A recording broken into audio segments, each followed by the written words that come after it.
Hi. That's a little loud. A wild nerd appears. I'm not wild. I'm tame.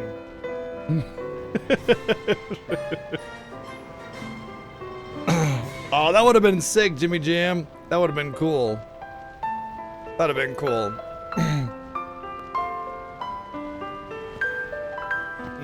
My friends and I, we used to put sodas in the freezer. And by the way, if you do this, be careful.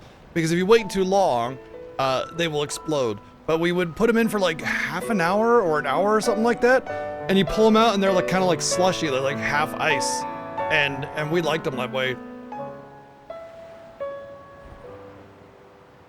It's kind of like when you get a root beer float and you pour in the soda and it kind of crystallizes. Yeah, I love that.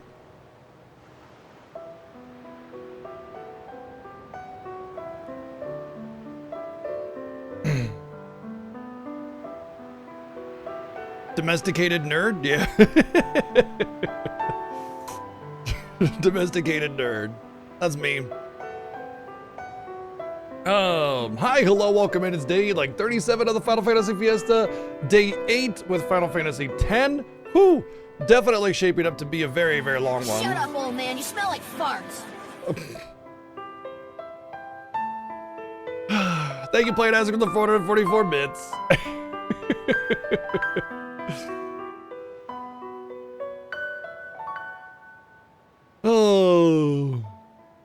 Oh, my goodness. Mia, you're so freaking cute.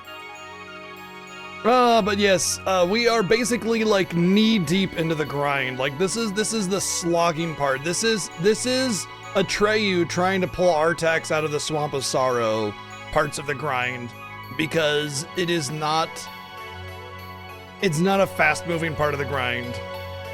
We have a little bit to do to go with the defense. Possibly some evasion if I want to go that route. I'm pretty sure that I do want to do evasion. I'm fairly certain that, like, if you don't cap evasion, then luck just doesn't work right or something like that. But yeah, the luck grind sucks, and there's no way to speed it up because you hit a damage cap and like that's it. You're there. You know, like that's the cap. And so you can only go so fast. Whereas a lot of the other grinds, you know, you can kind of make them go a little faster. I mean, like the defense grind is a joke compared to everything else. It's so fast. It almost makes me like feel like I should go for defense first, but it's like, no, because if you get the offensive stats, everything else goes faster, including defense, you know?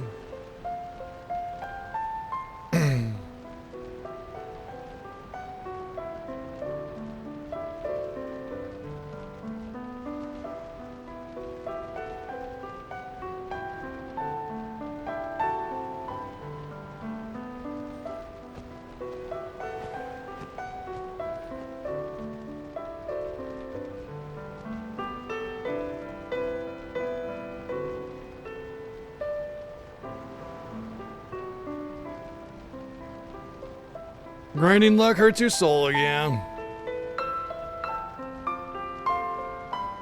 Good boy. Hey, you can play that. Donate for the 266 bits.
Alright, sorry.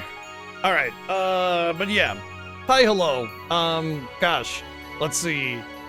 I feel like the luck grind will probably, because so at the end of the day, you really only have to grind luck for 3 characters, and you don't need 255 luck. You only need like 180, 190, it's under 200. You don't need, even for the most evasive enemy, you only need 220. So I'm not even going to bother with, at the very least, that much, obviously. But I'm going to go for about 180, 190, depending on where we lie, you know, like have the time we have and everything like that.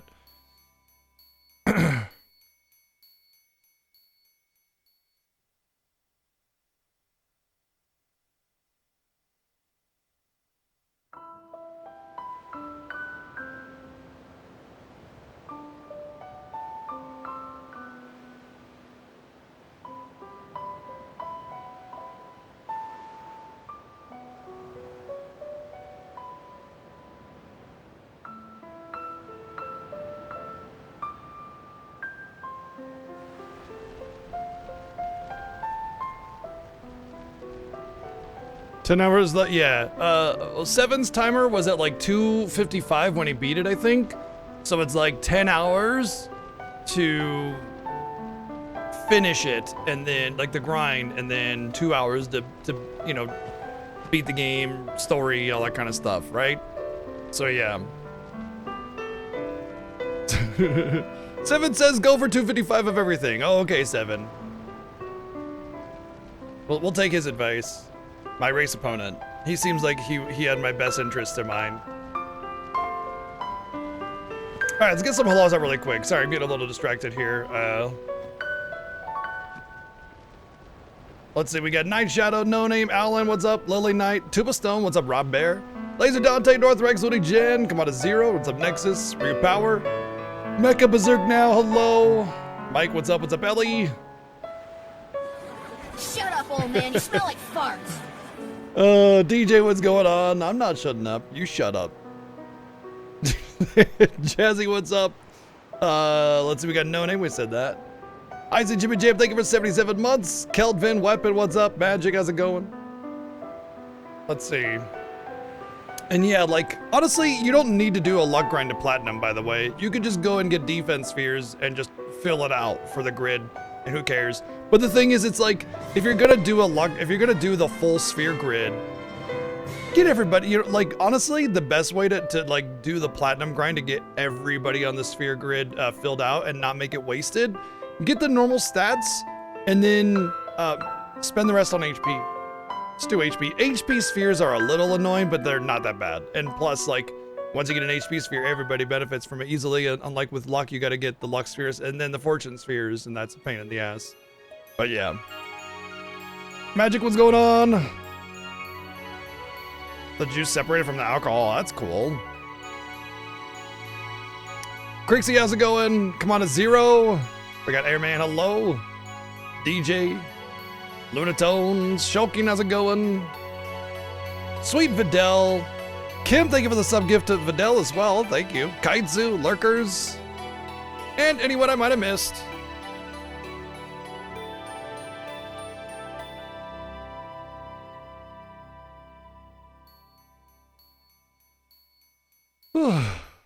Tiger, hello. All right. So yeah, I hope you guys are ready for butt flares, because that's going to be the vast majority of today is butt flares. Butt flares, butt flares, butt flares. So let's just get right into it, shall we? We don't need to sit around too long, because we have a lot to cover, and we better just get started right now. Titus, thank you for the raid. You came in just the right time. Professor Chuckles also. Oh, the double raid there. Double raid, and we literally, like, this is the start. This is the start. Like, we just started. So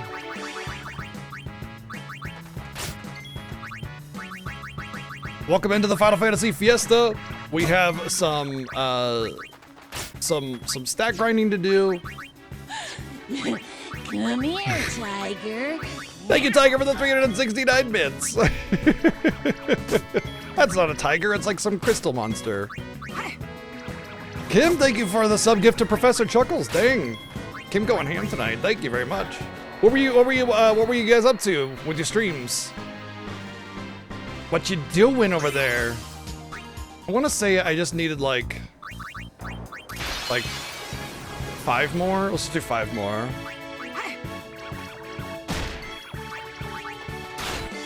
Expedition 33, hell yes. Awesome. Gotta share best emotes on Twitch? True. True.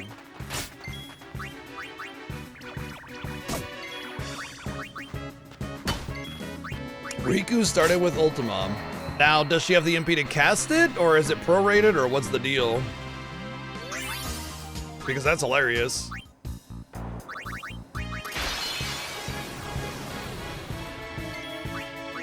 Very cool. Well, welcome in everybody to the Final Fantasy Fiesta. It's a race through the series with all sorts of objectives and challenges along the way. But if you got questions, feel free to ask away. Right now we're doing the penance grind. I really do want to do a FF10 sphere grid randomizer. That sounds like a lot of fun. It's like you really got to figure out who you want to use. You can't just like break it as you normally would, you know?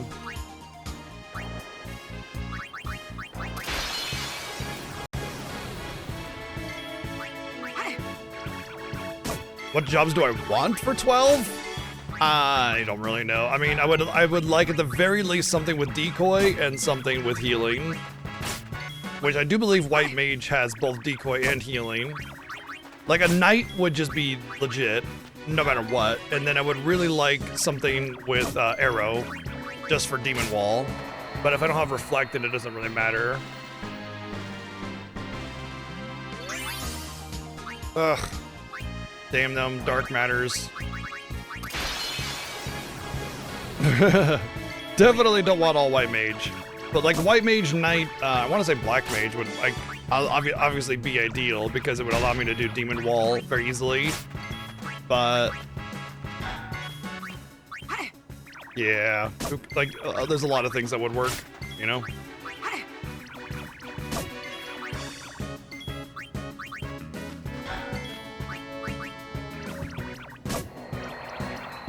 Archers are pretty rad. Honestly, what it comes down to, realistically, is that are you kidding me? 2 in a row?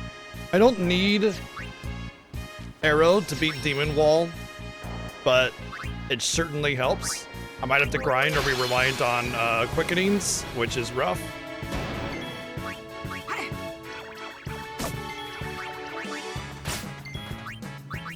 You see how that defense already played a huge part? I was getting like 1 shot, and now they're hitting for like 1,000.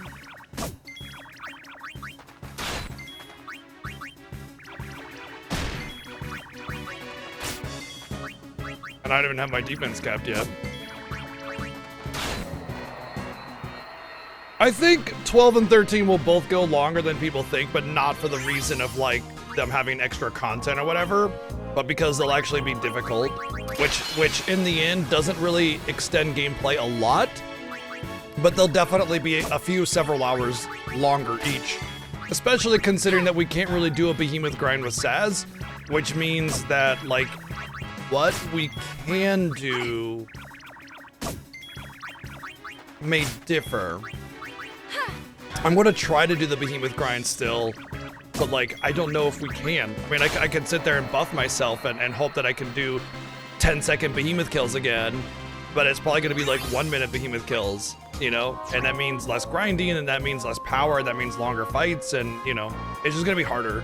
A lot more game overs, more than likely. All right, we need to do some sphere levels.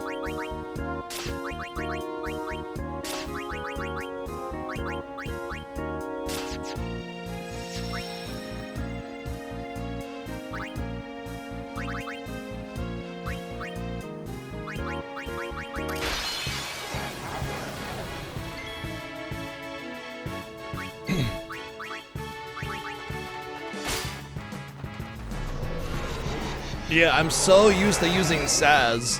Lightning main character is going to be really interesting.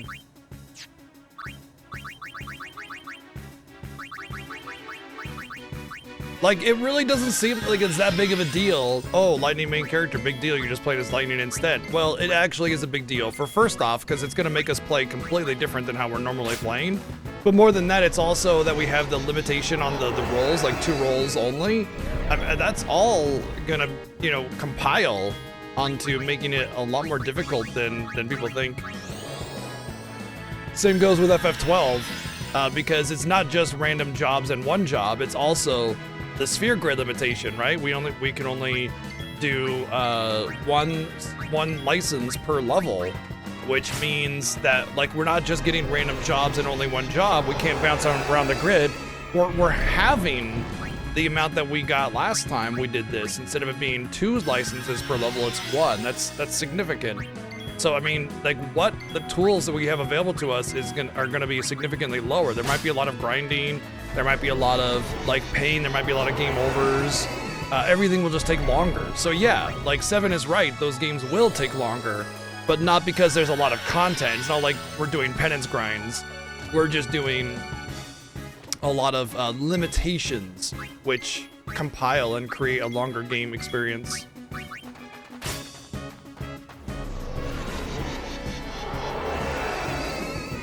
Yep, and we can't really know what to do until we get there. Like, we could sit there all day and be like, oh yeah, we just do this and we'll win. Nah, it's not like that.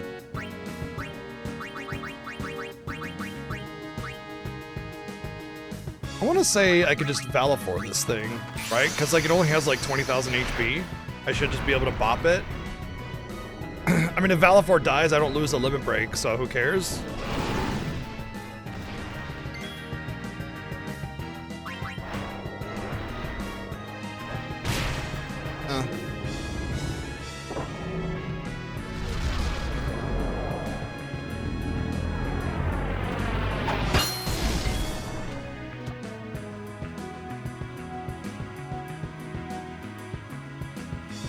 Wait, he didn't die? All right.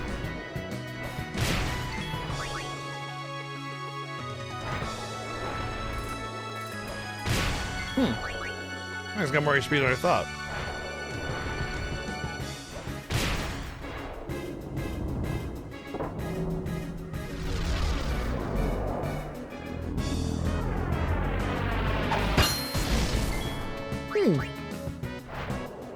It does damage. How interesting. Before the voodoo was just a death. Cool.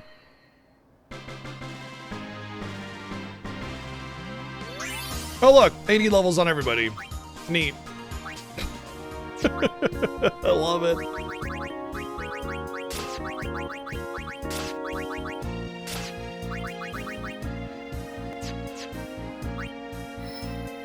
Do I need spheres of any kind? I think I needed magic spheres, right? Yeah. So let's get the magic spheres first.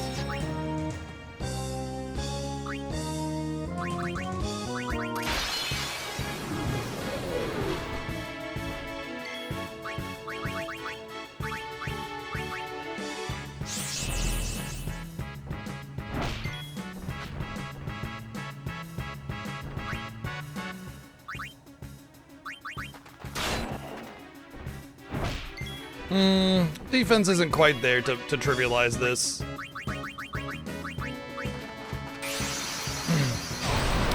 The surprise bitch alert comes from me. It was I was doing an Earthbound speedrun, and I was talking about the way Earthbound speedruns work, and that, you know, you could just be having a good old time, world record pace, and then suddenly the game's like, surprise bitch! Oh, you thought you had a run?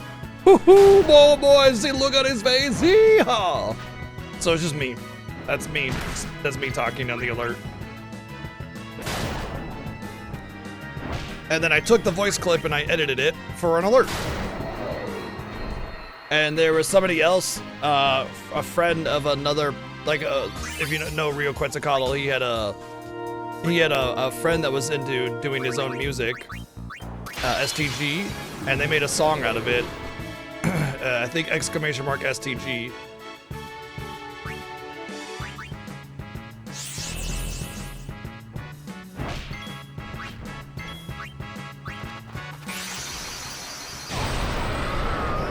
Not BGG, not STT, not SP, there you go, STG.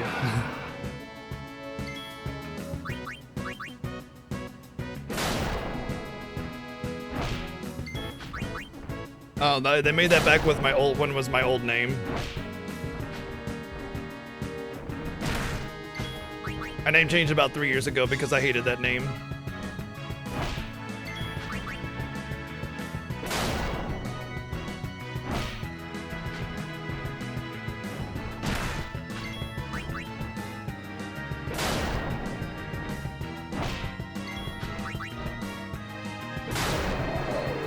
Thanks, Colin.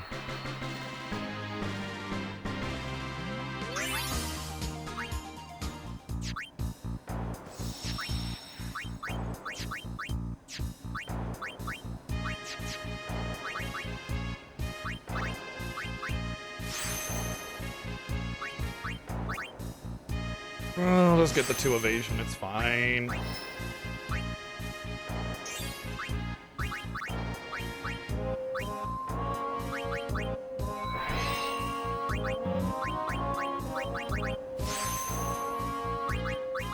Who was it that was lacking on the magic defense?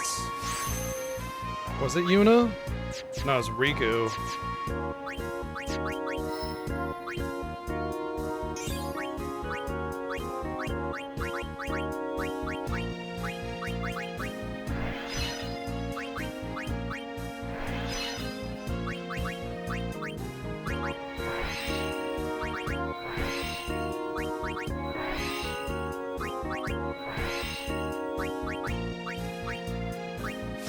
Oh, I need power spheres. Jeez.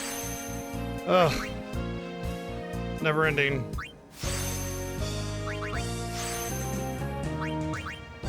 What's this put me at? Close.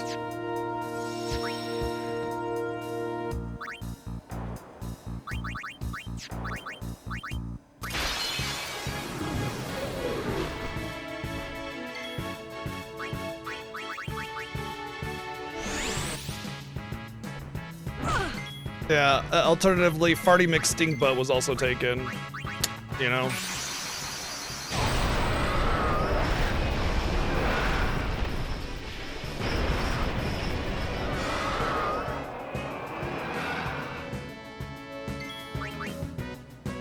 Bonk.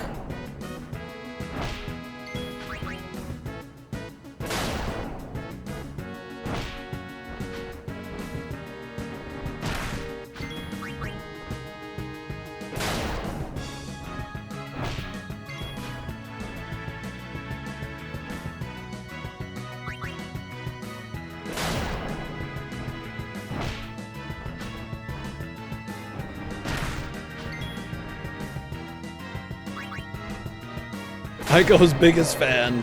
There's the real name I missed out on.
Oh, is there actually an Aiko's biggest fan person? Like, for real? That's hilarious.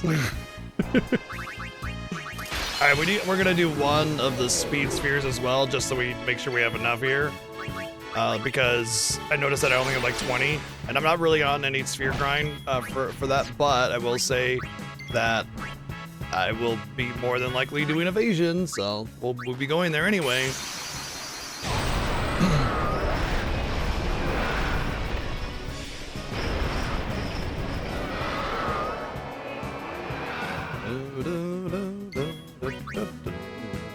Bonk. What? How dare you dodge? I'm convinced that the miss rate is simply just like, not because of stats, that it's just like sometimes mommy can just be like, you know what? I goofed, I tripped on my big giant fins. By the way, somebody pointed out that mommy has 6 arms, quite possibly making her an insect. Because she has the 2 big arms across her chest, and then she has the underneath arms on her little second face, and then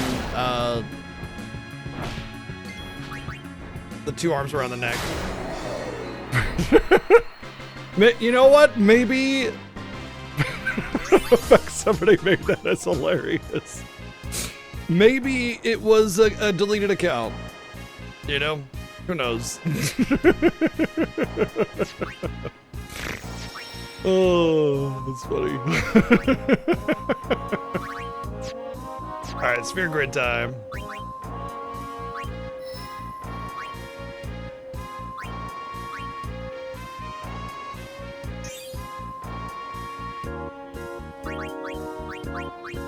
Wait. If I'm almost done here. Where's all that magic defense coming from?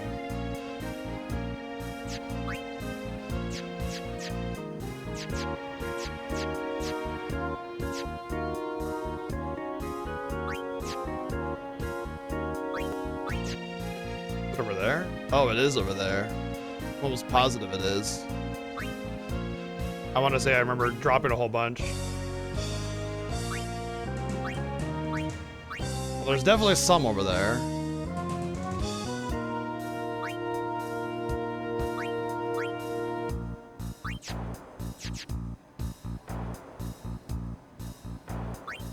Wow, I've actually traversed nearly the entire grid. I didn't realize it was that full.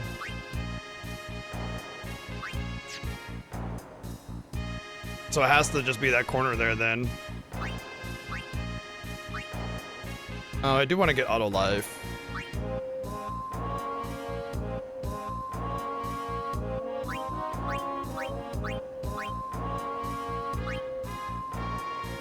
Maybe I should start my luck journey over here instead. I could just teleport back over here and then start clearing this stuff out.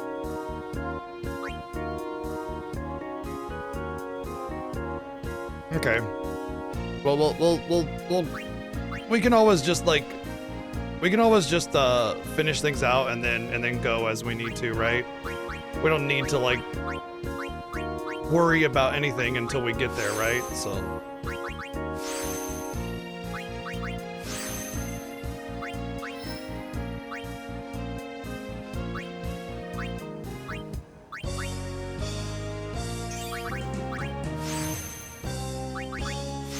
What's up, Zeo Delta?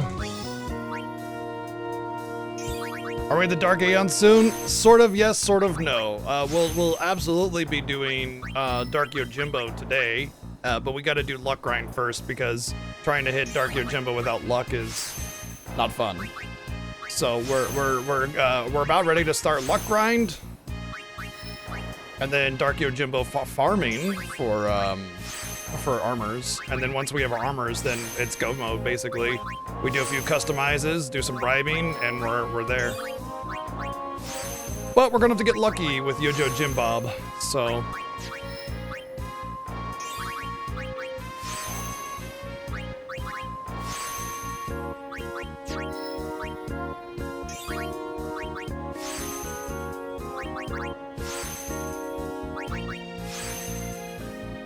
What's up, Genji Dragon?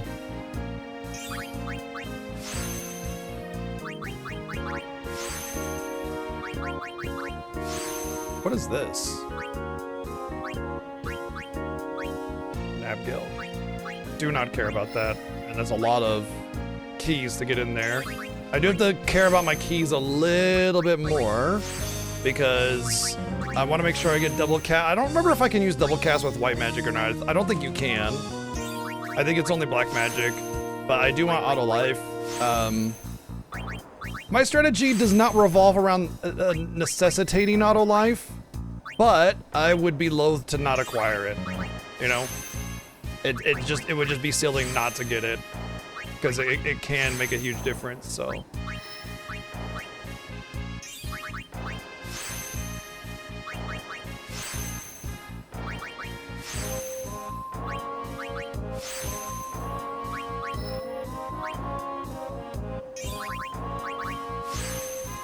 Why did I don't want that. I should remove that.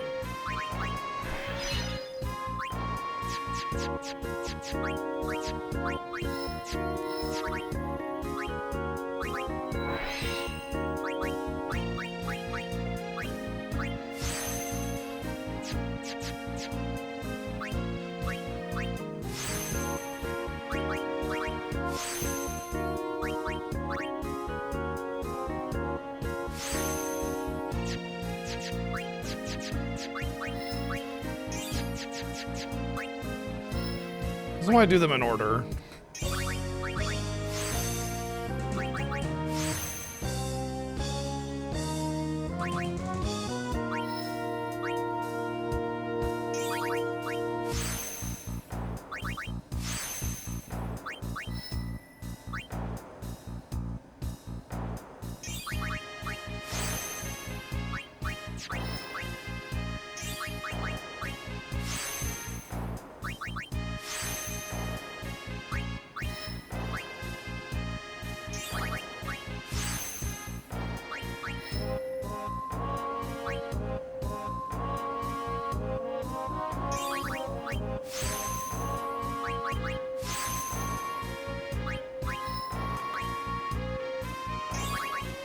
I know I removed some spheres, so I gotta make sure that I didn't, yeah, see like this one right there. I removed some of these in Lulu's tree that she had picked up prior. So I forgot, I need to make sure that I grab those again.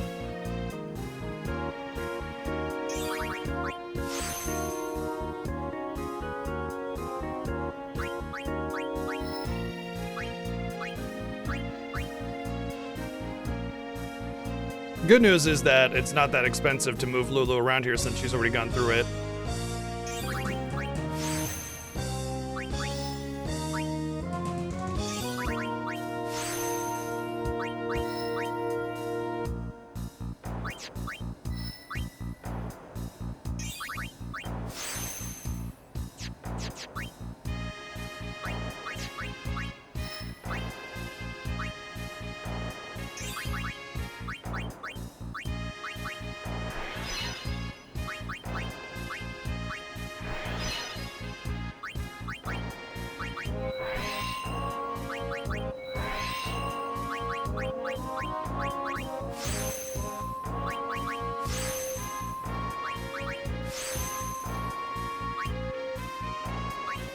Two more.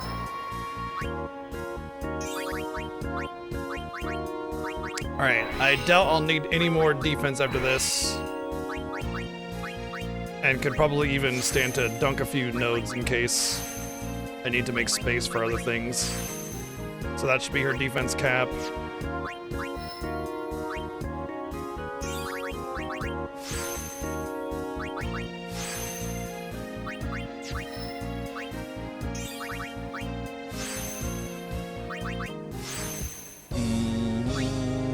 She still needs a little bit, but that's fine. We'll get that as we go.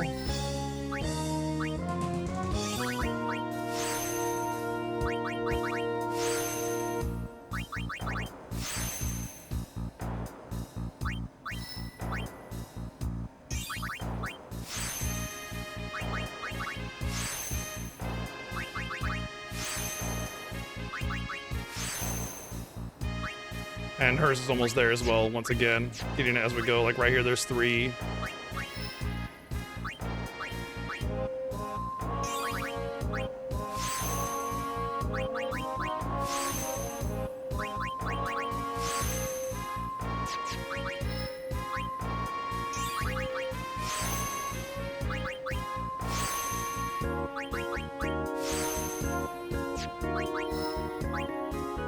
Oh, she already had it because she went through here, of course. Okay, okay. That makes sense. Will I come back down through here? Yeah. There's that luck 4 too, so that'd be good. All right. That essentially makes the defense grind done. Like the only thing that we're gonna be doing still is like, yeah, obviously, you know, Riku's magic defense is not up. Oh, actually, I need to get that up.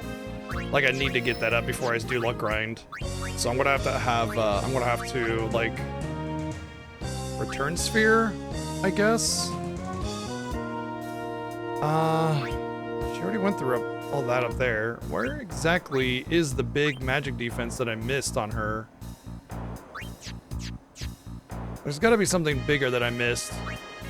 I remember I was dropping magic defense spheres all over the place as two characters are going different ways, but they're mostly, like you can see, they're all right over here, the little blue nodes. For real? And she has all those. Thank you, Playing Isaac, with 144 bits.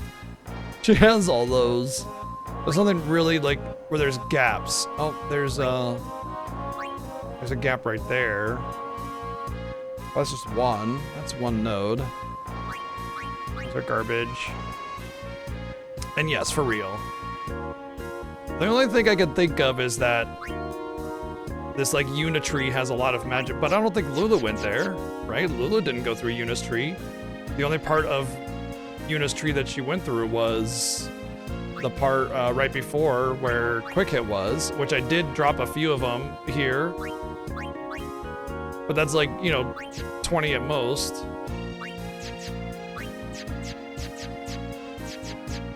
And Yuna didn't go through here. Oh, I forgot all these. Well, that'll basically allow me to dunk all the defense left in Lulu's tree, because she's gonna have overcap, so I don't have to worry about it. That's good. That means it's available, basically. Okay.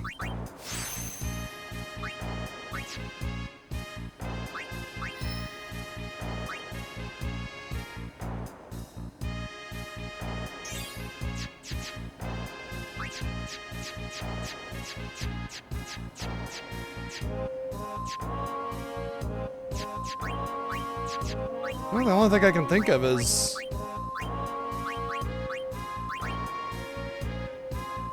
this little bit right through here. I mean, I see about like 8 or 20, but like not as much as I need.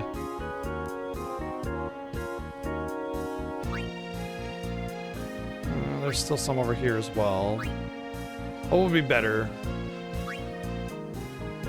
Going right here, and then backtracking through all of that. I see one. It's not it. I think it's right here, and then go to Yuna's, or go to Quick Hit. I mean, I could also...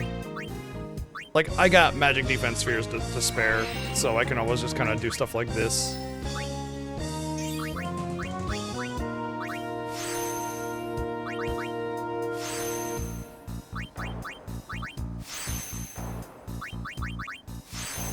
What is she at?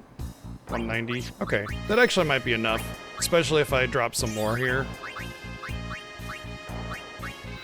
And if it push comes to shove, I can always just like dunk out some of the stuff that's lower and add in the 4s.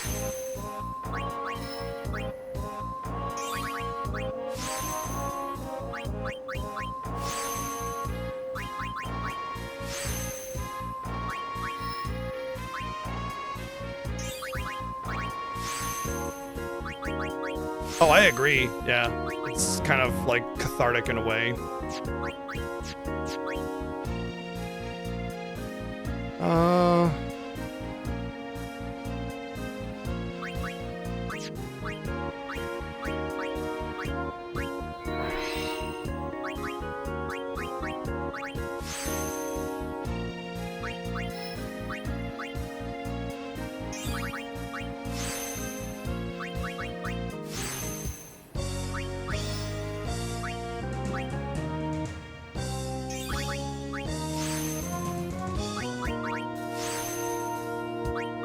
The agility is definitely overkill.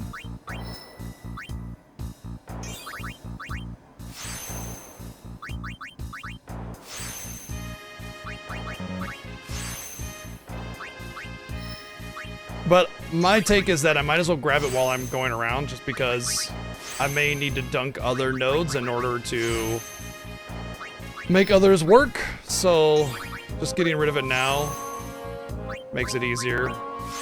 Or getting it now makes it easier to dunk it. Alright, I should probably start here with the luck.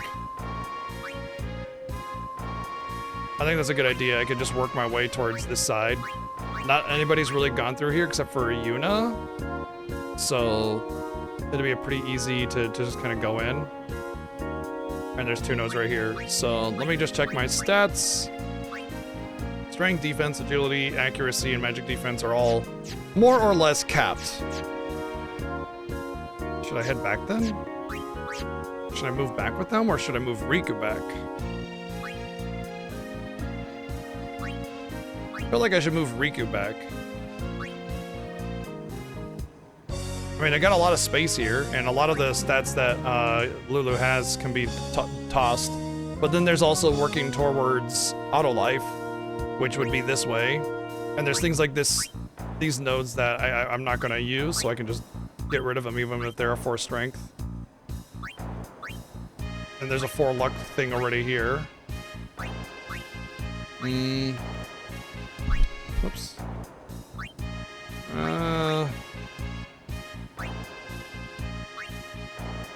Where's the best way place? Oh, wow. Actually, going right here and then going this way would be best. There's so many empty nodes here, and then I could bring it around here and then work towards auto life anyway. Okay, or re-raise. All right, let's do that.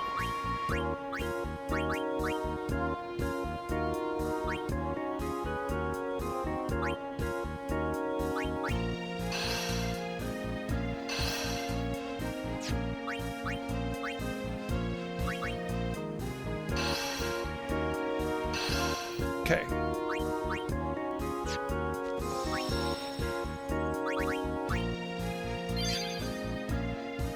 Is there a minimum lacta stat to get by, or better to go all the way?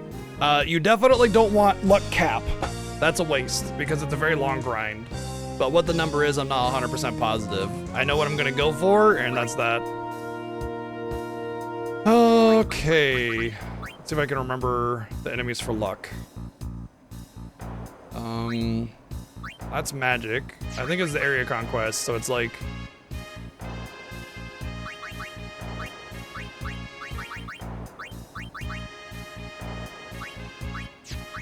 No, it's Earth Eater and Greater Sphere. That's what it is.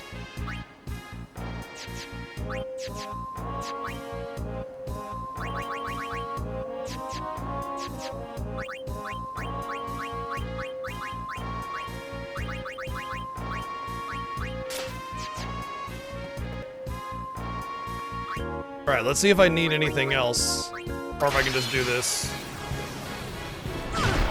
Okay, damage taken, good.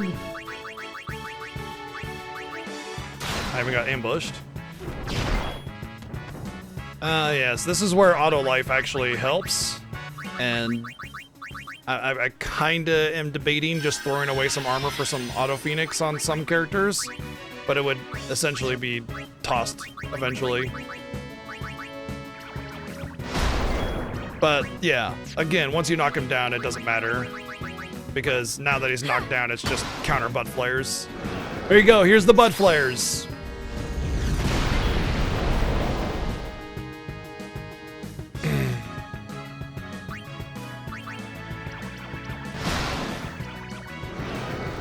Butt flare.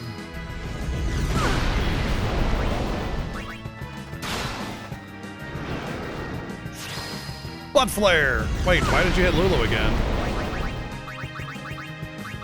I'm really surprised by the amount of damage I'm taking, though. Where's life?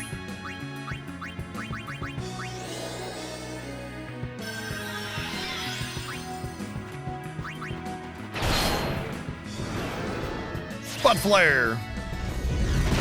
Back to the ground.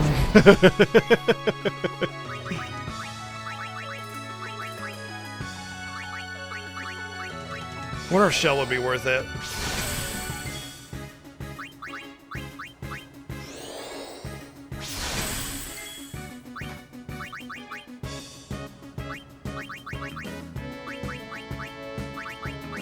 Thank you, Play Dancing, with 177 bids.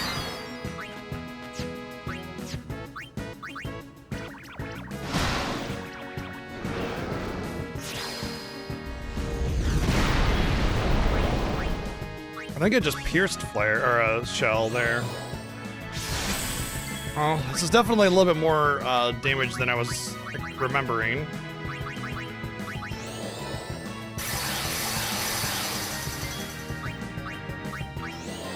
But you can definitely see why this is annoying. It's already like effort, right? You know? Although I will say the Earth Eater, I think, is the more annoying one to deal with, if I recall correctly. I think I should just heal with her until everybody's topped off.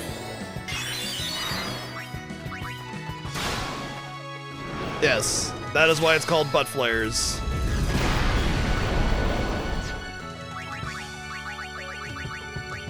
I suppose I could just summon Anima. That actually might be better, because I bet Anima would take very little damage from the butt flares.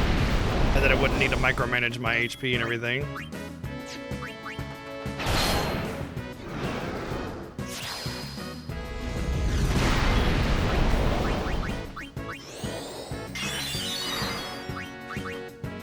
I want to say there's like there's a reason why Anima doesn't work. It has to do with like the turns that they get in between.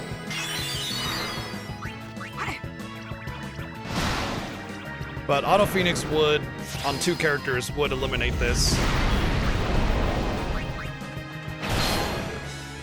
If I did Auto Phoenix on 2 characters, then it wouldn't matter if I healed or not. I wouldn't need anything. I would definitely have to discard those armors eventually, but it would reduce the grind. So those are Fortune Spheres. Fortune Spheres are what you use to learn the luck grind, so that's actually the one we're gonna have to do the most, is butt flares. Alright, let's go with the Greater Sphere now. This one does like a bunch of Ultima, and then does some attacks that are damaging, but I should be able to, once again, not worry about it.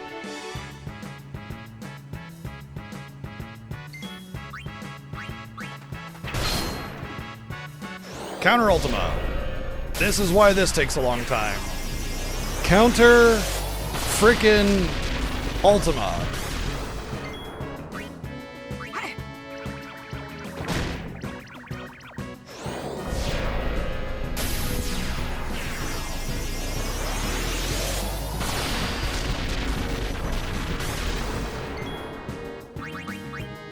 Alright, let's see how this works with Mommy, because once again, it's like, if it's countering Ultima every single time, I don't really care.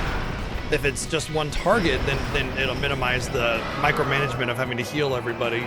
So I just use one character. It's the same as having 50 characters if it's counter Ultima on every attack.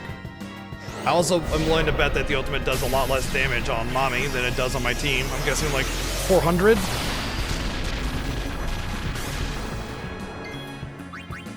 A little bit more than that.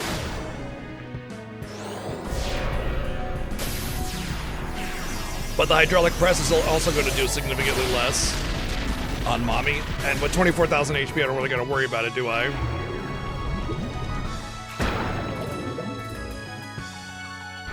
Good lord!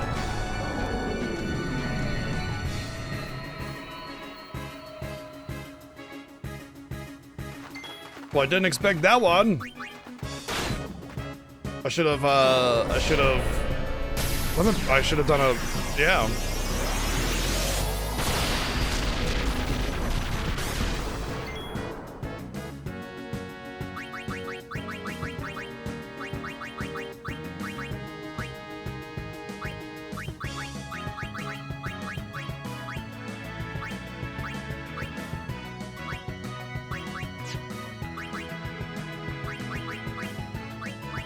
I wonder if anything can be broken. Probably not. Like if I could magic break, then that'd be helpful. Oh, you know what? Auto Phoenix would still help here, though.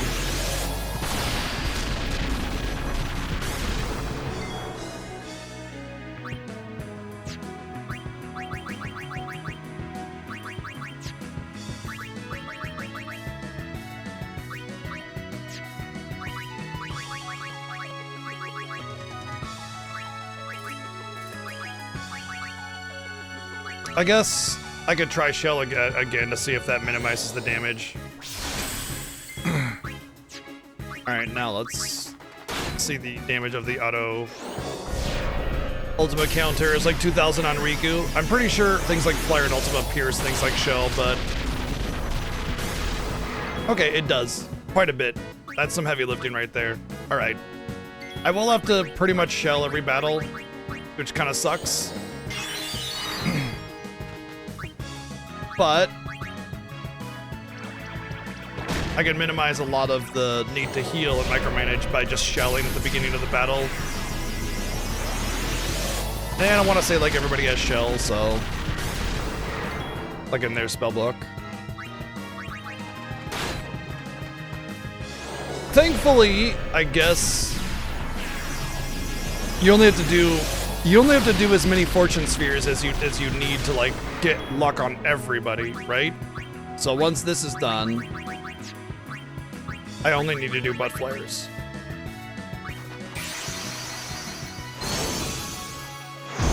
They're the same size. It's just further away because the battlefield is a little bit extended.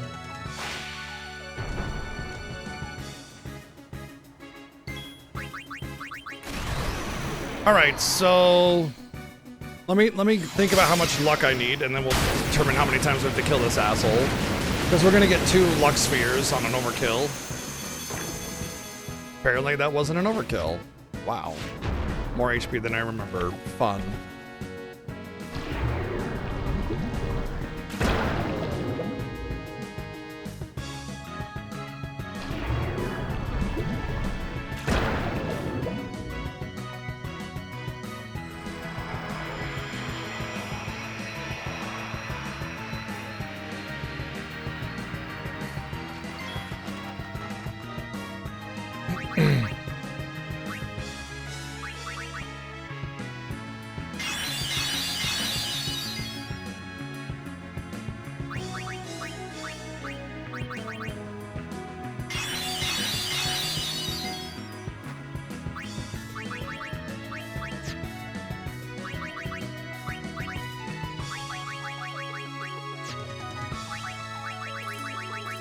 Okay, well, it's just gonna... Oh, there it goes. Ha! It's just gonna have to be slow goings. I mean, as I expected, like, obviously I said that, you know, the luck grind was gonna be the longest part of it. There's definitely ways to minimize it, but the counter on everything just makes it go slow more than anything else. If it wasn't counter flare, counter ultima, counter flare, counter ultima, it wouldn't be so bad, but it is. Alright, let me see my... I almost feel like I should 100% cap my magic defense now. And not wait for later, you know? Like just... Because that'll minimize everything, right? So I'm just gonna go back and grab these spheres with everybody to make sure they're all capped. And then I'll put some Auto Phoenix on a couple characters. That way I can just take the flares.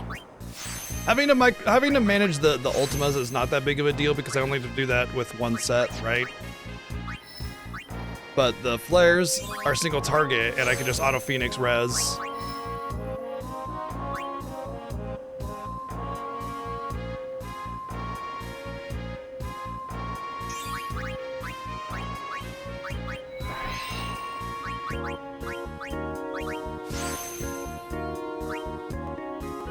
Alright, that's magic defense cap on her.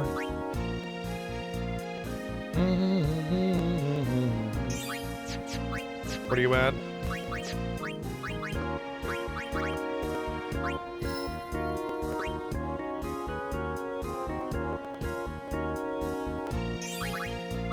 Those are luck +1, right? I'm pretty sure these are both luck +1. 2. Not worth my fortune spheres, that's for sure. What's up, Mr. J?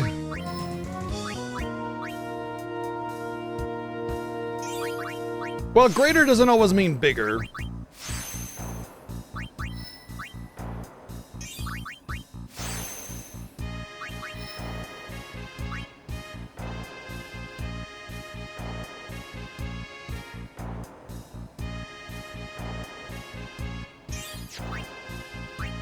All right, Riku, where are you missing all this magic defense from?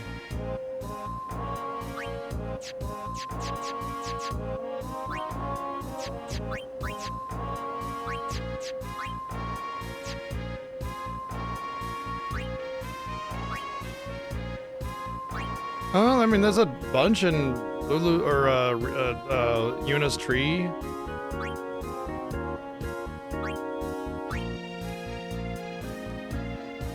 Could just drop her somewhere and just snag a few spheres from other places and just be done. I think it's mostly just because Yuna and Lulu just have magic defense in their trees, and she didn't go down any of the caster trees. I could drop back to here and just pick up all this and then come back over. I think that's a good use of levels here. So I'm not gonna get rid of any of that. It's all like high-end stuff. Apparently that's auto-modded. Whatever. No, don't do that! Damn it.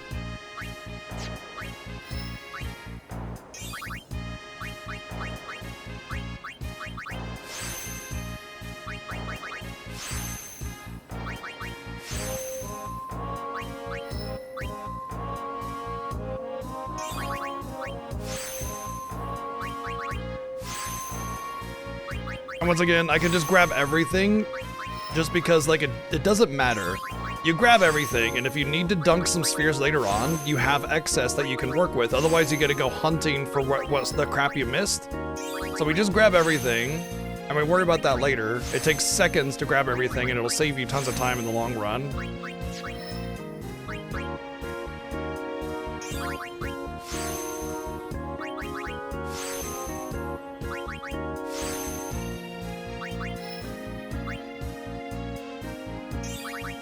But there's also some evasion over here, and some missing MP that Riku needs to cap her MP out with.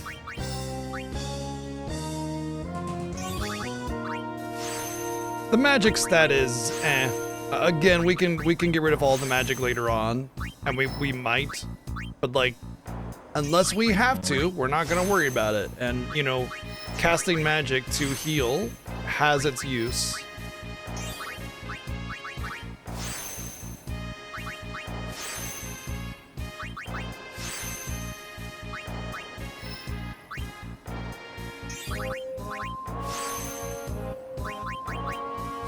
All right, what are we at?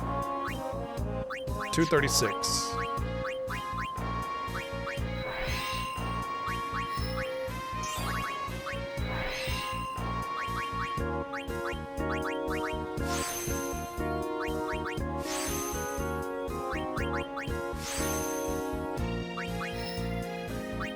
Oh yeah, sphere grind going on.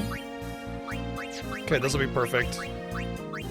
Because there's a 4 evasion sphere right there, which obviously is good.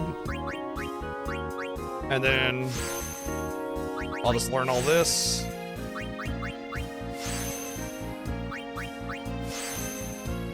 That makes us done, right? I think 3 magic defense I can just get later.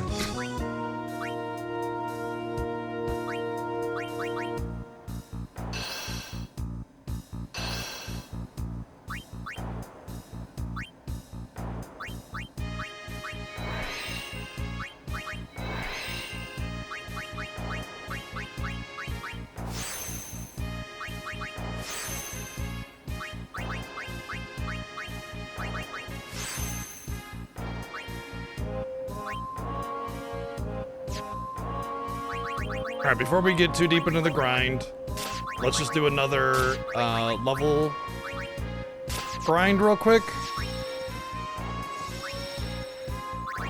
Just to get our sphere levels up and so we don't have to worry about going back and forth.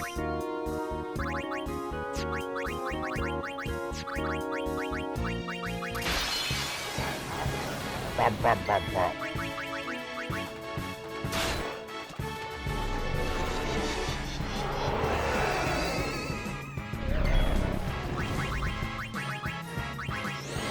Silas, thank you for 75 months. You know, I just realized an auto Phoenix would be helpful for this as well. I mean, it would just take care of some monotony mostly, but like, it would kind of save on turns as well.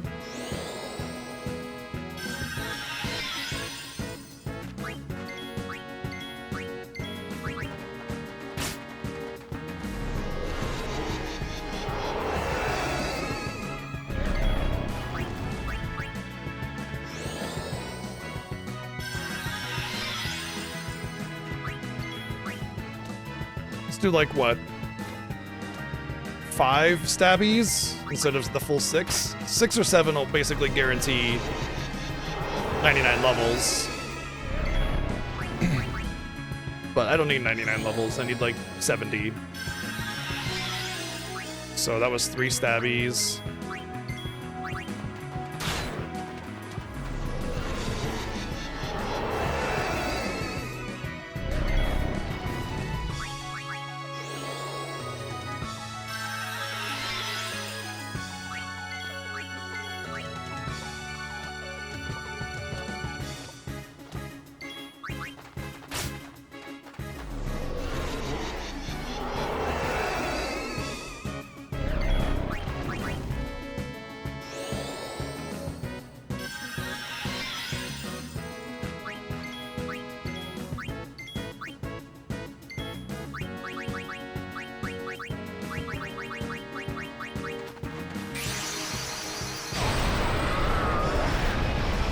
Alright, so utilizing overdrives as much as I possibly can during the grind will obviously speed things up. And I can also use Entrust to give my limit breaks to Yuna, from other characters to Yuna, which will help as well. But I'm pretty much gonna have to heal after every battle. Like, the luck grind is kind of like the beginning of the grind, except every battle is like that, where it's like this struggle to get through it, and you have to heal after every time.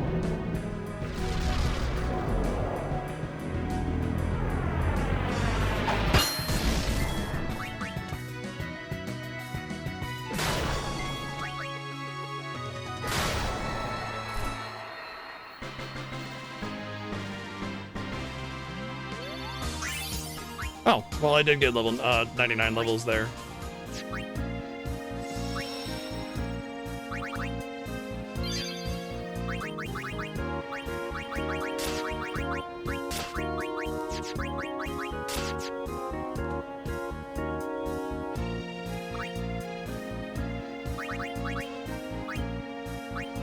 Alright, we want to get our luck spheres first, so that we can just do the fortune grind as we and learn as we go. Let's see how much better it is. I think it's still, I should still shell.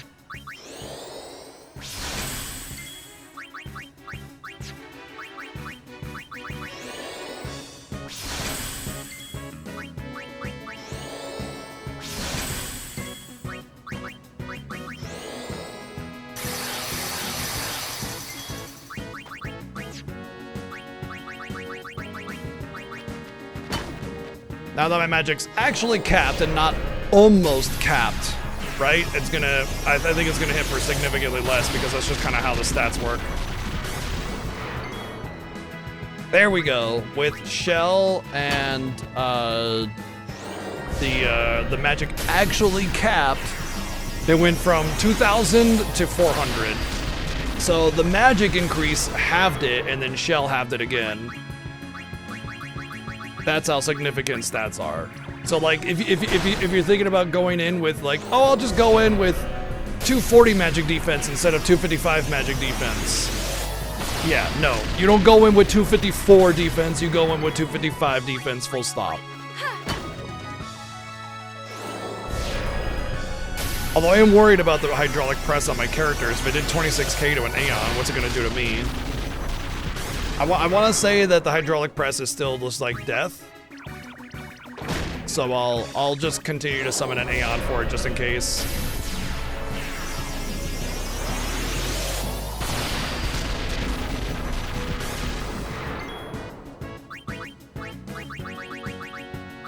But I will say, at the very least, doing it this way means that I do not need to worry about micromanaging my HP.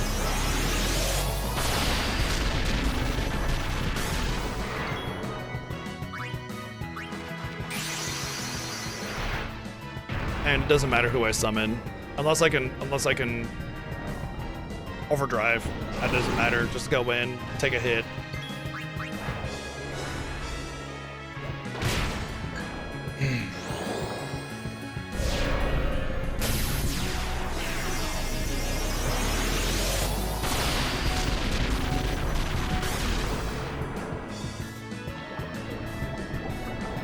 Boop. He didn't do hydraulic press. Interesting. And this is one of the ANs that doesn't matter if I have an overdrive on it either, because the overdrive can do max 99,999, and that's how much I hit for anyway.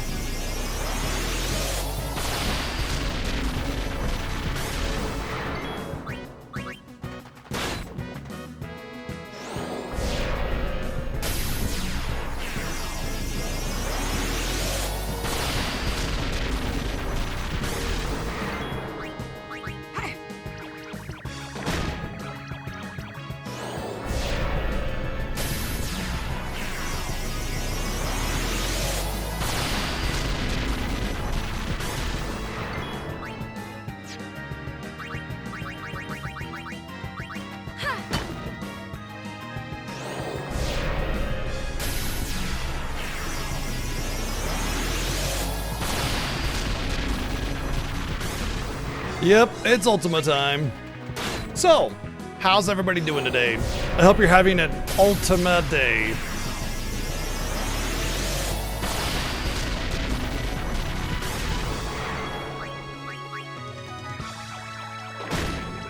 You know, I wonder if doing some auto shell on these,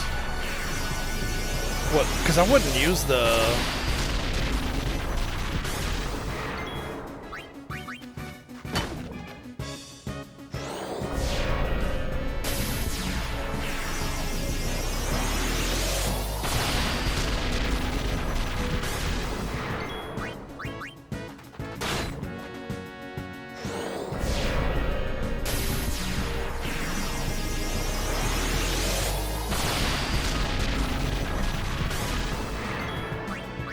I wouldn't use the materials that I would normally use for that. More than likely. Yeah, I'll see about the auto shells on these armors, because then I wouldn't have to worry about shell, and I don't think I would use the items that auto shell take, and I'm not going to use auto shell in my normal armor either, so more than likely. I'll see what it costs.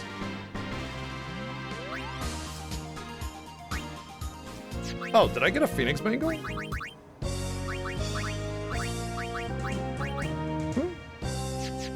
Cool. Okay, so let me check some options here. First off, we'll put her on the Tetra ring so I know what to customize.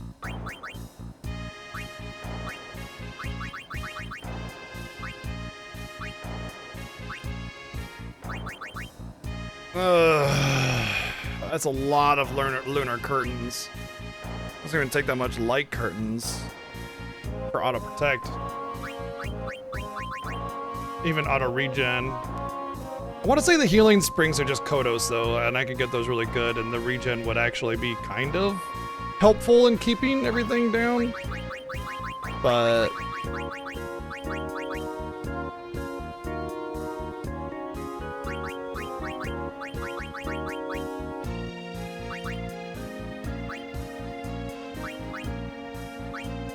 nah, I don't think it's, I don't know.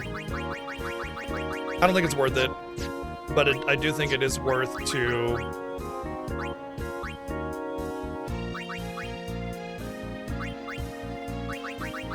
put Auto Phoenix on these.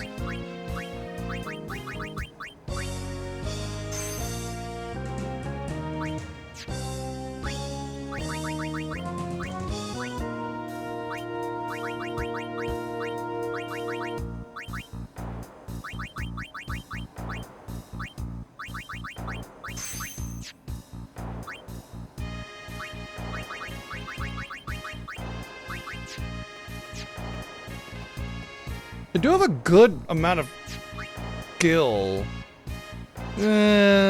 if I had like 5 million, I might consider doing or like even 4, I might consider doing, what do you call it?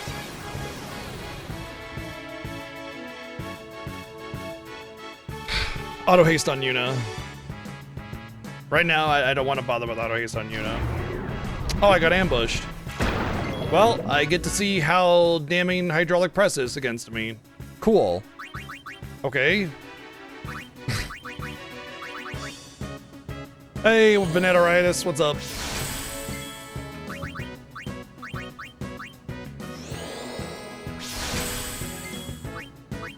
Honestly, I feel like I should just Sudoku on this one and just come back in. This is gonna, I don't have healing on anybody. It's gonna take forever to heal everybody up. Hey, you know what? Just, we'll come back in.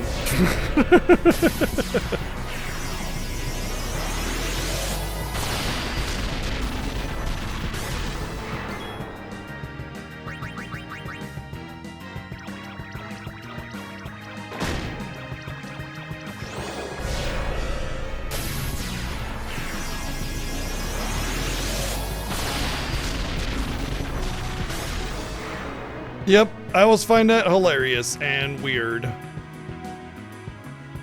But like getting ambushed and just, you know, the fight instantly being this uphill battle, it's faster just to like take the L and go back in.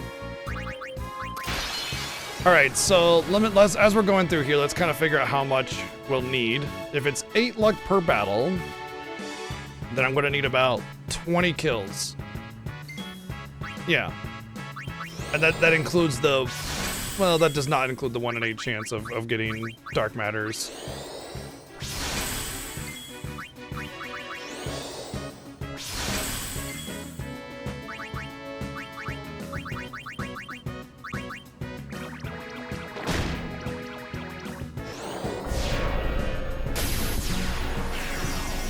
I think like 18 to 20 drops will give me about, 20 drops will give me 160 luck, which is about how much I need because I'm about 10, 20 currently.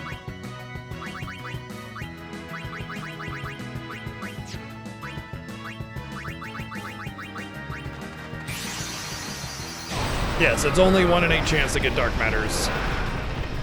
Like all rare drops and all rare steals, it's a 1 in 8 chance.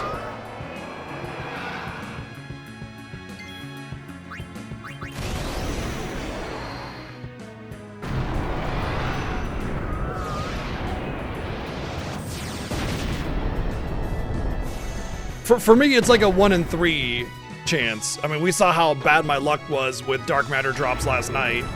It was like every other fight was a damn dark matter. It was crazy. If you don't do a hydraulic, I was gonna say, if he doesn't do another hydraulic press, I might actually be able to get another overdrive, but he's an asshole, so you know.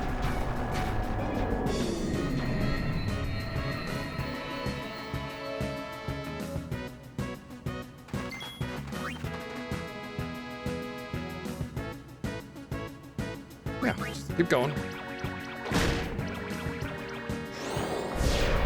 Just keep going, powering through the ultimate counters. But the good thing is we just skipped about 15 ultimate counters with that overdrive, so you know, there's that.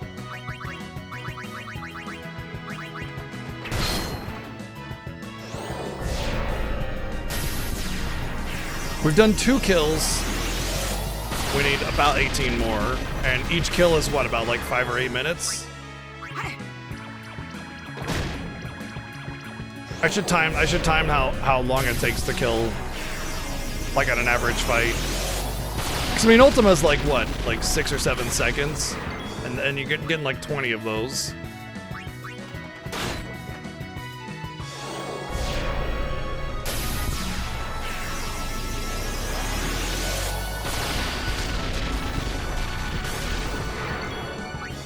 Nine seconds until your turn comes back up.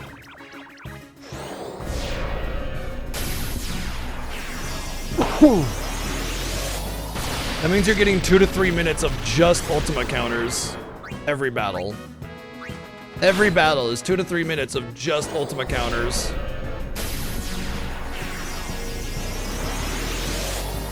So I'm getting 20 of those. Assuming it's just ultimate counter time. And you can kind of count it that way because of the Aeons and Overdrives kind of cutting into some of those. That's about an hour's worth of just Ultima counters, right? Is that right? 20 at 3 minutes each? That'd be 60 minutes? 1 hour, yeah. So we will be done in roughly an hour and a half to 2 hours with the Lux Spheres. The flare counters are much, much, much shorter. And that guy also has less HP, so there's that. But there is the Megaton Punch, which is part of why I got the Auto Phoenix.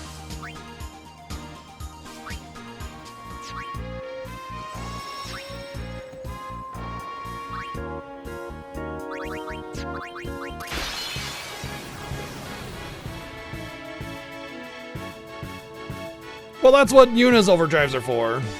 Yuna's overdrives do the same thing.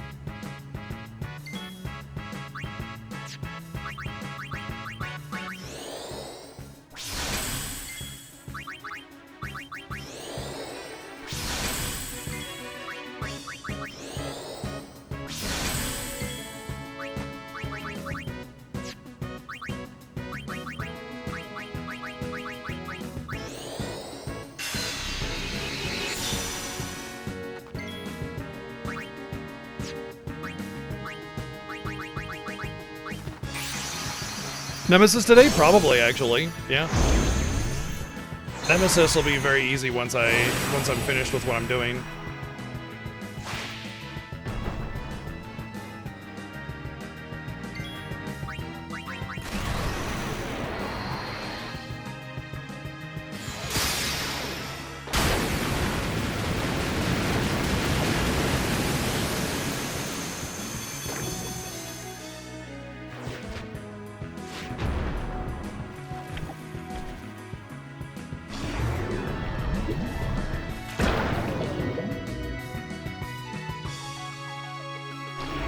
No. Yeah, it doesn't really save a whole lot. No, it doesn't. But I mean, I'm just talking like attack reels is essentially the same thing as popping out mommy for a summon, because, you know, you're skipping a whole bunch of the counters.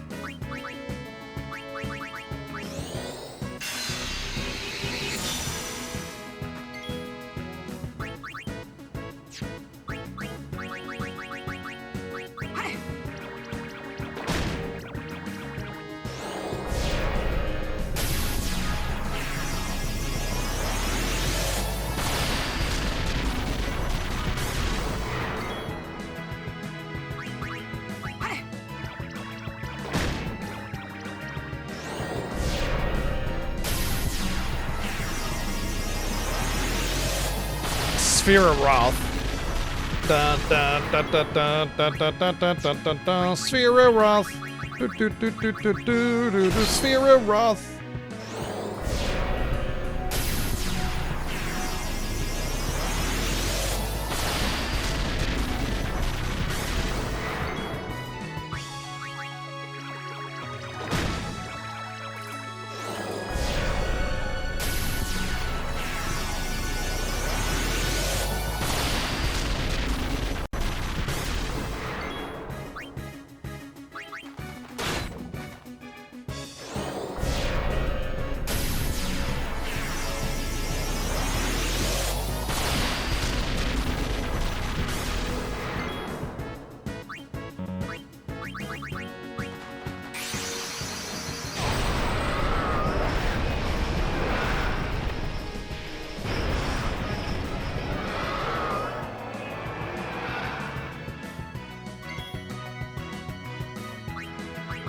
All of them. Actually, I think this game's Ultima is really good because it still uses like 2D animation, which allows it to look really, really, really nice. Pixel art at 480p is very, very nice looking. 480i, I guess.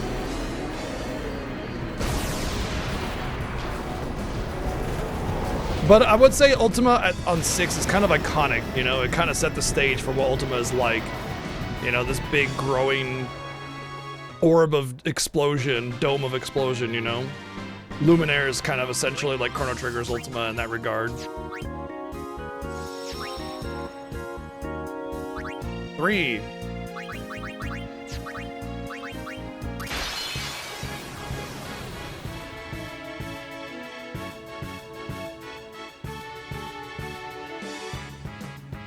By the way, I'm gonna prioritize one person's luck first.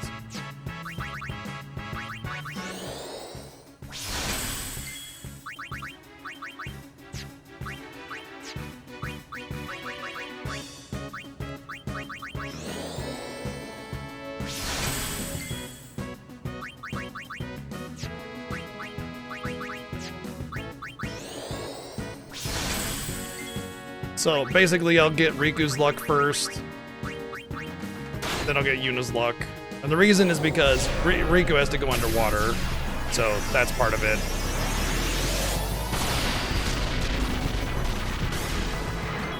She'll have to solo this, shouldn't Ryu? Oops.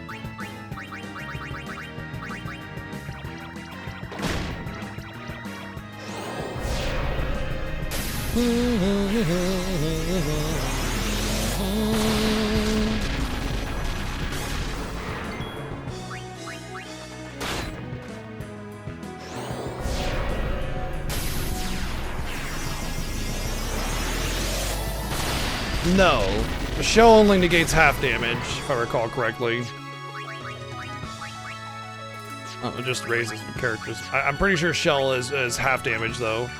But my magic defense is at 255.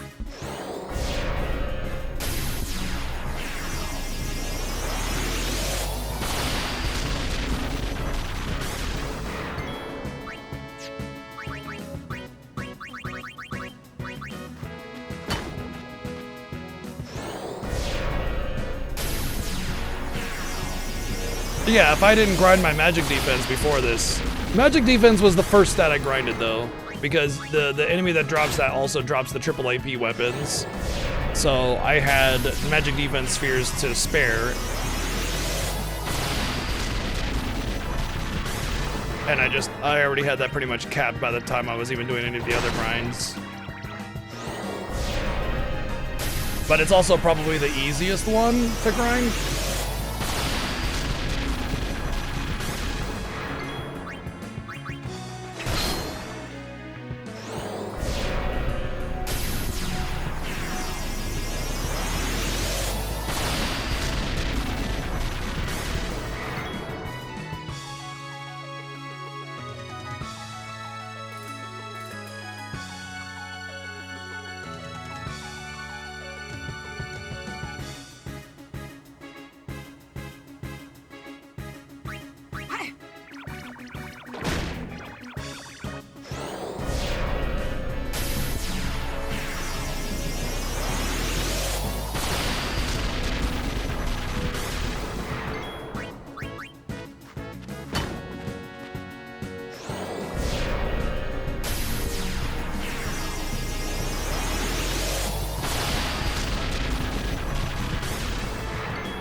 I'm gonna die, aren't I? Well, I'll defend with Lulu.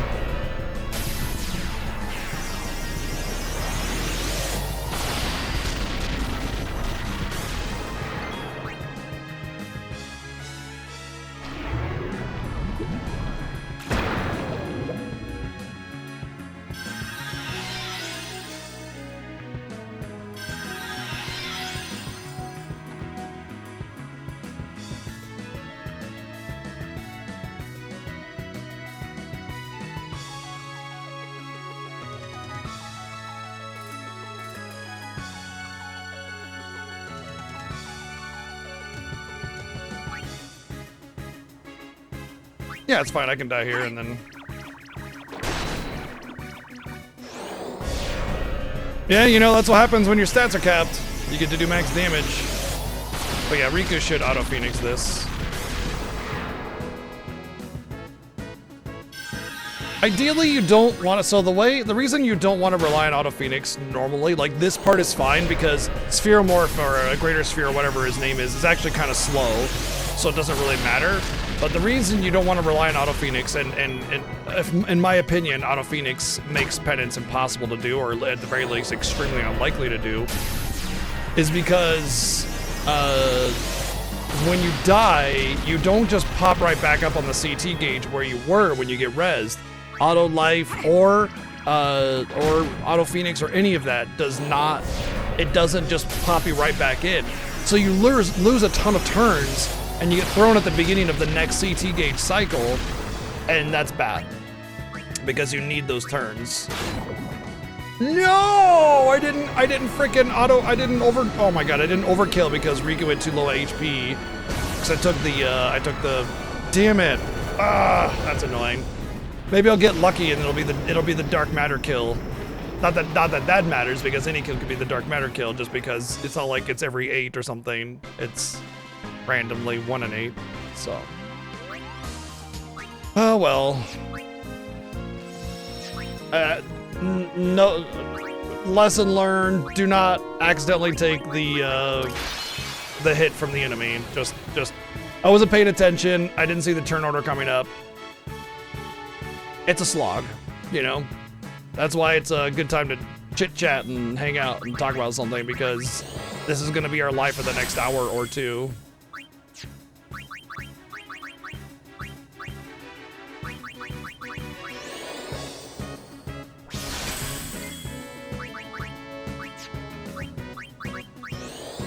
Thankfully, the butt flares will go faster because I don't have to worry about the shell.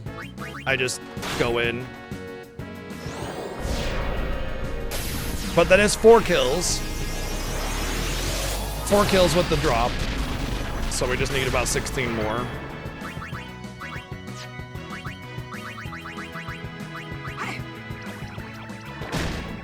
Alternatively, I could do focus, which would also reduce the damage, but I'd have to do that 5 times to get a stack.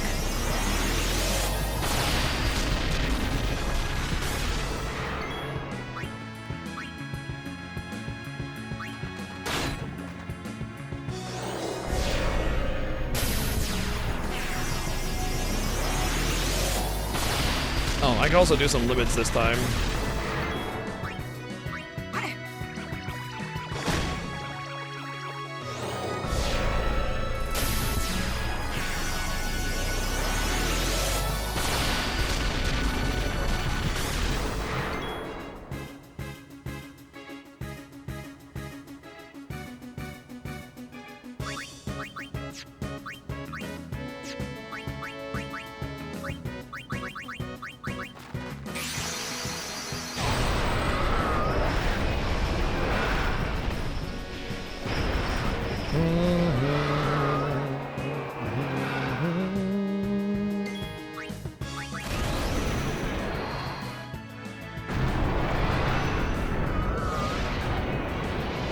I think it's best to just do Oblivion.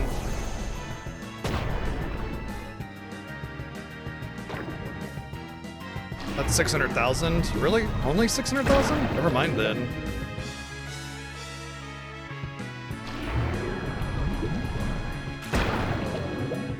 Why isn't she doing like 1.5 million? Just magic power, I guess?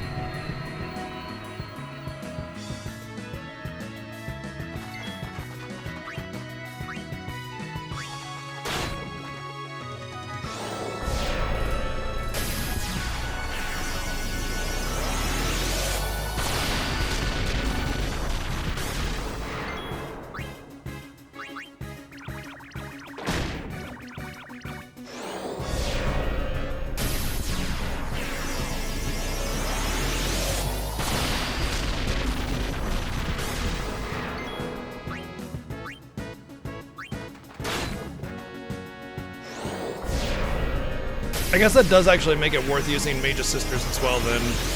Because they do about, like, what, 7 or 8 hits? Not quite as good as Anima. But I can entrust and still do.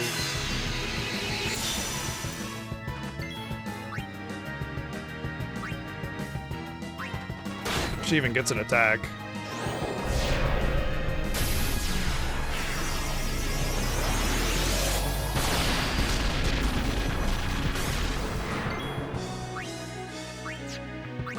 Maybe I should give Yuna auto haste. Thinking about it. I'm thinking about it, it's like, if she's gonna be a major source of damage here with Aeons, giving her auto haste so she can actually get a turn.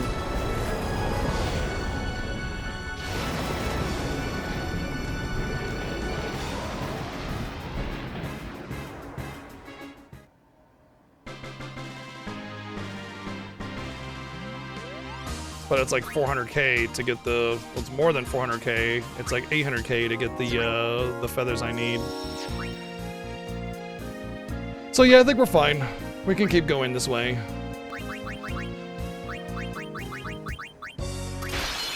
Yeah.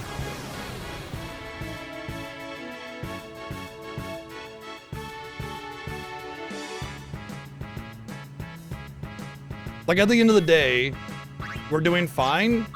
And this one we only need to kill, like we only need to kill a third of the time that we need to kill the other one. Because once the luck spheres are in, that's it, done deal. The fortune spheres are on a per character basis.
It's not that bad. It's honestly, it's a few hours of some monotonous grinding. You put on a TV show and play it in the living room or something. I don't know.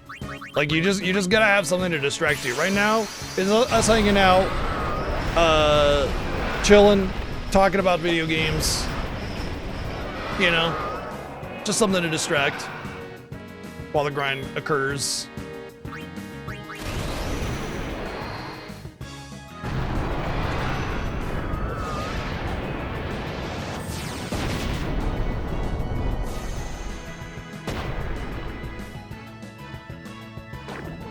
Yeah, that's a good one. Watch Fiesta, play FF10. I have not seen a non-hydraulic press except for the one time. Crazy.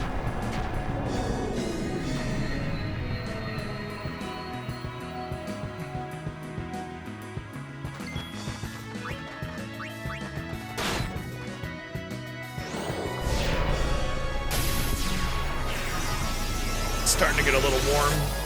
It was pretty cold earlier today, so.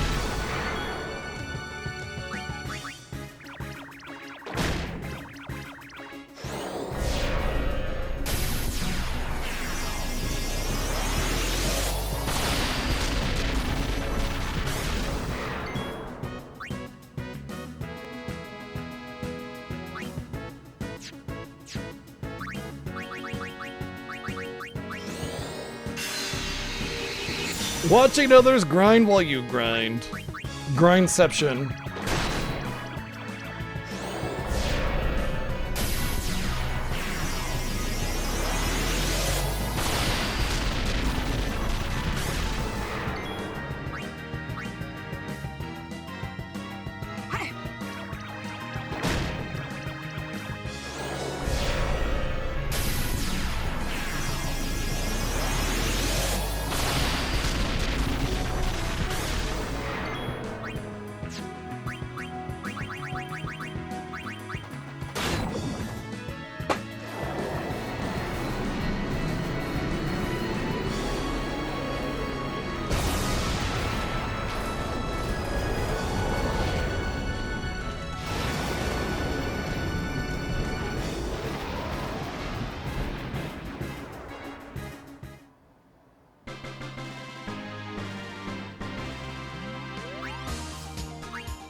Smooth, actually. As annoying as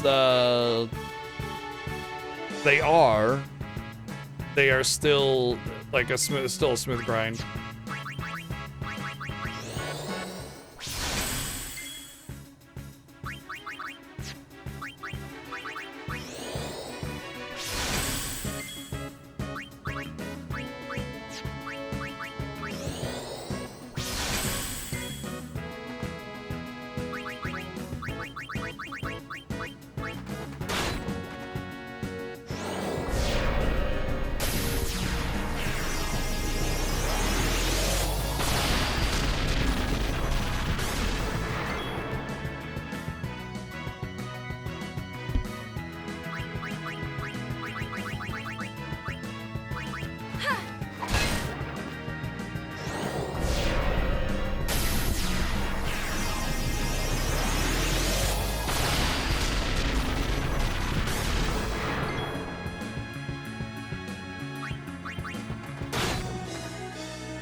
Forgot to overdrive with tuna though. I need the tuna overdrive. Maybe it's best to actually save it for this point where I'm close to the turn. Actually, that might be the better way to handle it. And it is a little bit of lost overdrive, but that's fine.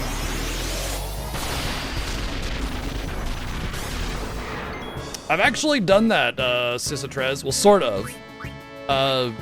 Yagamoth, I did like a coached speed run with Yagamoth.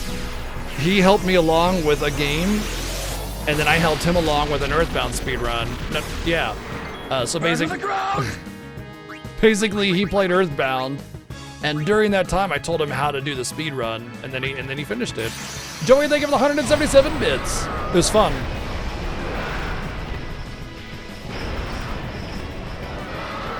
Summon copy. Thank you, Joey, for the 120 bits, and I got my copy right here. You have summoned the copy.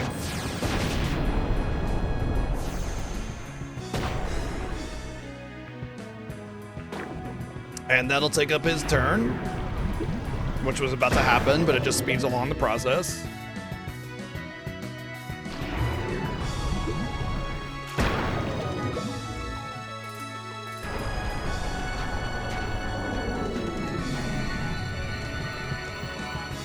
That's because that's what it actually says is summon copy.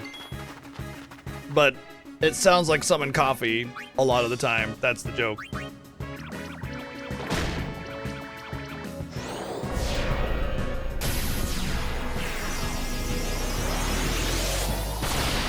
It's from Xenoblade Chronicles 1.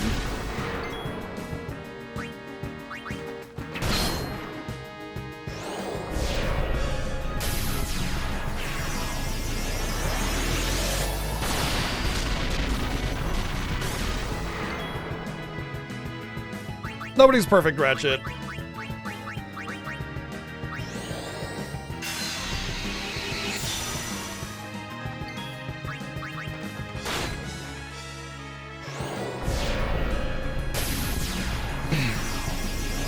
The joke is when we were playing Xenoblade Chronicles 1 a lot, every time we heard that it sounded like someone coffee, and that's kind of the whole, that's the whole thing.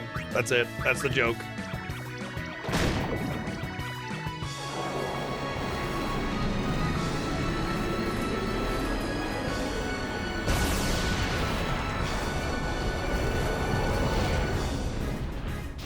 You know, as long as I get an overdrive each battle, it doesn't really matter when I get it, right? As long as, like, because I have excess of overdrive, a little bit wasted doesn't change anything. I don't need to perfectly optimize it, I just need to use it. So maybe using it at that time, when the tournament's about to come in, is the best time to use it. Yeah. I do believe that is the way to go. Maybe if I had auto haste, it might be worth doing both. but I don't think so.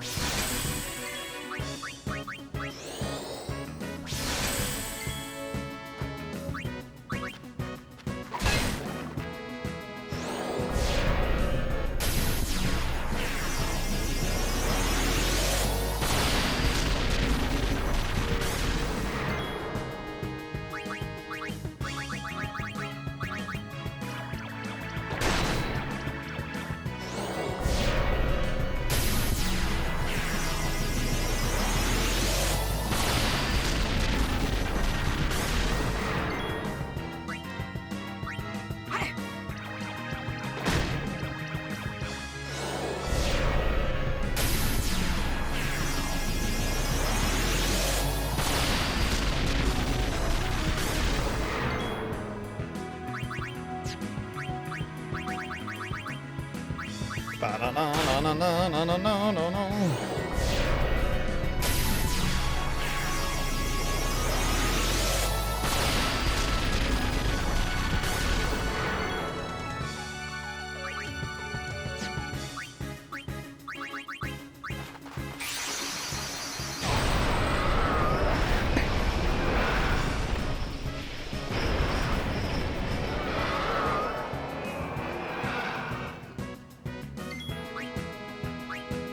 So, of the available Final Fantasies still left in this year's Final Fantasy Fiesta, what's the one you're really looking forward to? Personally, for me, I think it's 16, just because I love playing it, but like, we get to do the DLC, we get to do a lot of the different challenges that we haven't seen yet. Well, we've seen them because we platinumed the game, but like, yeah, there's gonna be some interesting stuff. Oh my gosh! They did a regular attack, but it doesn't matter because I didn't get my overdrive, and I got 3 turns. 12, oh man, the one, actually I'm excited for 12 as well, to be honest, because random job, single job, 1 license per level. That's interesting. That's really interesting, and I really do not know how that's gonna play out.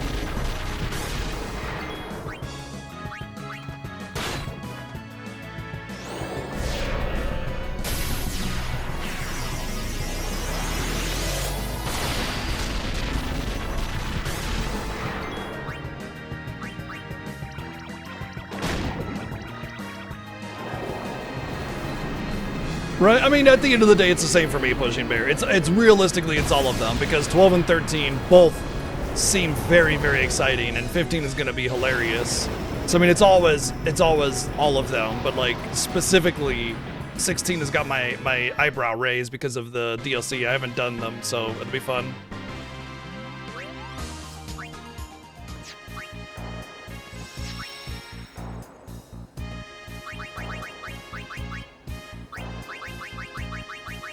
Might as well just equip that, right? Like...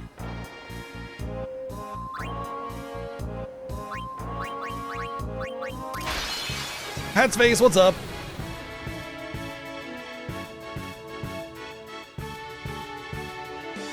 What is this, a Final Fantasy IX battle with the 5-minute intro? Come on, buddy.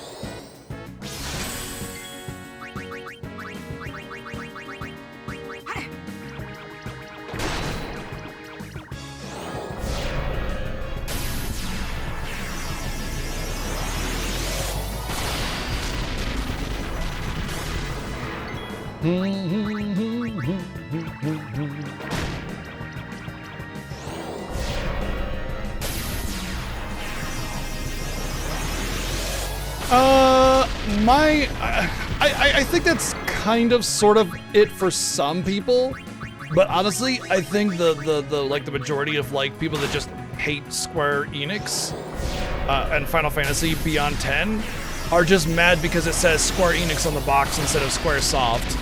They think that Enix was like some predatory like jaguar in the jungle waiting for Squaresoft to become vulnerable to pounce or something. But in reality, the merger was going to happen whether the movie failed or not because they were already in talks well before the movie even came out. So I think a lot of the dislike for Square Enix and Final Fantasy afterwards, I think, are just mad at the box art saying Square Enix instead of Squaresoft. Because they'll cite FF12 as like when they started losing it, but the thing is that Final Fantasy 12 was pretty much more or less designed entirely by Squaresoft, because it was already in the late stages of development before the merger happened. So like that wasn't even a factor. Squaresoft still made, FF12, but they'll try to claim FF12 is the one where they lost their way. It's the start of everything going bad or whatever. But, anything Squaresoft on the label is fine. And I think it's just people were mad at the merger because their daddy Squaresoft no longer was Squaresoft anymore. Now, I do think that there are people that legitimately just want the turn-based aspect back in RPGs, and that's fine. You're free to like what you like. But I do believe that the more vocal attack against Final Fantasy and Square Enix tends to be that mindset. They're just mad that it's not the same company, and it's like, company loyalty is kind of lame, I like the games that Square Enix releases, and so I'm interested in what they have to release, but I'm not going to sit there and buy a game because it's Square Enix, or Squaresoft for that matter, or anything.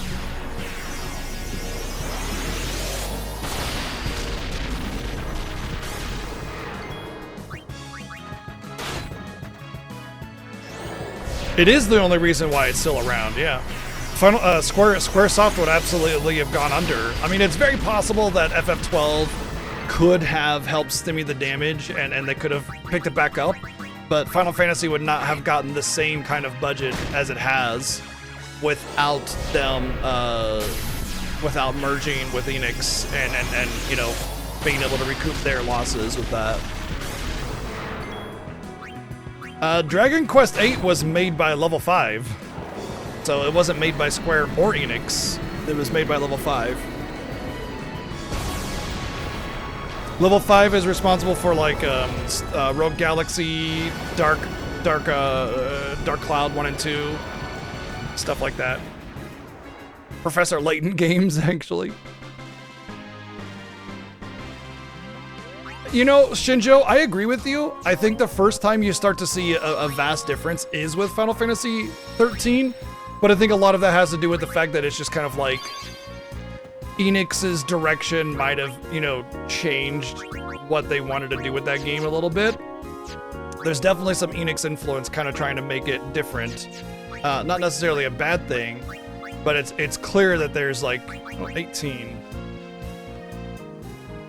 Said I wanted 40, right? No, 40, 80. Yeah, we're almost halfway through. I don't mind Rogue Galaxy, but it really starts to fall off in the back half. And then they have these really cool like puzzle guns for the battles, and then they just never do anything with them, and it's a shame. And the combat is basically like get nearly one shot and spam items. It's really, really, really, really mean. But otherwise, the concepts and the kind of gameplay and everything had some really cool stuff to them.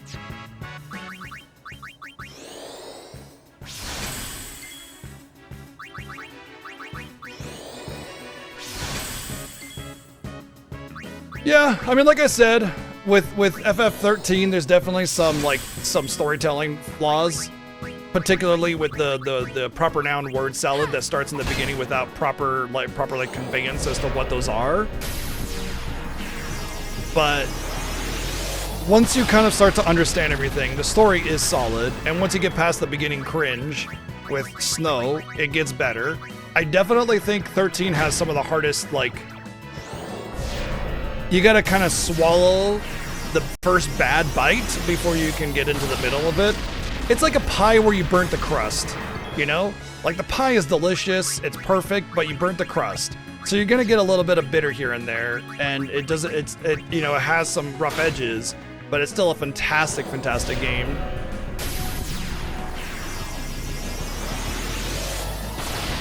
Sisatrez, I didn't finish, or I didn't like Final Fantasy 10, 12, and 13 when they came out because of really, really arbitrary nonsense. Like, you can't fly around on the world map in 10 and 12, and, you know, FF12 is different, and so it's bad. And I came back years later to these games, and I'm like, what the shit was I smoking? These are amazing games. Because I had realized that, like, my disinterest in them was arbitrary. It didn't mean anything. It was irrelevant. They're not factors of good and bad game design. They're just different. And so when I realized that it was just different and not bad, I really started to love them. Yeah, I mean, obviously the linear progression in FF13 is a bit of a problem. Like, linear story is fine, but linear progression feels a little rough. Although that being said, I played 13 multiple times, and I've never felt like I was pigeonholed into only playing one way. You know, there's a lot of other self-imposed challenges you can do. You just can't overgrind or grind different paths or something. Kim, thank you for 86 months. Thank you.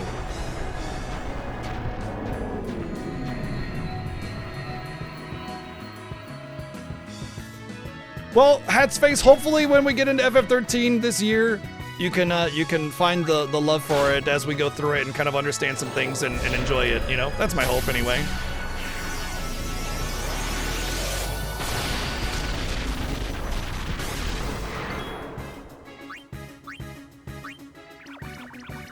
To be fair, all of the Final Fantasies pretty much have some kind of political messaging, but FF12 is particularly revolving around politicians specifically, so that kind of language can confuse a lot of younger people. I know when I was younger, I didn't quite pick up on the nuance of it either, and it wasn't until years later when I was started playing it again, I'm like, holy shit, this is masterful! This is brilliant! Like, this is so good! Like the way the pieces move on the field is so good in that game's story. It's really, really excellent. I was about that old when 12 came out as well, yeah.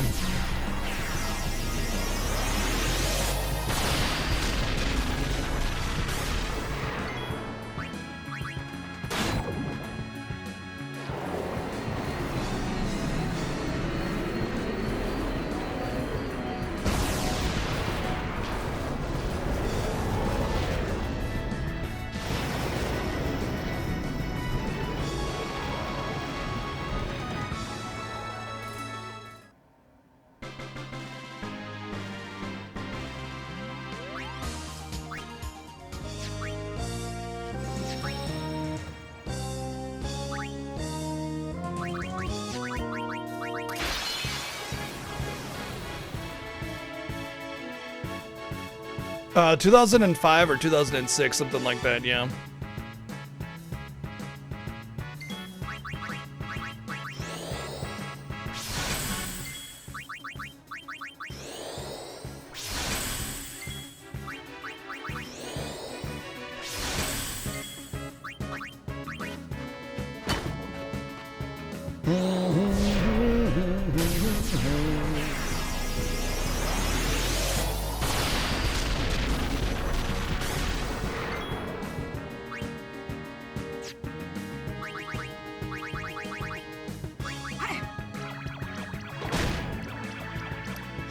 Vaughn didn't help, yeah. Vaughn definitely did not help. I think, man, some people's media literacy and everything gets really, really bad. Because how many times do you have to talk about, like, Cloud and Squall not being edgy or Lightning not being edgy? Like, they have complex personalities, and a lot of their issues are, like, from trauma or from, like, introverts or being antisocial or something. They're not edgy. And it's like, it's the same thing with Vaughn. And I will admit, I'll be the first to admit that for the longest time I treated Vaughn like shit. And it wasn't until I sat there and actually gave him the time of day and listened to what he said and thought about his motives and realized that Vaughn is actually, not only is he pretty decently well written, but he's a character that belongs. It's just a different way of approaching the protagonist or main character, controlled character mindset. And the whole like rumor of Vaughn being introduced to the game in the 11th hour to appeal to a young Japanese crowd is complete bullshit. Like, Vaughn was always the protagonist, or at least the main character. Ash is obviously the protagonist, but, you know. Anyway, the point I'm getting at is actually Vaughn's character is good, it's well written, and he grows. And I think he's a perfectly fine character. Do I like him a whole lot? Not really, but I have no qualms with his presence, and the writing of the character is very good as well.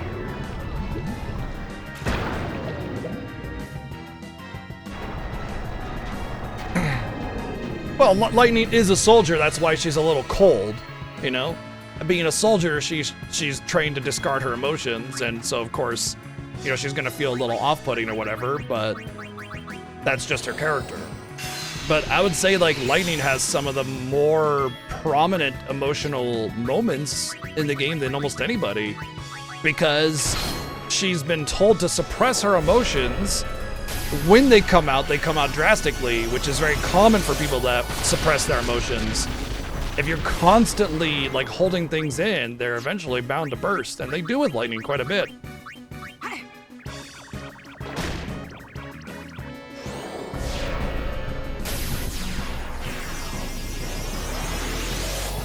Grind's going pretty good. I think it's going really smooth so far.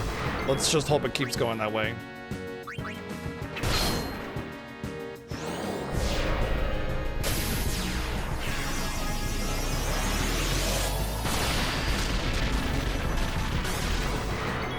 Interestingly, using the party takes damage, you get limit or overdrive gauge fills faster than only if you take damage once. So Riku and Lulu have different overdrives. Riku has the one where you take damage, you gain overdrive. Lulu has the when your friends take damage, you gain overdrive.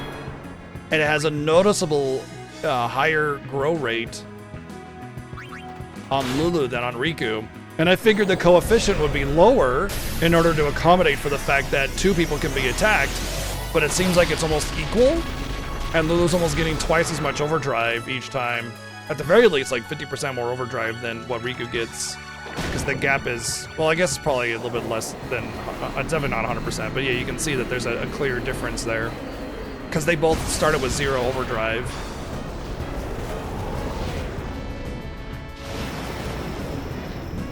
Yeah, I agree. But I mean, Squall, Cloud, Lightning, all of them have excellent characters, excellent depth, and people just want to pass it off like edgy LOL because they have no fucking like brain cells to like actually think about a character's personality and like presence in the story. That being said, when I was young, I thought Squall was edgy too, so whatever. It's just a very immature mindset, that's all.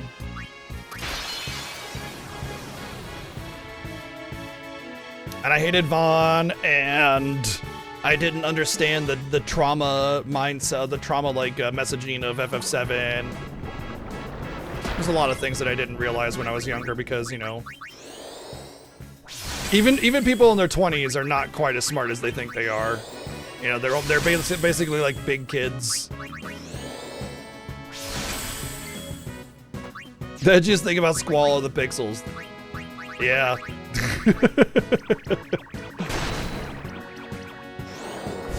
No, I've grown to understand Vaughn. Like I last time I played FF12, I took a deep look at his dialogue and his motives, and I found that actually he's well written and his presence is well like justified. It wasn't the last time. It was like 2 or 3 years ago that I did this, and I was kind of thinking about it. I was like, wait a second. Basically, like the quick and dirty of it is, Vaughn is a little ignorant because he's homeless. He's a homeless thief. His parents were killed from war, so he's got a chip on his shoulder, and he distracts himself from that pain by saying stupid shit. You know, it's just like somebody that uses humor to like deal with their issues, you know, like it's a distraction.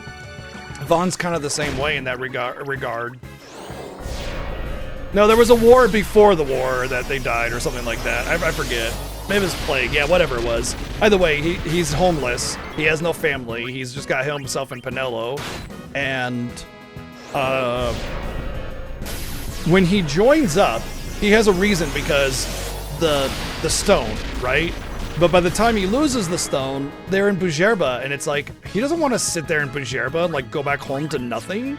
Like, he has an opportunity to go with these people, to go on the adventure that he's always wanted, and he has a stake in it because of the Empire and Rabanastre and everything. So, like, he has a desire to want to help. He's proven himself as a combatant. They want his help, and so he goes with them, and that's all.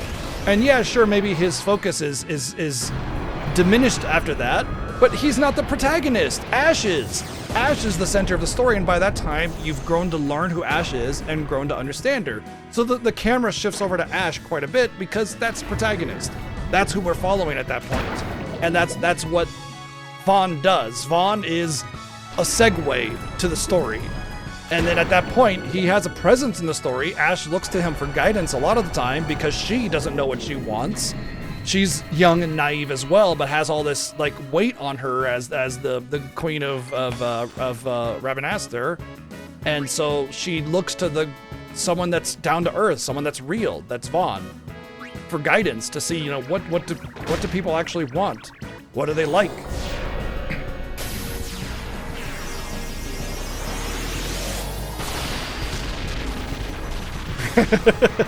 Pixels, abs, the only edgy things about these characters.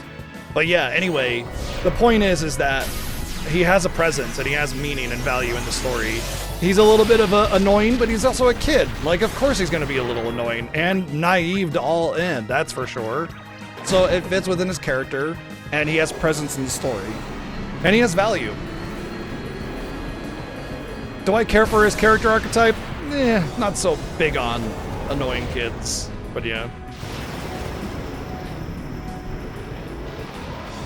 Well, she's automatically the queen because the story starts with her father dead.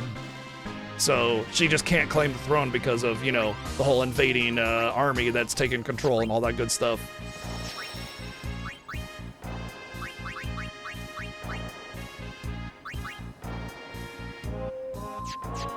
It seems like I should have more than that.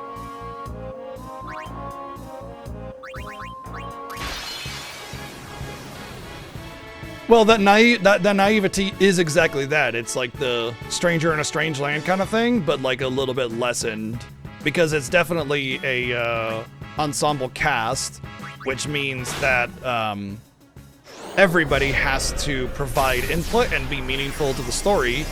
And so from time to time, Vaughn will, you know, be an ignorant kid in order to facilitate storytelling, and other times it's just a strange place that everybody needs to ask questions for, like Gitterwagen, you know, what the hell's Gitterwagen?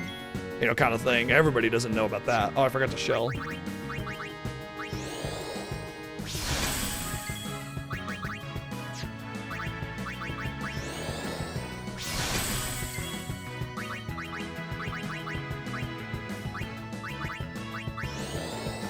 It's a shame there's no Protectiga or Shelga, because I would definitely take advantage of those.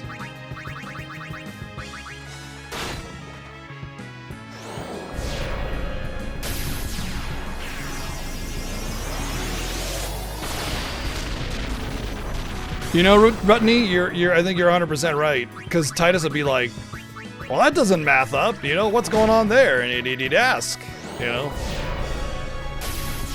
Gitterwagen is the place where Sid taunts you to go to. I too make for Gitterwagen. And then he fucks off.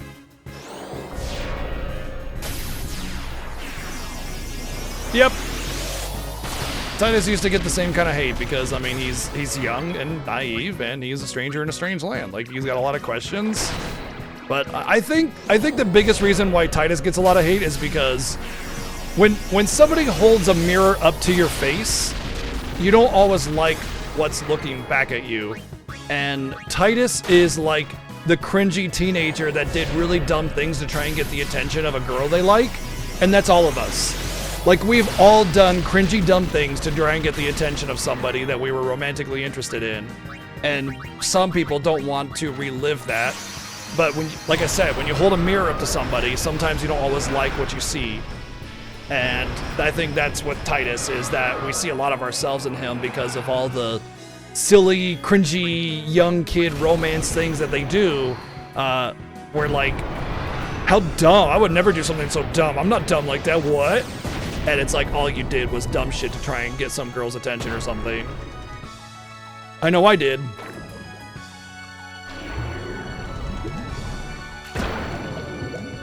Oh yeah, I mean, having parental issues is definitely another major relatable aspect of Titus.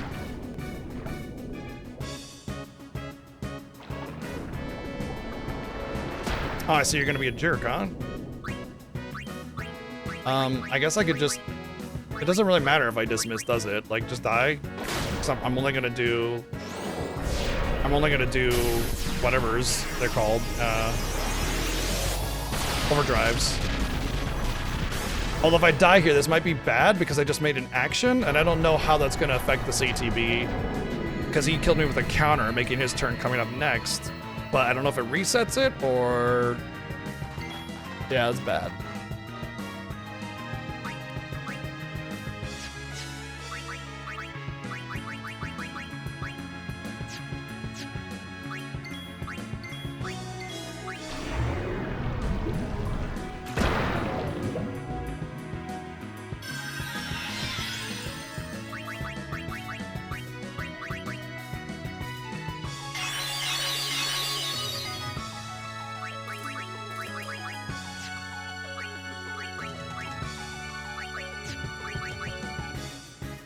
I'm healing because otherwise Riku won't do 99,999, and then I won't get an overkill.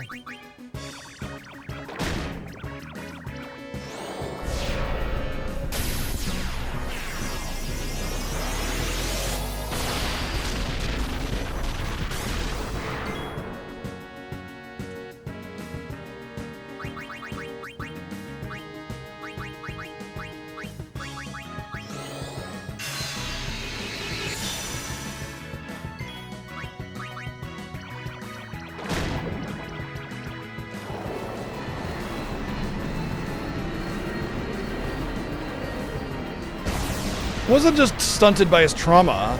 I mean, it was stunted by the fact that he didn't have a parental figure really growing up anymore. He just had Aaron looking after him, which is not really a whole lot. And he just was like a star athlete who had no, like, limitations.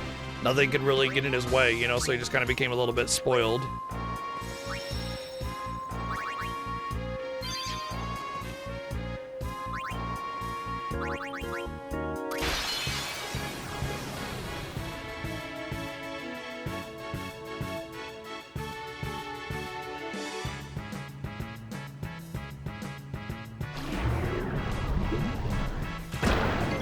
Cool. Oops. Oh, no, don't do that. Oh, man.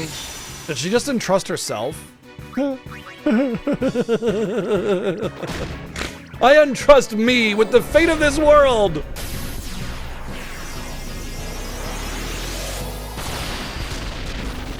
I was really hoping to see the limit bar go away and then come fill back up or something.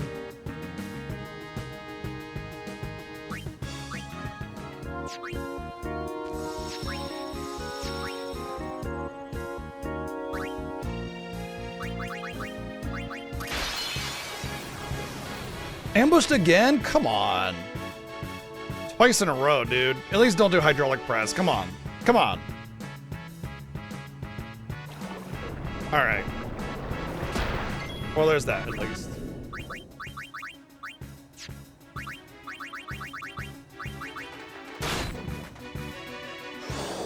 What's not fair?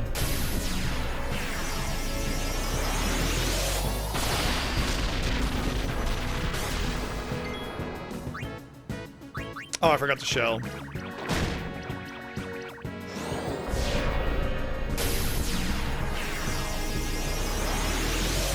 Oh, yeah, I mean, it's really dumb that you can have these, like, set battles where you go into an arena and you can still get ambushed. But to be fair, you can also get a surprise attack on them. Still, I'd rather neither than having both. Well, to be fair, you can farm out if you're really struggling to start the grind. You can farm out an ambush on the enemy so that you can get a bunch of extra attacks, and that it might give you the kill. You know. But I think it's a bit of a stretch. If you're not quite there, then that's not really going to help you out too much.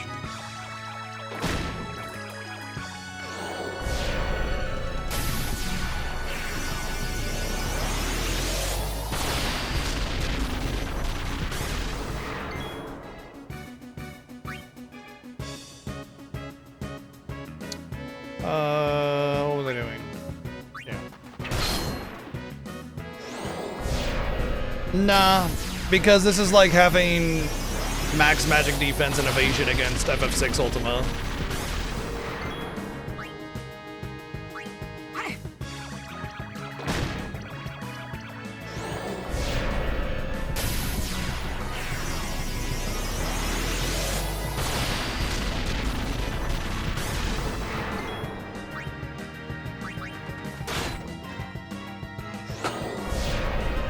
I got the kitty. Ah.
Now I'm kind of hoping for double hydraulic press.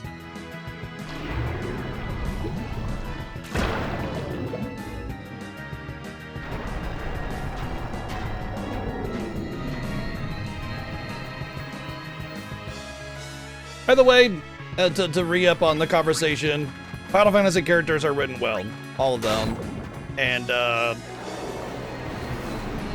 sometimes we don't pick up on their nuance, especially when we're younger.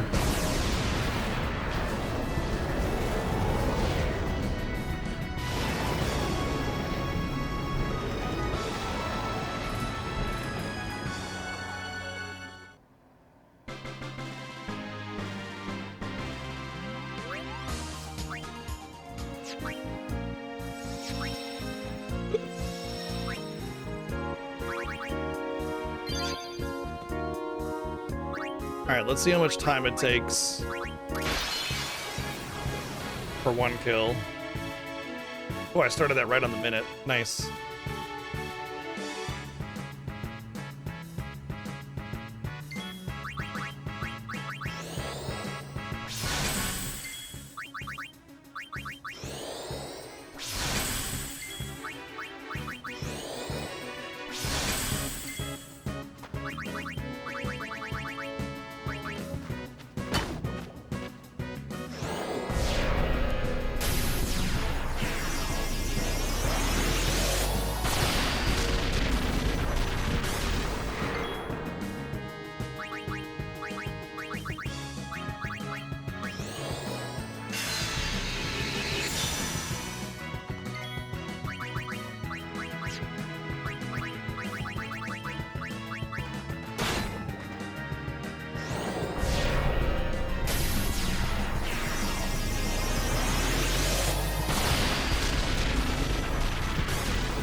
I feel like all this would go faster if the menus weren't so sticky.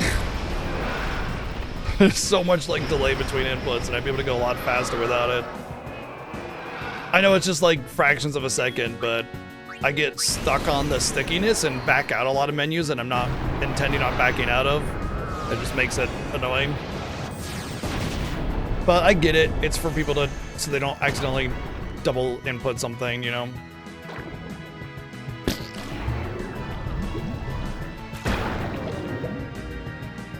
All right, we're at 2 minutes so far. I think we'll beat it before 3 minutes, which, okay, not if you're gonna be a dick about it.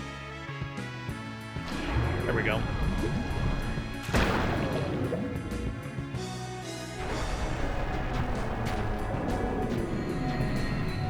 You're not wrong. The big hate comes for 15, which is funny because it's one of the most successful Final Fantasies ever.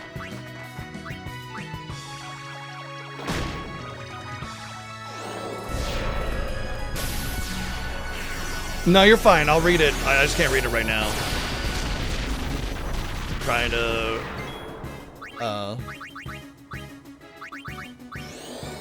make this fight go as smoothly as possible. I'm not trying to speed it, but just kind of get a really good idea of how long each fight takes. It's looking like it's going to be about 3.5 minutes.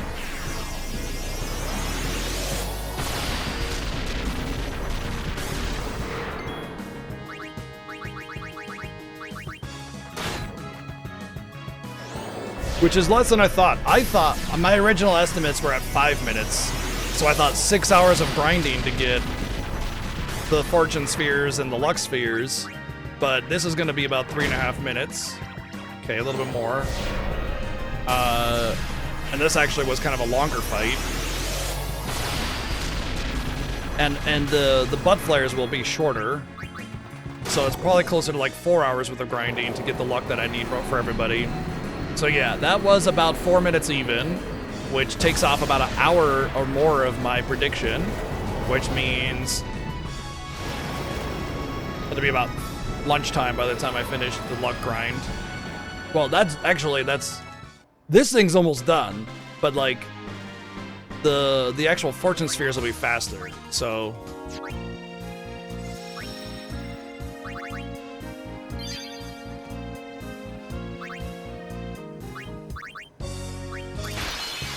But I mean, what I mean by lunchtime by luck grind done is like all of the luck, including the fortune spheres. Hold on. Let me get this set up. Total list, I think some folks are finally coming around to, like they did with 8. Can't say I blame some of the feelings. Too much due to 15's weird history behind the scenes. I think part of the reason for hate comes from the whole 13 versus crowd, which is like the weirdest like collection of obsessed nerds I've ever seen in my entire life. Because it's like this game that doesn't exist, that had one preview video about it, and then it was the project focus was shifted from versus 13 to FF15. And like you still have these people that are like insistent that FF15 is bad just because Versus 13 was robbed or some bullshit like that. And it's like, bro, you don't know anything about the game. There was one preview video that could very well have just been an FF15 preview video, and you wouldn't have known the difference. Like, it tells you nothing. It's not a... It showed no gameplay, it showed no story, it showed nothing. It just showed Noctis doing some cool shit, and like that's it. It's all you know. And you're like making this insistent claim that Versus 13 would have been the godliest game of all time. It's like, bro, you don't know that. You have no idea what it would have been. I do not. Honestly, I'm glad we didn't get another weird 13 spin-off sequel thing as well. Because 13-2 and Lightning Returns were already cringy and weird to begin with. Like, what the shit? It's the weirdest. I do not get the Versus 13 crowd, man. It's so weird. Like, why are you latched on to this old canceled project from yesteryear that we have known nothing about? I just don't get it. What's up, Ziggy? What have I seen the trailer? I don't know! But I think a lot of the hate for 15 comes from the fact that they think 15 robbed 13 Versus, which has nothing to do with it. 13 Versus was just a project that they moved away from and said, never mind, we don't want to do this. And some of the assets were reused for FF15. The end, that's it. You know? You changed your name to Orange and I almost didn't recognize you. A lot of my ability to identify people is their name color.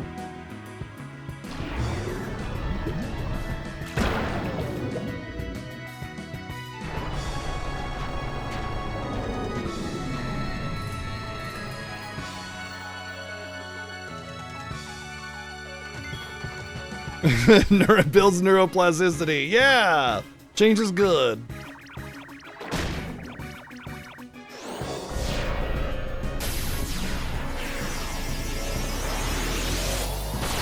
Anyway, I think that's where a lot of the hate to 15 comes from. I think a lot of the hate comes from the fact that it's still just the same, you know, it says Square Enix on the box instead of Squaresoft. And I think there is legitimate complaints about FF15. I would say I have plenty of my own complaints about FF15. A lot of it has to do with, like, I think it's very easy to see where the flaws and the holes are because they left a lot of gaps in the game intentionally because they wanted you to experience the story through all the extra media and stuff like that, right? They wanted you to watch the movie, they wanted you to watch the anime, they wanted you to watch watch all the little updates and everything. And while I really appreciate that kind of like multi-platform storytelling experience that they were going for, people judge the game for the game and they don't even know about the movie or anime a lot of the time and they get lost in it. And it's like a lot of people were trying to avoid spoilers and they didn't realize that you were supposed to watch the movie and the anime first. And I think they could have done better by giving warnings at the beginning of the game saying, this game is best enjoyed you know, first by watching the movie Kingsglaive and the anime short Brotherhood, and here's where you can find them. And I know that the pre-orders of the special edition came with the movie and all that, but like, let's be honest, when you get a game and you get home with that game, you don't want to sit there and watch a 2-hour movie. You want to play the game, you know? And so I can't really fault them for being upset for having to watch a movie and an anime. For me, it was I got to watch a movie and an anime in order to build up this universe so that when I got into the game, I was even more enthralled with it. And it worked. It worked for me because I love FF15, Kingsglaive, and all that extra media stuff was just like icing on the cake. And then there's the DLC stories, which is another like point of complaint for people. They think, oh, it was incomplete and they had to release all this DLC to finish it. And it's like, no. None of the DLC stories matter. It's just over elaborations which are completely unnecessary. You do not need the DLC. In fact, my opinion is that the DLC makes the story worse because it just adds unnecessary fluff that means nothing. And a lot of people be like, oh, they had to release a movie and no, they didn't. They chose to. That was the original concept. The whole idea was to release this multi-platform experience, so you got the whole world building all together, you know? Oh, Zyfreak, you know, you can get your boobs elsewhere. It's fine. Don't worry about it. Oh, shell first. Anyway, I understand like people's like hesitation and hesitancy towards those aspects of FF15, but those were all kind of like part of it, or they're not guilty of the said thing or whatever. And you know, at the end of the day, you might just not like it, and that's fine. But I will say this, that FF15 is one of the best performing Final Fantasies with, I think they announced like 2 years ago that they had sold over 10 million copies, which is excellent, making it obviously, of course, one of the best selling RPGs of all time, and one of the better selling Final Fantasies of all time. Oh sure, I enjoyed the DLCs. I enjoyed them a lot. I just don't think they're necessary. People suggest that the DLCs were like their fix for, you know, missing the story or some nonsense like that, which is completely untrue because they were planned from the beginning and they didn't add anything of significance. Sure, it explains a little bit about some things, but those things are not needed to be explained. They're powerful by not being explained, in fact. I think we talked about this, Ziggy. Yeah, you said you were potentially going to give it a go. I mean, 15 is what it is. I think it's got some. I think the biggest flaws of FF15 are the things that were added in the Royal Edition. Particularly, some of the cutscenes feel a little off with some texturing being bad, and they just kind of feel a little disjointed because they were like wedged in there to appease people's complaints rather than sticking to their original like vision, right? And I think that it overall brings the game down a little bit. But you know, it is what it is.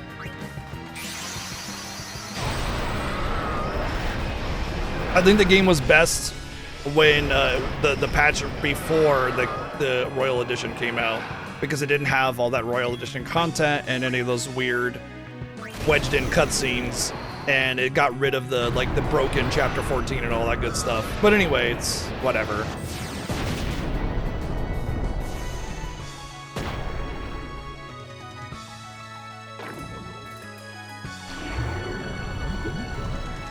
Yeah, that is where the penis alert comes from, yes. The new model.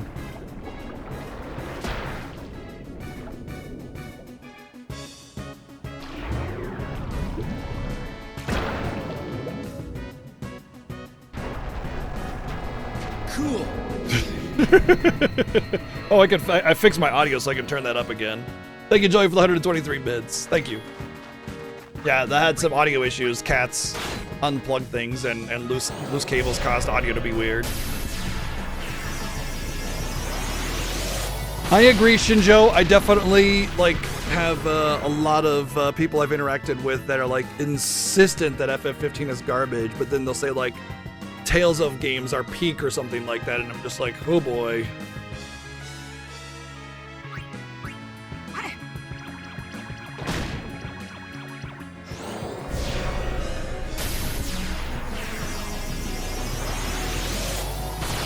You know, you may not like FF15, and that's totally fine, but calling it garbage is definitely a hell of a stretch.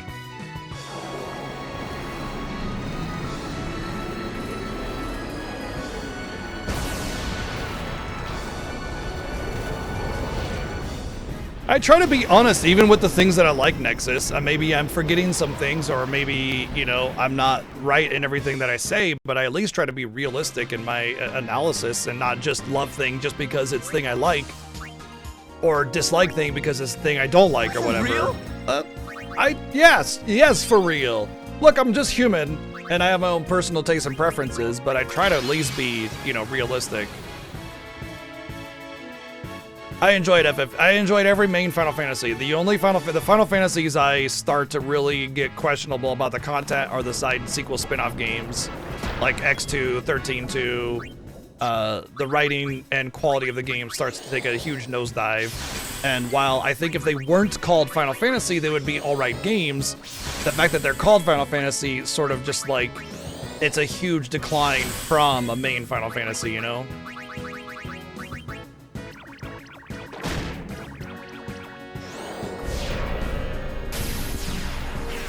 Yeah, Shinjo, that's the other one. They'll say that as well, and then say FF15 is bad, and I'm just like, bro, go glaze green more, I guess. I don't know.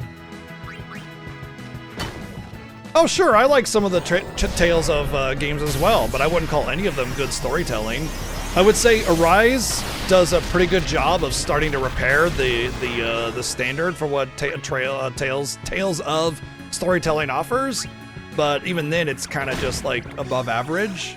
I think the problem comes from the fact that a lot of the time these games like Tales of or Trails games like Kiseki have a lot of great story concepts, but the structure of the plot lines and the writing themselves are what is the problem.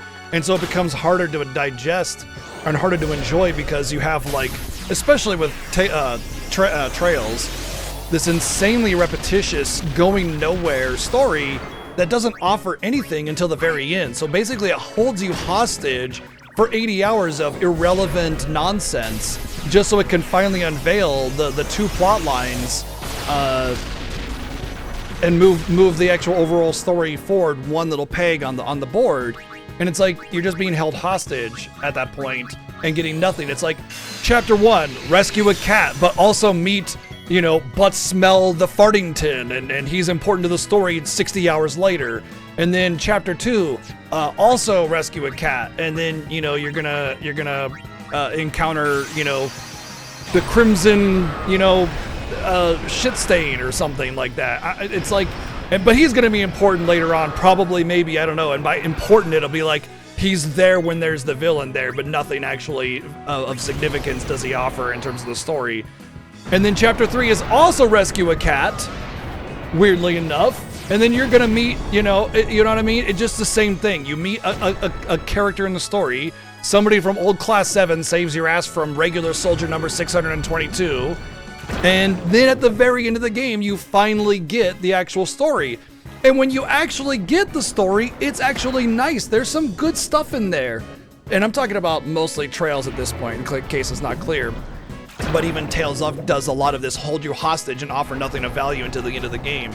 But like when it does pop off, it pops off really well. But it sits there. It's like what's the like kidnapper thing that people get, like where they fall in love with their kidnappers or something. But there's also the sunk cost fallacy of investing so much time into the game you feel like you need to keep playing all of them.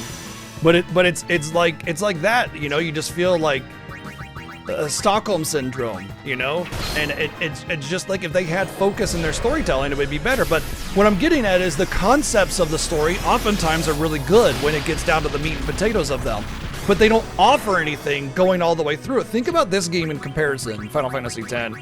We were just talking about it as we were going through the story, like through the last week, and how awesome it is that they can, like, early in the game, they're like, by the way, Sin is Jacked. Like, that's a bomb. You know, and it's a hell of a bomb, and they keep dropping these bombs, making the story feel fulfilling all the way through. Everything is happening, stuff is moving, emotions are being, you know, like drawn out, like things are going on, and it tells a story all the way through. And it doesn't hold you hostage for 70 hours until it can move one step forward in the plot line and then make you play 60 other games 80 hours each to get one more step on the board, you know? And so, you know, you could call FF15 a bad game because you don't like it, but at least the story doesn't do what Legend of Heroes does, you know? And yes, I was explaining Trails. It's fascinating that you knew that it was exactly what it was. And, you know, I want to be clear that I actually don't mind the Legend of Heroes games. I just don't think the writing and the story is good. And that's it. Like, I think there are elements of it that are excellent. I think they bring in a lot of social injustices onto the table, and they have decent messaging, but they don't write it well. They don't elaborate it well. They don't bring it to light in a meaningful way. So you can say, like, you know, such and such thing is bad and we should fight against a corrupt establishment, but if you go fart, fart, fart, fart, also bad establishment bad, I'm not really getting it. You know what I mean? Like, it doesn't really click with me that way.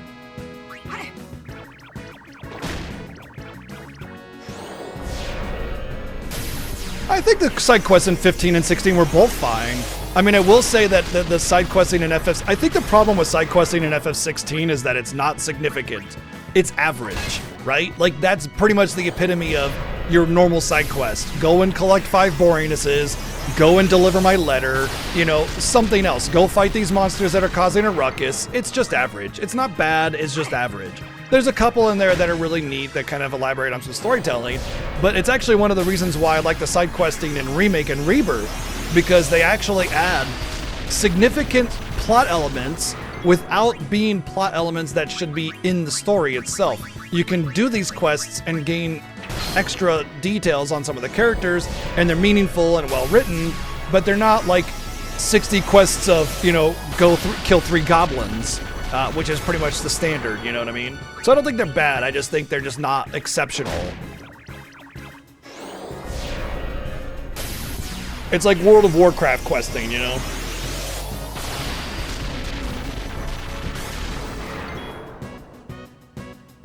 Dot hack was another criminal.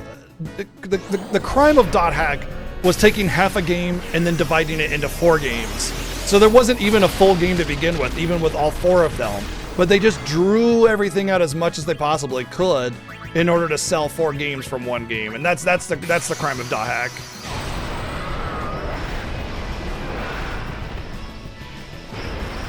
Well, ease doesn't really. I mean, that's a personal problem, Alan. With 15 and 16 being easy. But I will also say, like, if you're using, like, if you're playing FF15 and you're using that one sword that does 3 times warp strike damage, which is like a pre-order DLC item or whatever, I mean, that's just pay to win right there. So, I mean, I would say FF15's not all that easy if you're going through the game with, like, the base, you know, experience before all the extra stuff got added to it. FF15's a little messy in that regard, I would say. Oh, absolutely, Ziggy. My least favorite aspects of FF16 are the things that are very FF14 coded, and it's very obvious to see on a surface level it's very FF14 coded, but there's a lot of depth there that's way beyond that, and it makes FF16 a good game, but it's very clearly like, I don't want Yoshi P to direct another main Final Fantasy because it's just going to be another FF14 sort of like coded game. Because if that's what he makes when he gets the reins for a brand new main Final Fantasy, as good as it was, it shows that Yoshi P is kind of like not capable of really creating something drastically unique. You know what I mean? Even the game engine was an altered version of the FF14 game engine, so it's like, I don't know if I trust Yoshi P to make another main Final Fantasy and make it feel unique, you know?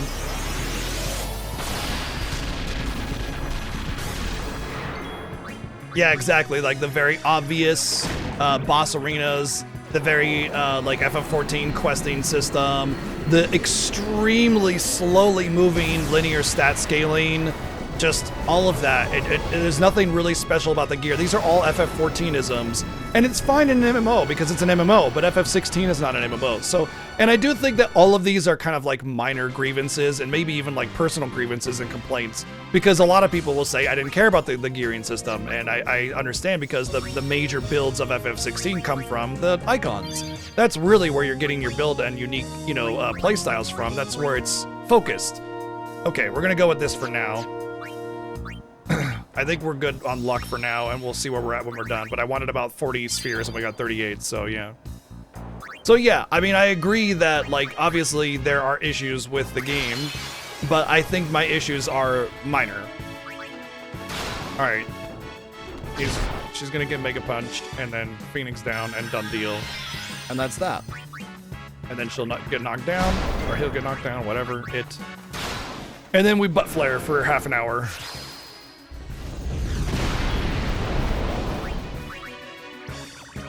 We're done with ultimate counters, as far as I could tell, and now it's time for flare counters. But the nice thing about flare counters is we don't have to worry about healing or anything. We just go in and go ham. And if somebody dies, it doesn't matter because we have Auto Phoenix, and we just keep going. And so probably 1 or 2 people will die, and then the boss will die. The biggest issue will come in with Riku. We don't want her to get low HP, because if she gets low HP, then she won't hit for 99,999, and then I won't get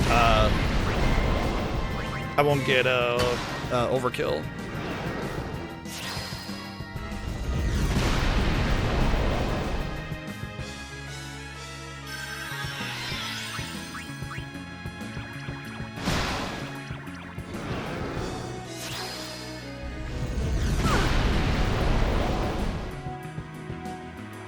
Maybe that, Vex. I mean, it's not that I'm saying how dare he make other games. I'm saying I don't know if I trust him to. That's what I'm saying. I'm not saying he shouldn't or can't or won't or anything like that. I'm saying, like, I'm not sure if I would be so willing to go head first into that. You know what I mean?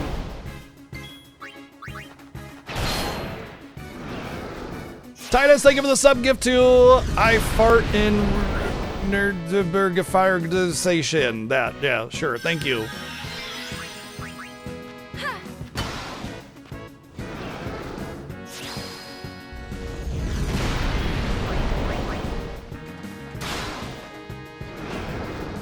I fart in your general direction. Oh, okay. some Monty Python quotes.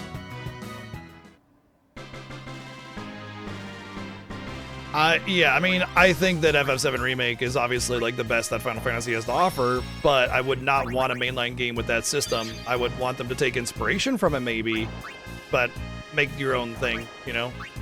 Alright, let's see how much time Earth Eater takes, and that'll basically tell us how much time we have on this grind. We started at 44.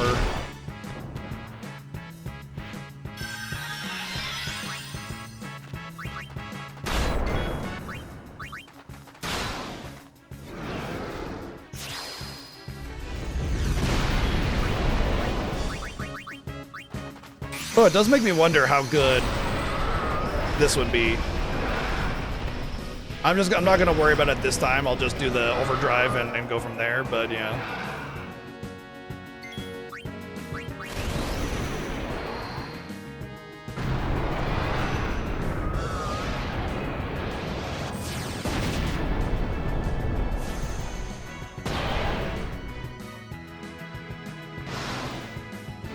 That's a lot better. Wait, no, that's a lot worse, isn't it? 200,000? 200,000 is just like 2 attacks, right? That's worse. That's much worse.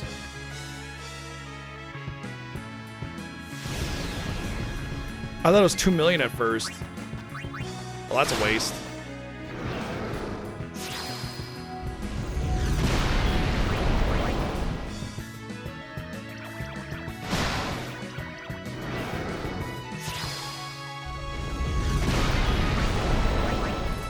Yeah, I know that the darker storytelling is hard for you to like appreciate No Name, so.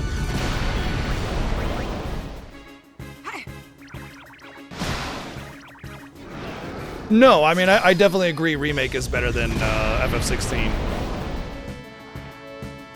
I don't think FF16 is like a masterful game like Remake or something like that, but I do think it's a fantastic game.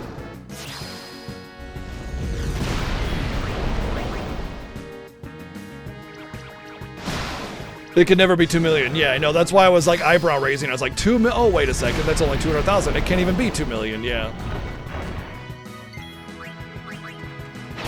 He's only getting up because of the fact that I summoned my Aeon. Normally he wouldn't. Okay, 2 minutes for this asshole. Maybe 2.5 minutes, which is about half the time that it took for the other guy. But I do still have to heal. It's 16 hits for Anima, which means 1.6 million max damage. So, what did I say? I said if everything took 5 minutes, it would take me about 6 hours to finish my grind. But the other one was only 4 minutes, which took an hour off. And this guy is 2.5 minutes, which takes like 3 hours off. 2 hours off, something like that. So, I do think that we'll finish this in about an hour, maybe a little bit more.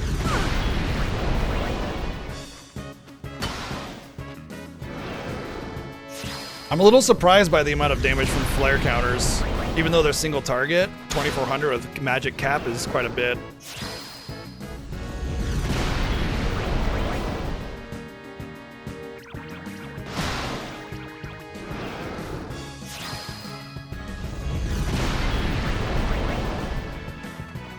Maybe penance today, yeah, it depends on our luck.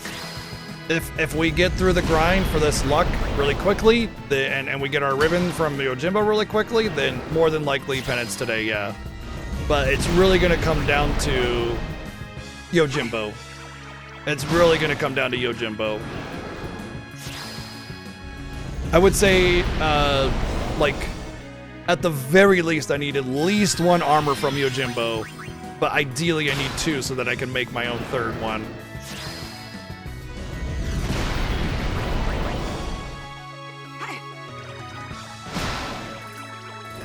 And I would say I really can't compromise on like ribbon and curse proof.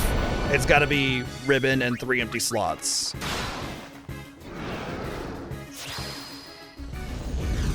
Oh yeah, I mean all the Dark Aeons leading up to Anima are gonna be a joke show at this point. They have nothing that can stop me at this point. Actually, well, I would need my luck still, but yeah.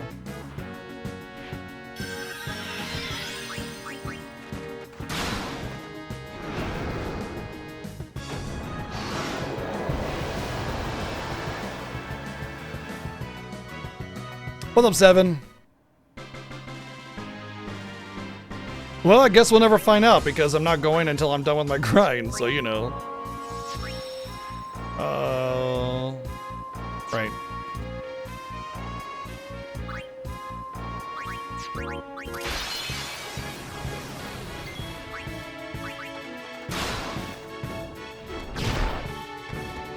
Well, he really doesn't like Yuna. Everything will be easy? The Dark Aeons? Yes, they will be easy. For me. Anyway. The Dark Aeons leading up to Anima will be easy.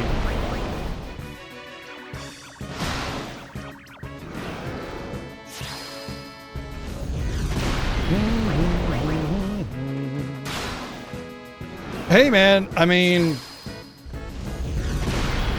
if you struggled, that's cool. I just don't think I will. Maybe I will, maybe I won't. I don't know.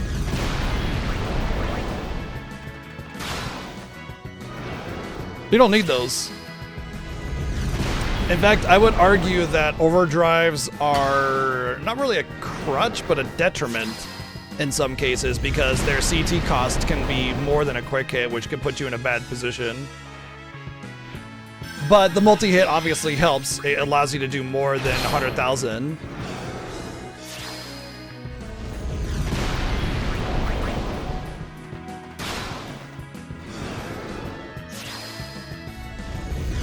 But I've never really utilized Waka, ever. So, I don't know what I would lose with him, personally.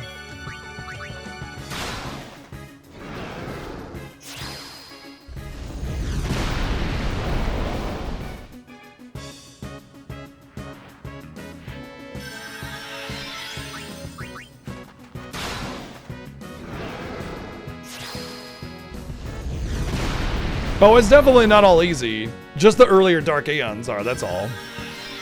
I mean, I've definitely had my walls of trying to do Dark Shiva without the proper hit rate and luck, and just like getting absolutely dunked on. So I mean, like in the grand scheme of this game's power, yeah, the Dark Aeons are very high tier, but I'm not going after them until I'm done with my grind, and they'll be very easy because of that. That's what I'm getting at.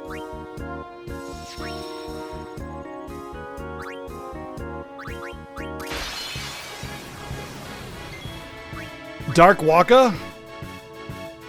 Yeah, let's bring in Dark Waka.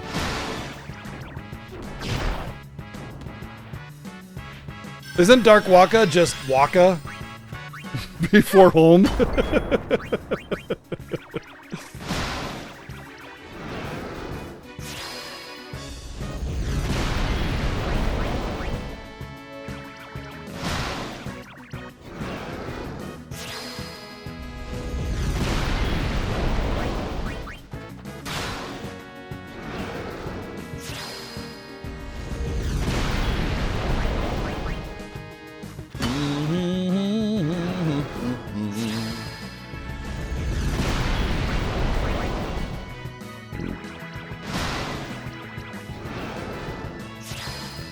I love me some Albed.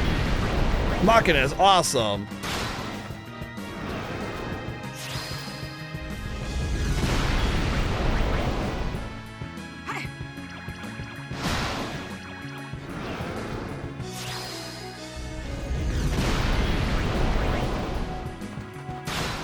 Oh, 2,300, she's still 99.99 or 99.99.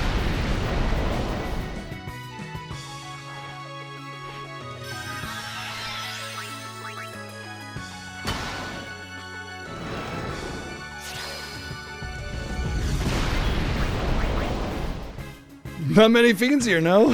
Yeah, Dark Waka says no instead of yeah. This is pretty good, no?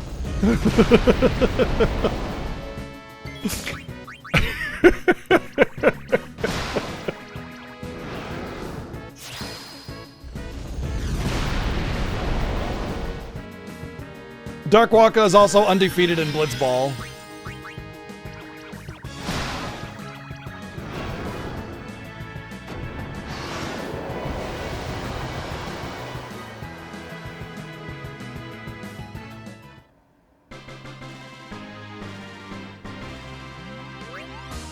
No, I got dark matters. I was mentally thinking, gee, my dark matter luck has been pretty good today, and except for at the start with the defense spheres, and then I immediately get dark matters.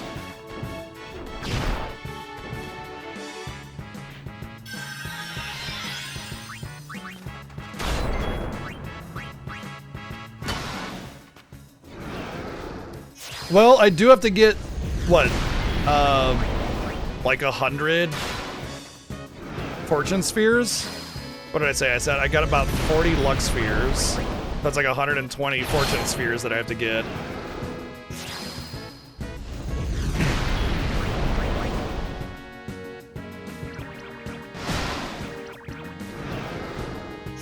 At 2 at a time. So that's, I killed the one guy 20 times. I gotta kill this guy 60 times.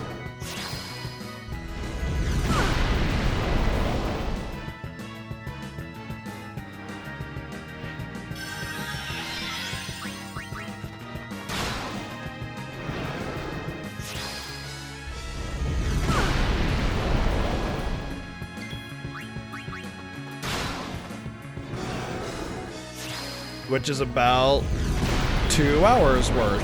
Yeah, right on pace with my estimate. A little higher.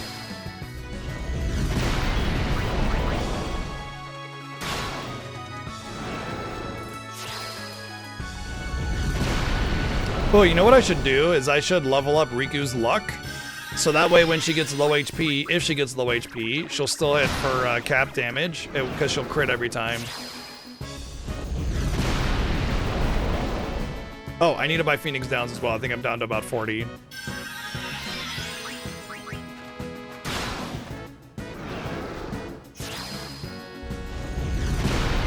Dark Yuta would use guns instead of A. Oh, damn it. It's fart flares. You know, the usual. Flare farts.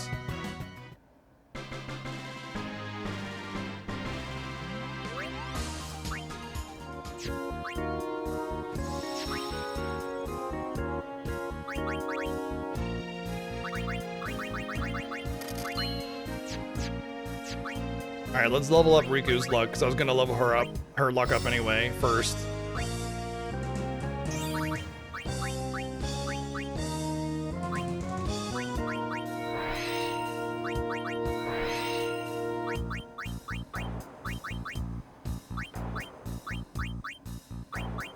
I don't think Dark Seymour would be so, like, angsty or whatever. He would just be like, hey, friend.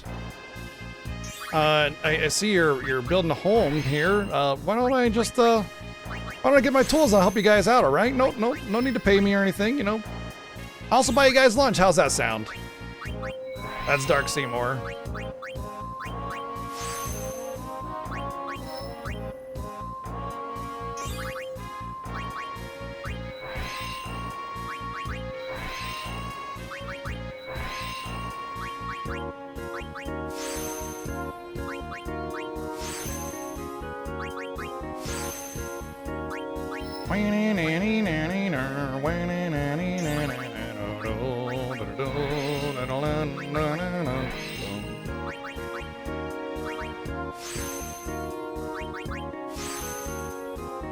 Well, I started with Final Fantasy 1 way back in the day on the NES, but I just kind of like them all. I don't really have a favorite.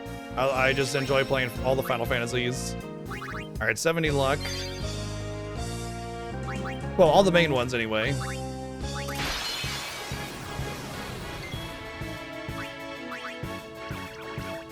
I don't know if that's enough to guarantee a crit, especially on something like Earth Eater, but we'll try.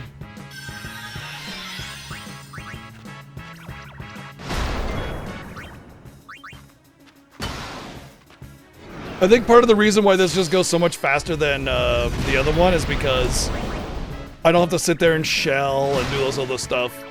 I just go in and hit the X button. You know, I can't tell if I'm gonna crit if you keep targeting Riku. Come on, stop it.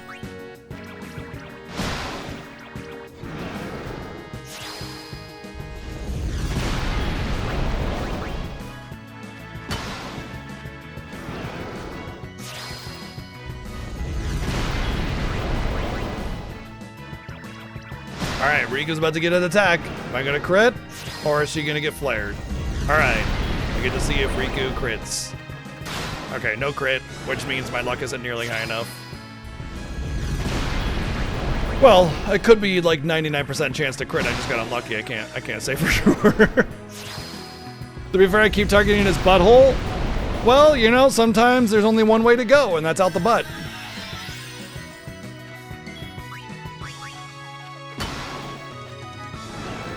Yeah, you want real edgy characters, Vincent and Dirge of Cerberus, or like Albel Nox in Star Ocean 3, or I don't know, anything from Sonic the Hedgehog, like anything. There's your edgy characters.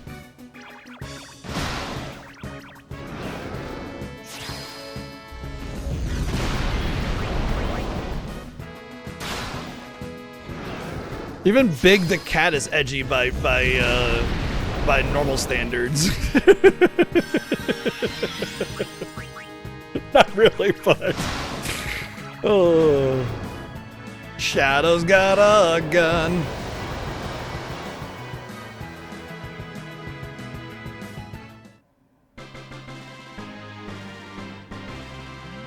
No, I'm being facetious at this point.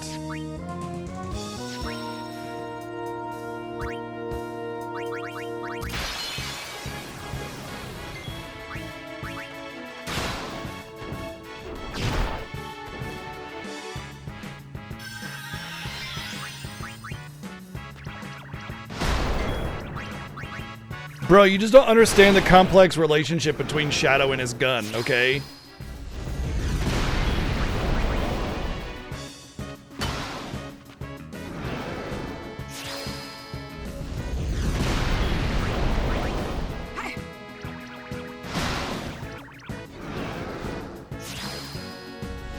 You know what's really funny? Because I don't really enjoy any of the Sonic games. Sonic Adventure was fun, and I enjoyed messing with the chows and everything. But I don't enjoy any of the other 2D or 3D Sonic games at all, and I played almost all of them. And the funny thing is that I love the movies. They were just fun. They really like leaned into the whole Sonic thing, and just they were just fun.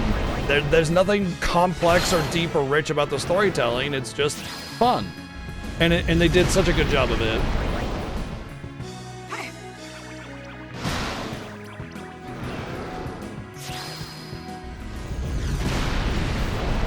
And it goes to show that, like, you know, I may have a tendency to prefer more realistic, you know, hard-hitting storytelling.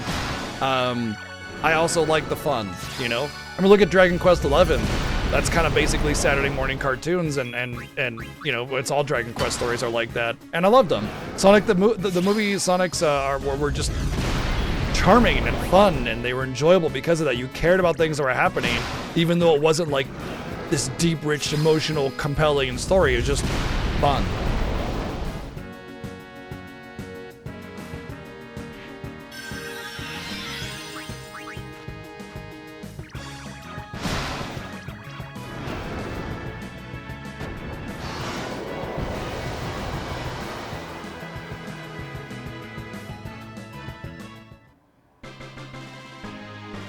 Meow, meow, meow, meow, meow, meow, meow, meow, meow. Wait, is that like a...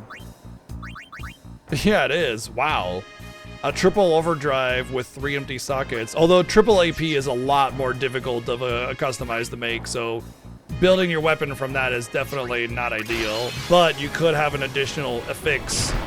You could put in like break HP limit or something. What the shit, bro? Or break damage limit, rather, on there, just so you could have your grinding weapon and also break damage limit, which would be kind of a waste, to be perfectly honest, but still, you could do it if you really wanted to.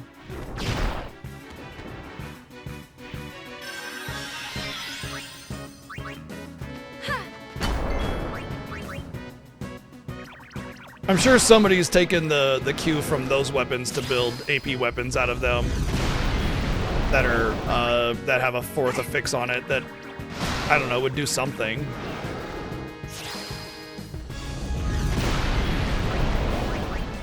What 4th affix would you put on a AP weapon though? Because it's like triple AP, Thank you, Plate Isaac, for the 177 bits.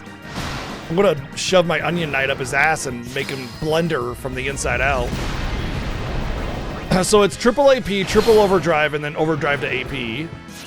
What fourth of fix would you put on a grinding weapon to make it better? Like, you could say break damage limit, but you don't do damage when you're grinding AP specifically. You don't want to. It's... Oh, yeah, I guess you could do... Do they stack? Double AP and triple AP? Would that stack?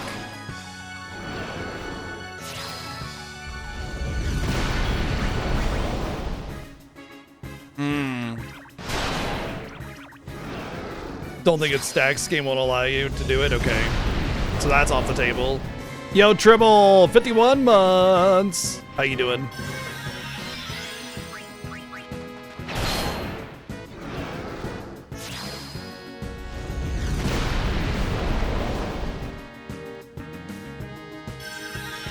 Maybe No Name, but I've been betrayed by the game series enough that I have a hard time trusting any of the other games. You know?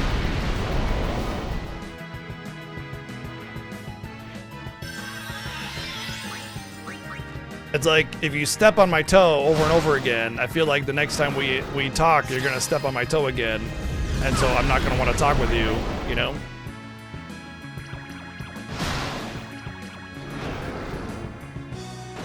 Well, I hope you feel better, Tribble.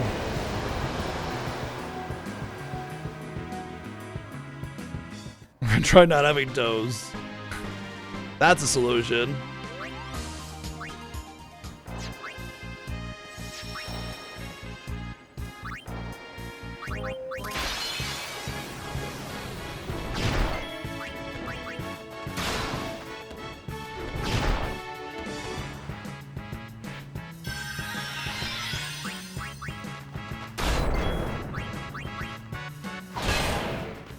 We'll have to do Shinryu too, eventually. But we're not allowed to use anybody other than Riku, so it'll definitely be a fight. It'll either be very easy or very difficult, I'm not sure.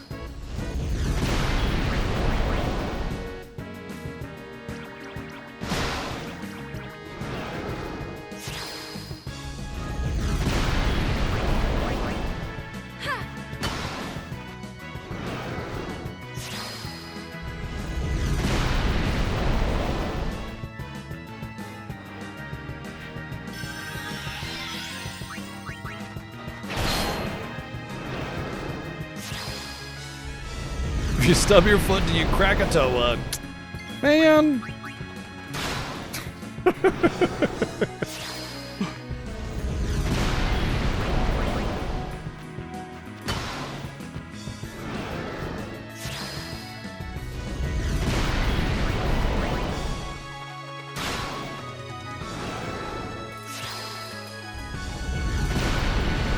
No, tuna! It's been seared. Tuna has been seared.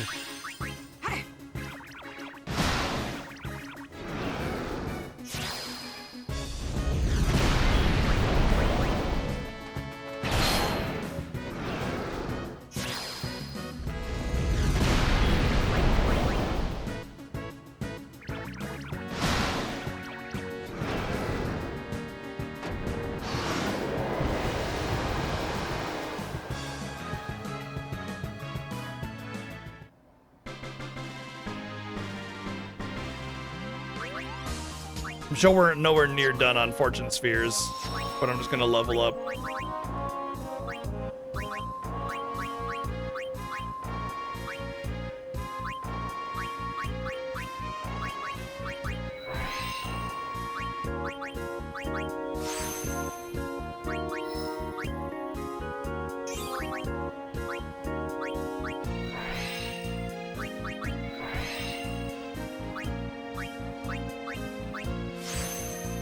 The total is the amount that's been donated during the Fiesta so far.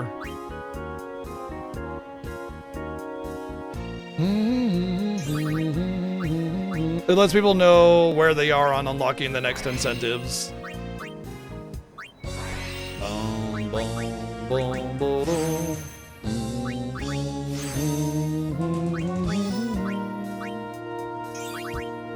All right. Let's open this up. I'll probably get rid of a lot of the. No, Yuna's been through here, so I should probably just learn it all.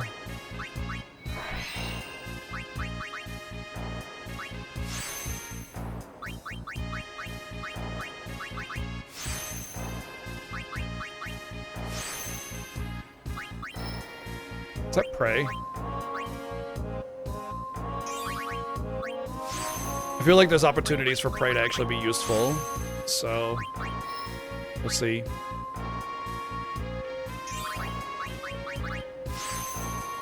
Yeah.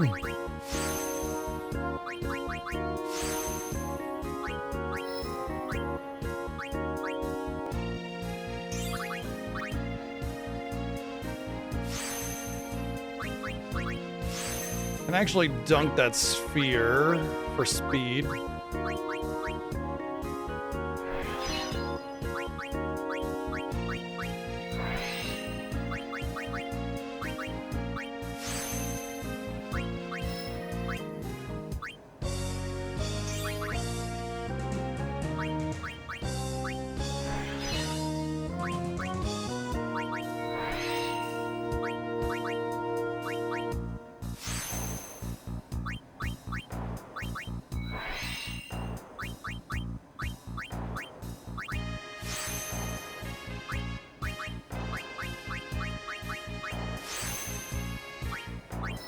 The build the same for all the characters? It kind of has to be in a way, but yes.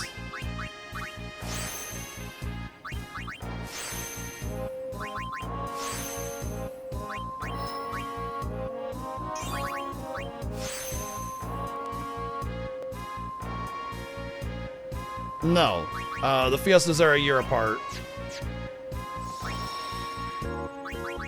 That'd be like saying anything that people donate throughout the year should go to the Fiesta, which would just be silly because I still have to pay my bills.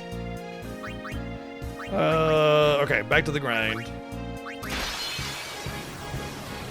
It would just be like, oh, Fiesta's unlocked, you're good.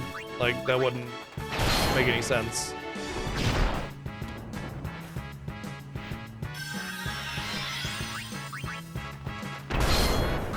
Okay, Riku is definitely critting now.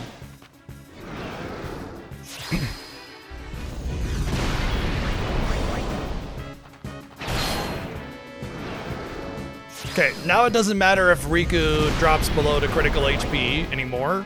I mean, I hadn't actually hit for under 99,999 on Riku anyway, which leads me to believe that the defense, well, maybe the defense doesn't matter because it bypasses defense. So then I just didn't get low enough for it to matter. I think the amount of damage that Riku takes doesn't allow her to get to critical HP that would matter because she gets down to 2,400 and then dies instead of like Lulu and Yuna who got down to 50 or something. It could just be rolls because that was 2,400, so maybe just bad rolls. But either way, now Riku will crit, which will guarantee max damage no matter what. See, her Celestial Weapon does less damage with less HP. So this should crit. Oh, not 99,999.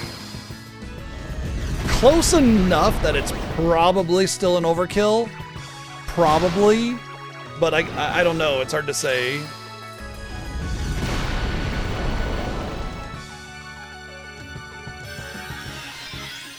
Well, I'm a full-time streamer, if that's what you're asking. Yes, I stream normally 6 days a week, every day.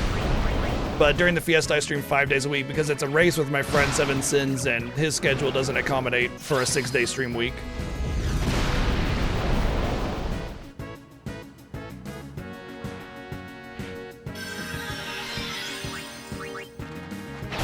Yep, it's about a 3-month long. Oh, that wasn't overkill. Damn. Yep, okay. So it's not enough. Oh well. But yeah, 2 to 3 months usually. Alright, 99,000 is not an overkill, which means I pretty much have to damage cap in order to get an overkill. Which means if Riku's in critical HP, I just have to defend with her instead. Damn. No, you're fine, winner.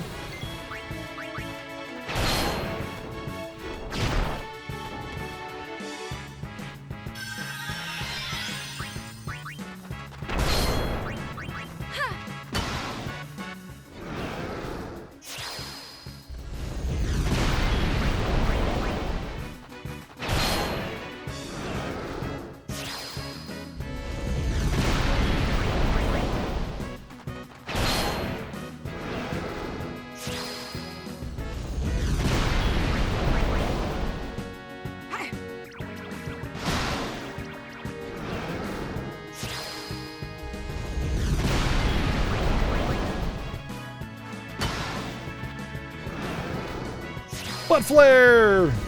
Well, it's actually kind of funny that that when I finally finished getting Riku's luck up to the point of guaranteed crit on this enemy, was the only battle that she actually got low enough to not do 99,999. So I'm not really worried about it. It was just one of those insurance policies that doesn't really matter. But I thought, you know, okay, if I'm gonna push somebody's luck up first, it might as well be Riku's because she's got to do Shinryu and also, you know, critting here. But whatever.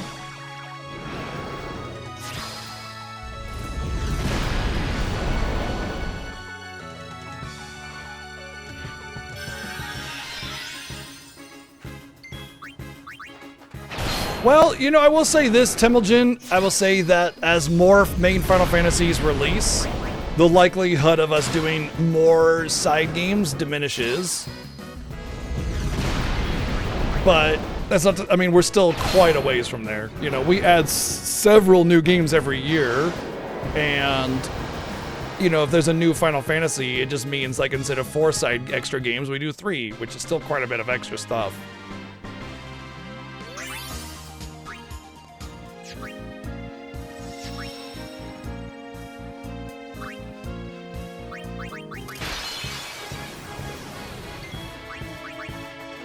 Yeah, we still got a couple years before FF10.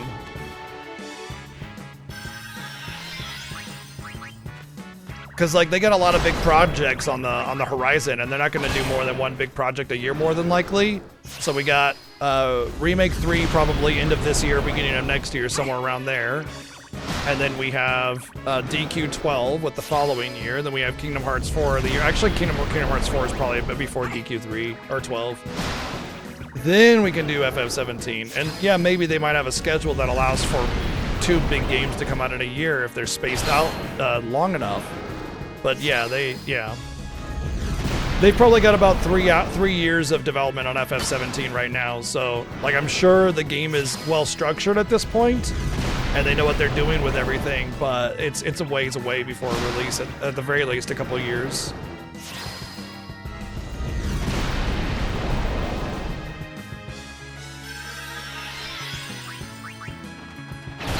Gosh, I sure hope so, Shinju. I can only do so much of, like, go kill Demon Lord, destined hero, for the 80th time.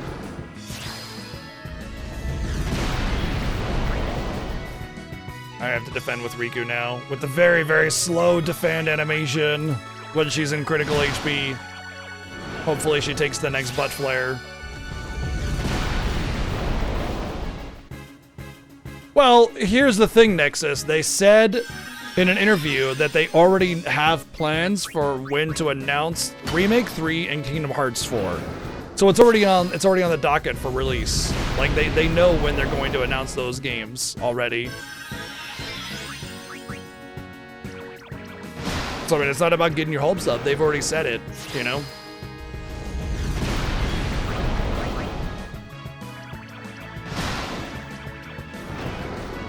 Lulu didn't get touched. Jeez.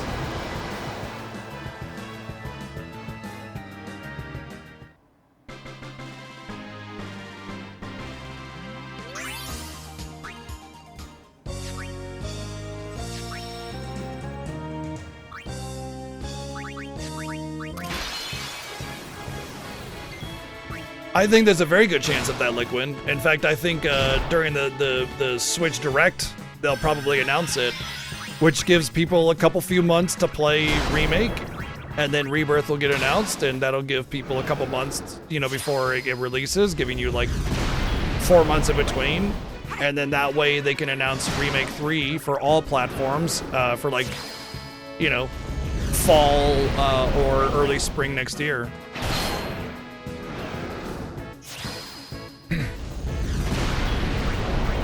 I mean, FF9 Remake was just a rumor. Who knows if that's actually going to be a thing. You're betting Rebirth late 2026? Maybe. I mean, honestly, I don't know. You know, I couldn't say. Because you could say that they're trying to get Remake and Rebirth out on Switch 2 quickly because, like, they couldn't release them on Switch 1, right? And now that Switch 2 is out, they're trying to get them out before Remake 3 comes out. So I mean, it could be like 4 months between, just so that they can get them on there for Remake 3. And honestly, like, you have to keep in mind that developers go by the rule of people can typically buy one game a month. And if there's like 4 to 6 months between Remake and Rebirth on Switch 2, people are not going to be upset by that. They're going to be thrilled by it because now they get to play their game sooner, you know? And that will leave a window open for Remake 3 to be, you know, released late this year or early next year.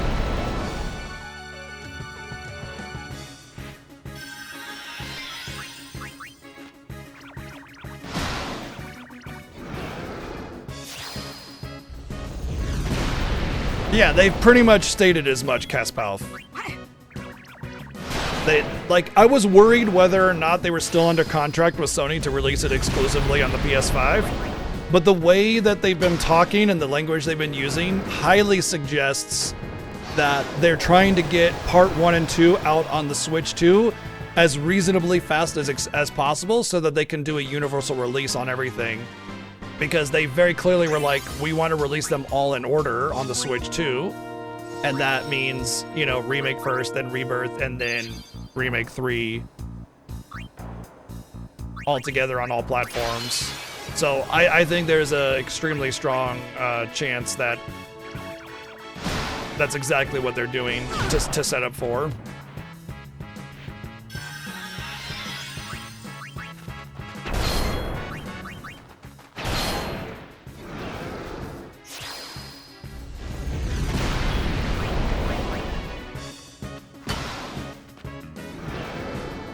Also, it's really important to note that a while ago, like 6 months ago, they said they wanted to move away from exclusivity releases.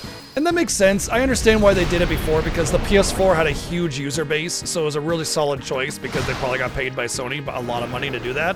But the PS5 at the time only had like 60 million users due to some parts issues, manufacturing issues. Like, they were sold out everywhere because of COVID delays from the workforce, preventing parts from being manufactured, but also crypto farms stealing all the parts that were needed, making it very hard to get the parts needed to manufacture PS5s. And so nowadays, I think they're up to about 85, 90 million units sold. So it's a pretty robust platform now, but like they missed out with Rebirth and FF16. Even though the sale rate for the user base was exceptional, they performed very well. They could have done way better with a universal release. So I think they want to move away from exclusivity. I mean, they said I think they want to move away from exclusivity for that reason, but they've already stated that they're going to. But we don't know if Remake 3 is like under some kind of like all Remake games must be on PS5 contract thing or something like that. But I'm pretty sure it's on a per game basis and that they did not re-up the contract for the third game due to the way they're talking about how they're releasing the third game and what they're doing with the Switch 2 releases of Remake and Rebirth. We don't know for sure, but if I were a betting man, I would put money on the fact that we'll get a universal release for Rebirth, or Remake 3 rather.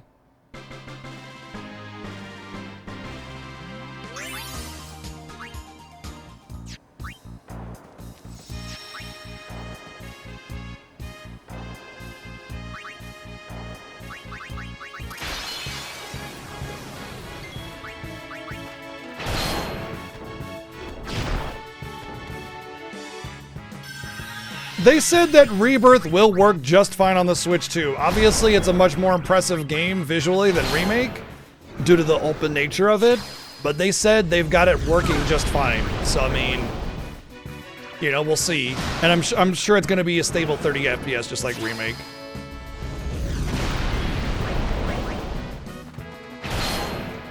Exactly, Nexus. Absolutely. Yeah, it's even more or less appealing than it used to be, significantly.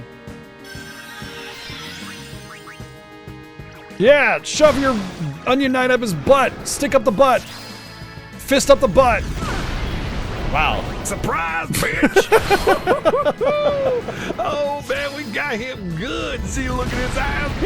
Oh. that's the surprise. I just shoved my entire fist up your ass. Thank you, Lotto, for the 777 bids.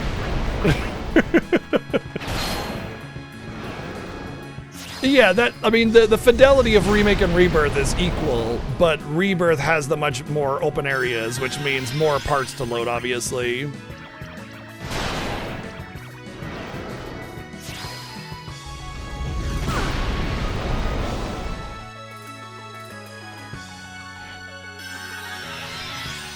What's their development philosophy, Mozzie?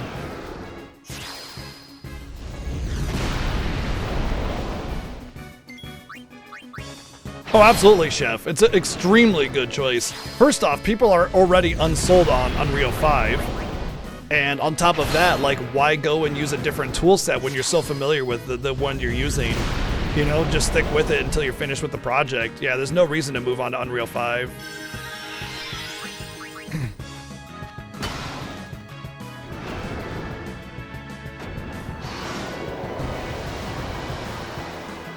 We're just talking about the remake series and the potential release of the third game, as well as Rebirth on Switch 2.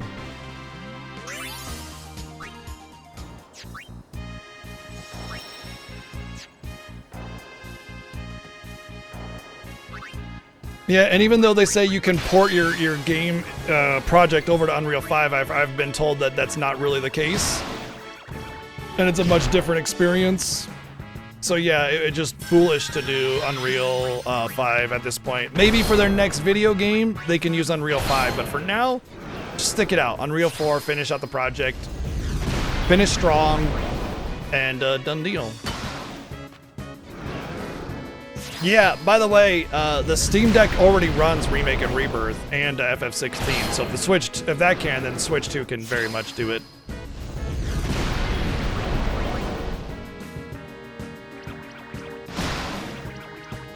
I will say, after playing Rebirth on PC, I'm gonna have a hard time not wanting to get the PC version of Remake 3. But they're not gonna offer cool collector's editions either, and when it comes to Final Fantasy, I usually want to get collector's editions, so I don't know what I'm gonna do there. Square Enix Senpai, I'm advertising Final Fantasy to hundreds of people. Please give me a PC key. Thank you. Heck, you know what? Why don't you give me the collector's edition and I'll do an unboxing on stream and really sell it to everybody. Thank you for your consideration. This is basically like Final Fantasy Central over here. Come on.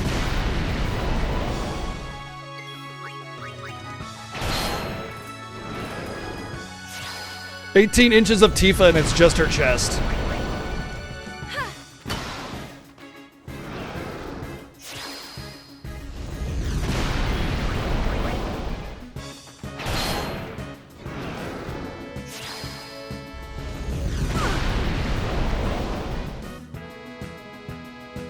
I need a total of 60 fortune spheres, give or take.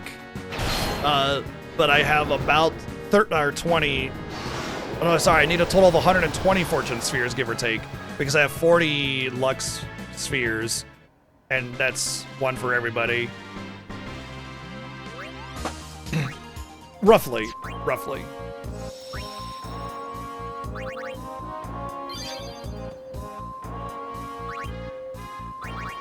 And it's about 2 minutes per kill.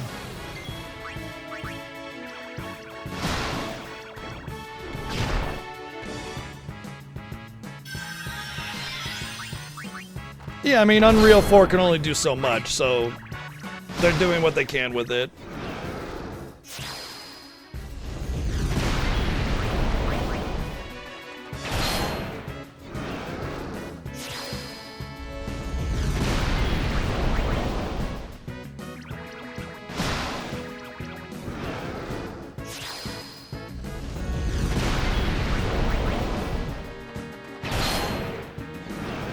Well, they did say that they don't want to do any more Animal Crossing games, but that was before it sold like 50 million copies, so who can say?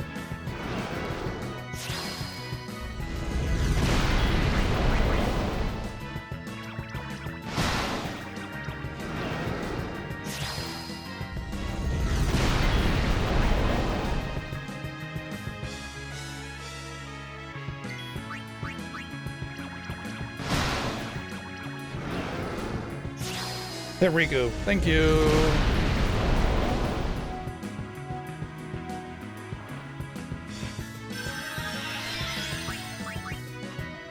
Well, yeah, like I'm saying that they didn't expect Animal Crossing to have such a success.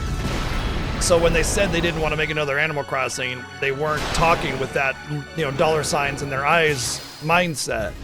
So there is a good chance that there's more new Animal Crossing on the horizon. But I mean, they just released a major content patch for the latest Animal Crossing. So if there is a new one on the horizon, it's going to be a ways away.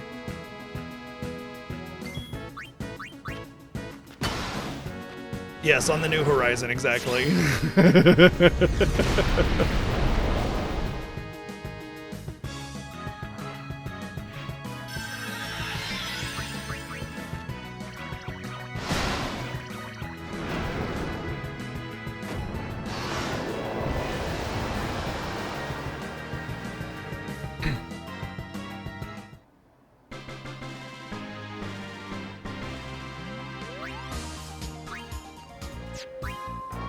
Honestly, I would say most games will be coming out on PC anyway, Chef Tig, so you're not really gonna, more than likely not really gonna miss out on too much there.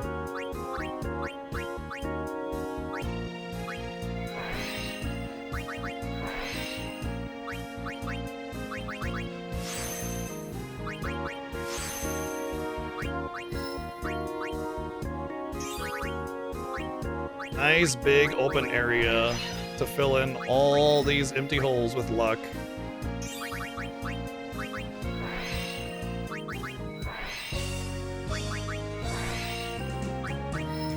Okay, I do want to get these though. Like, there's just no reason not to.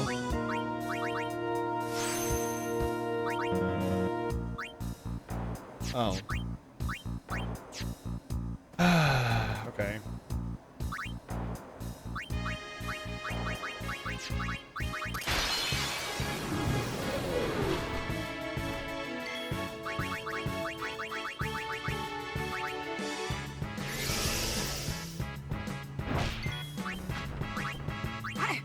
Well, the good news is I don't have to summon an Aeon for this thing, so that saves a little bit of time, because my defense cap makes him hit like a wet noodle.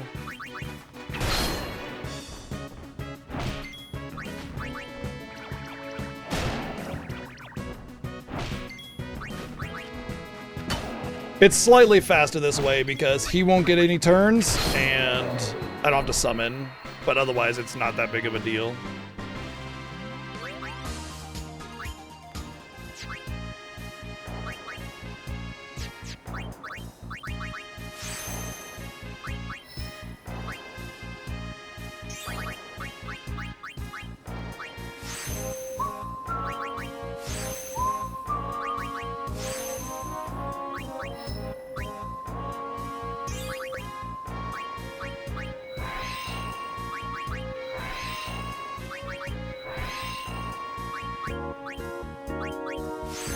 Oh, there's a luck node in here.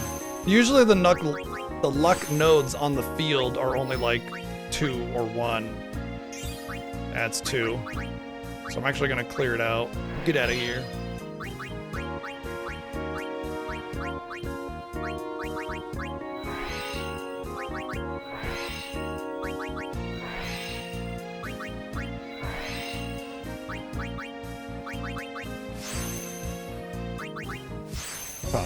Boom, boom, boom, boom.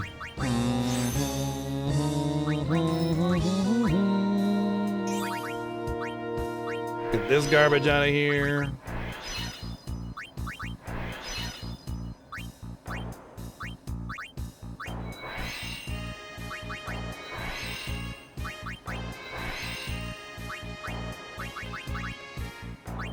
Anybody ever accidentally used a clear sphere on a 4 luck node? Ooh, yeah, we're almost done here. 158. I want to get to about 180 probably. And there's 5, 6, 7. That's 28. Yeah, that should be good.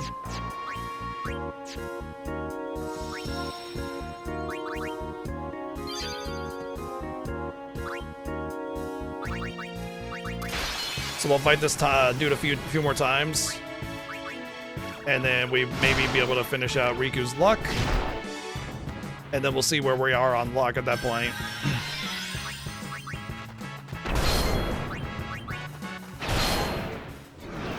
Butt flares!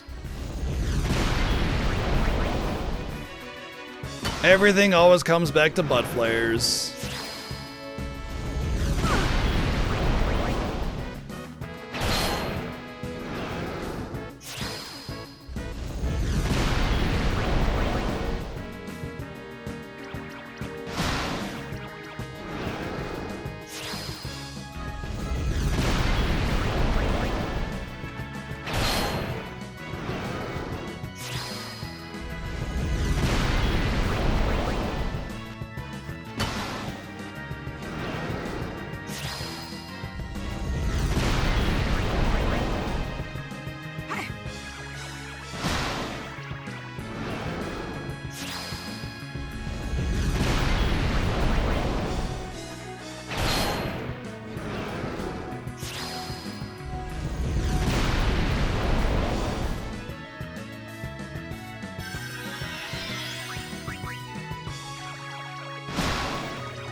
Space Force!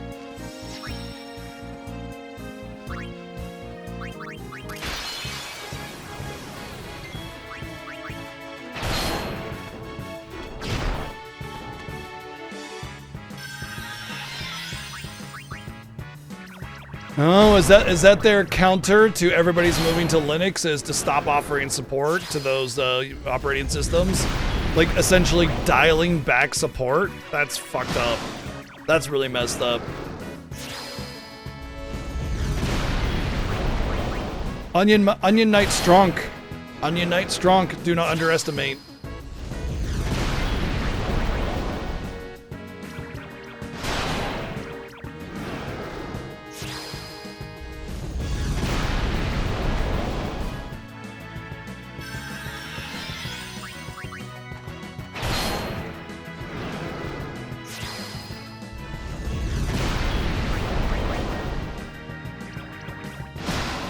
Well, the way you worded it, it seemed as if it was fine, and then they're making it not usable afterwards.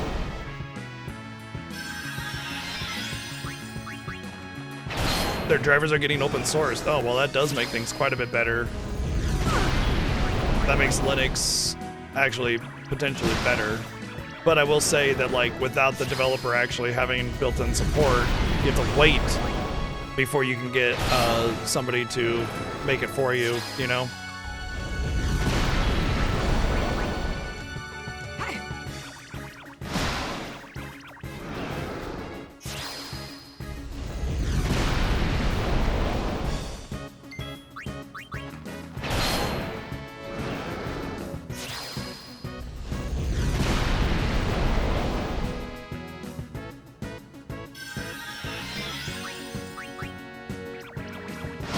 Bidu.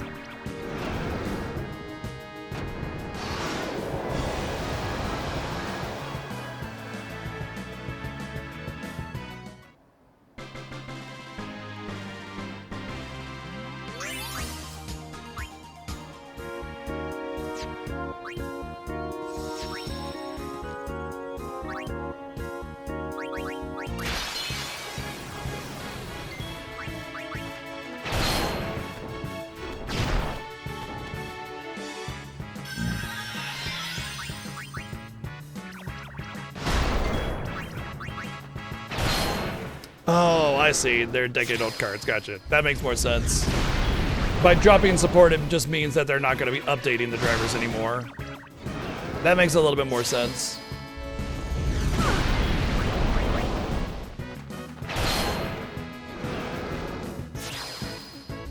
I thought they were like gonna make it. It was compatible, and then they were gonna make it not compatible intentionally or something like that. That would have been messed up.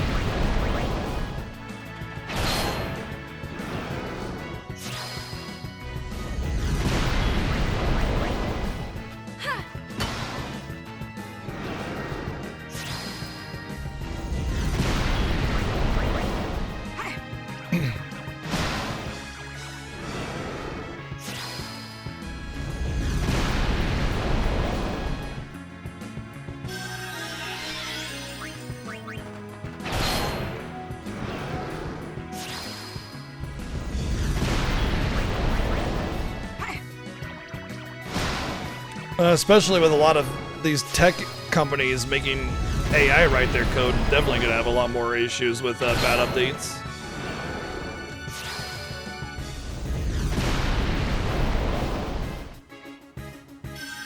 You know, I always waited to do system updates, software updates, but nowadays I'll wait a lot longer before I do it.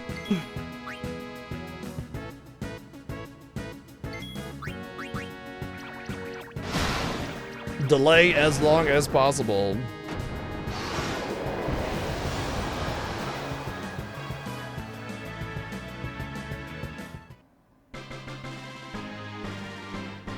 I want to say my streaming PC is on Windows 10, but my gaming PC was relatively new, so...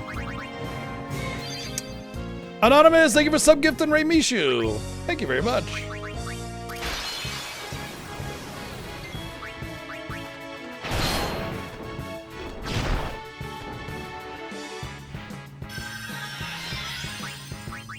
Can't believe it, Riku's fucking dead! Oh my god! She won't be in the sequel. Oh, wait, never mind.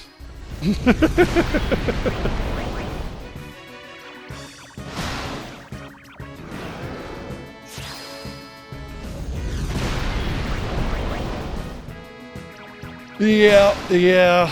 I kind of want the Pro Edition of Windows, if I'm gonna be honest, because the Home Edition forces updates sometimes.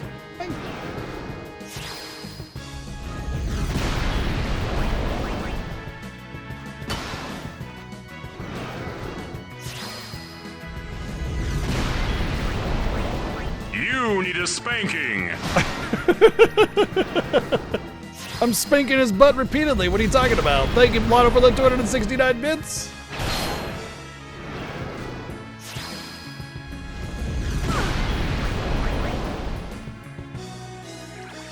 Here you go.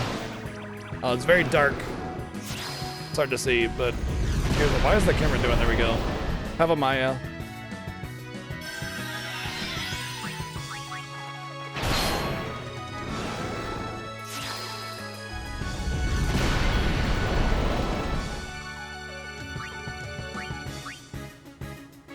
Work it.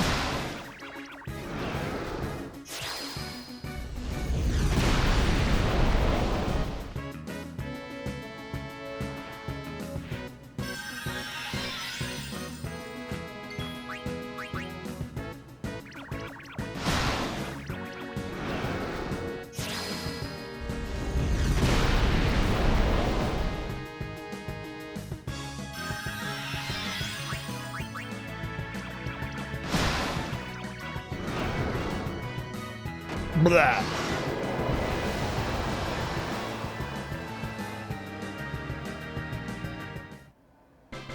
Alright, I think that's 3 kills, which is what I needed for like the rest of the fortune spheres, I'm pretty sure. For Riku anyway.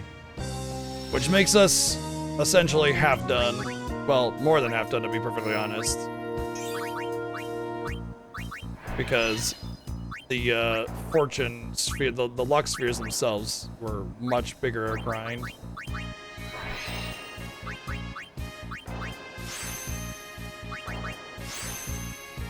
Well, for the equal amount, for one person, it's much bigger.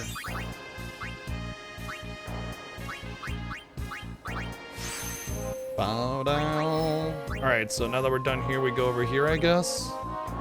Whee!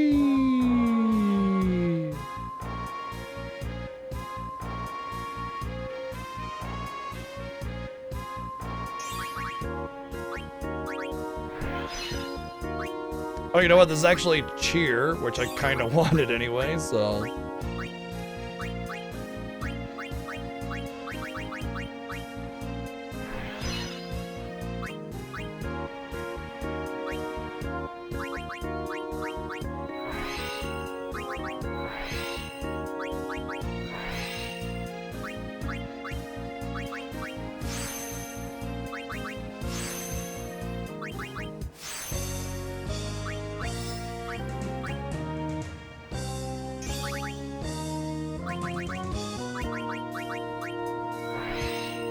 That's my last luck sphere.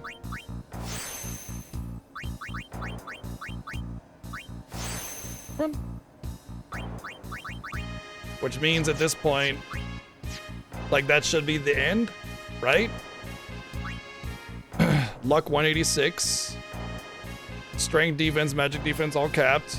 Magic I don't care about. Evasion I might need to work on. I do believe I will want evasion, which isn't that big of a grind. It's very, very short in fact, especially now that I've done luck on Riku. Luck is about where I want it, 186. I think that's fine. I don't think it will matter for penance, which is the only thing that matters. And everything else is good. Like Riku is done with her stats, like done. So the only thing I'll want is to go around the board and collect up abilities that I may want. So at this point, it's just farm the fortune spheres.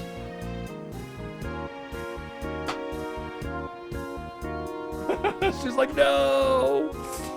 The reason I'm taking her away is because she looks like she wants to harass Maya, who just got in the basket. So I'm taking her away from being able to harass her. Hey, come on. Plop. There you go. How cozy are you?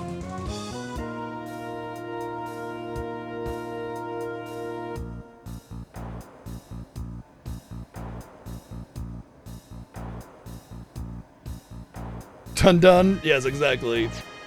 So yeah, at this point, it's just getting the fortune spheres for the other two characters, and then we go to Yojimbo, which should take, I think it was about half an hour, so about an hour total for both characters. And if that, you know, I think it'll be faster than that.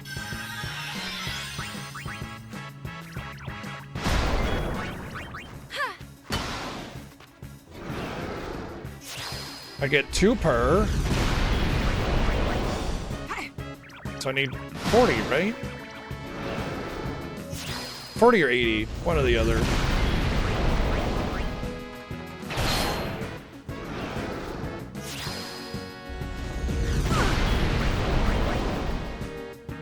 And then from there, like the biggest test, I want to say like, what is it? Like Dark Anima has about the same amount of need for luck as Penance or something like that.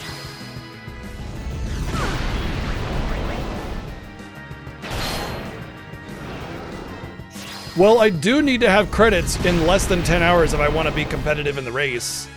I think 7 rolled credits at about 255 on FF10, which means I have 8 hours to finish the grind and beat Penance.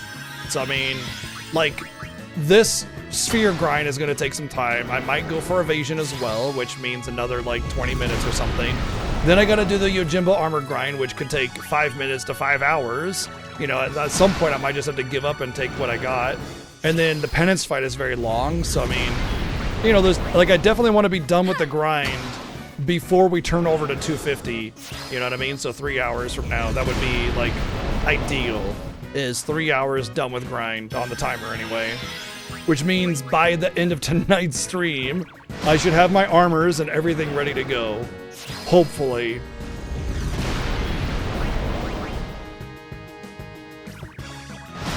So yeah, just under 255, yeah.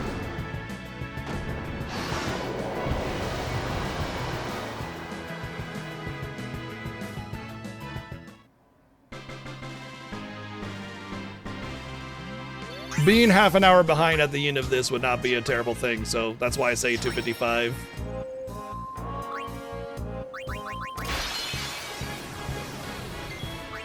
But I will say that my progress through this is going smooth. like, we only have the luck, and I guess technically the evasion, I should probably do that. I think it's a bad idea not to. The evasion will be super fast though. But yeah, before I go for Yojimbo, I'm gonna do the evasion. I don't remember if I need it or not, and I'm not gonna be caught with my pants down on the evasion. So I'm just gonna do it. And that'll be really fast because you don't need to, like the enemy itself will just be bam bam done, and I just need to kill it like 10-20 times, level the grid, done deal, you know? 30 minutes tops.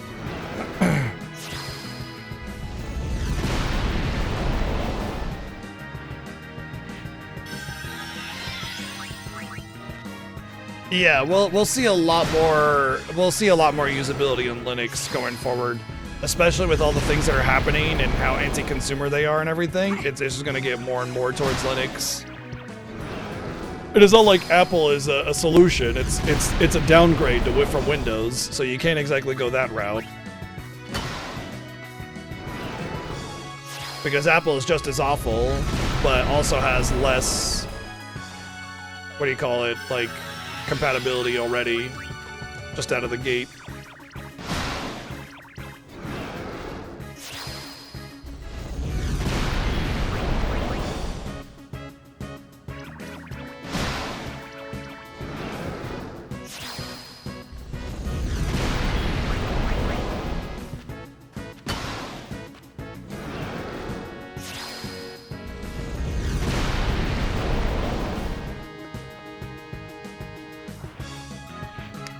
That's how I see it, Vex. If it's done right, if it's done right, that's essentially what will happen, you know.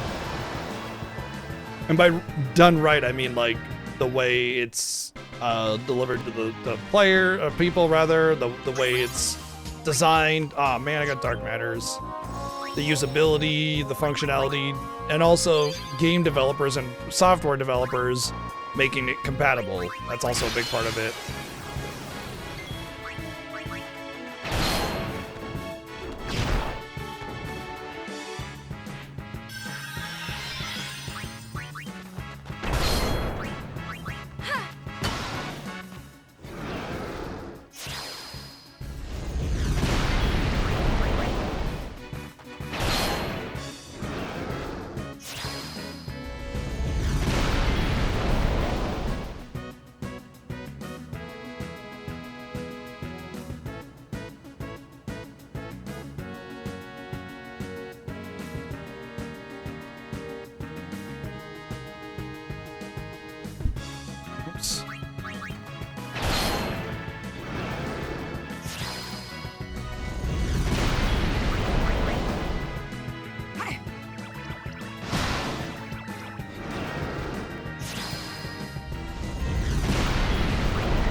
I always get knocked down and just start like shooting fire farts all over the place. Him and I, we're on the same level.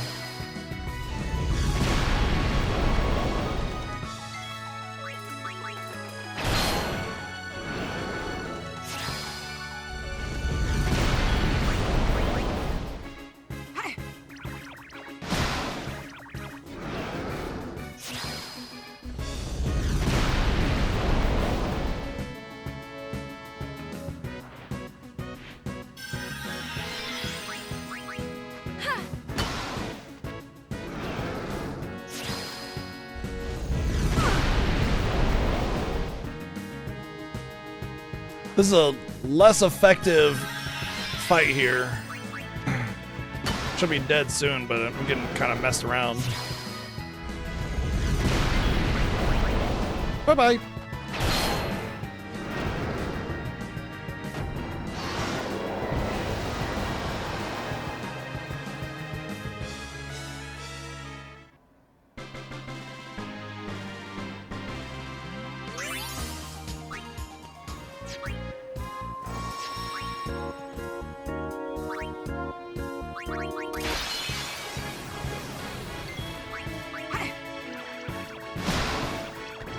Yeah, I bet you guys when you clicked the stream today, you wouldn't have expected 3 hours of the FF10 girls pegging this giant monster over and over again.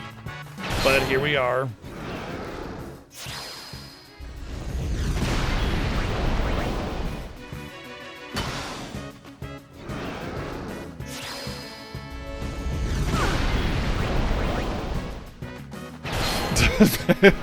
Pegging hour.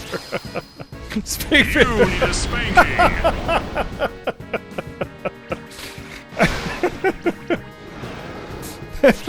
Thank you, Lotto, for the 269 bits.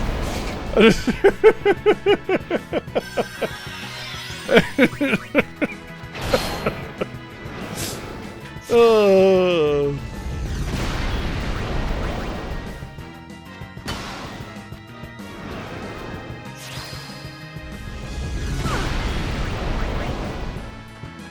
Wow, Dragon thinks I'm a giant monster. Damn. I can accept being ugly, but call me a monster? Rude.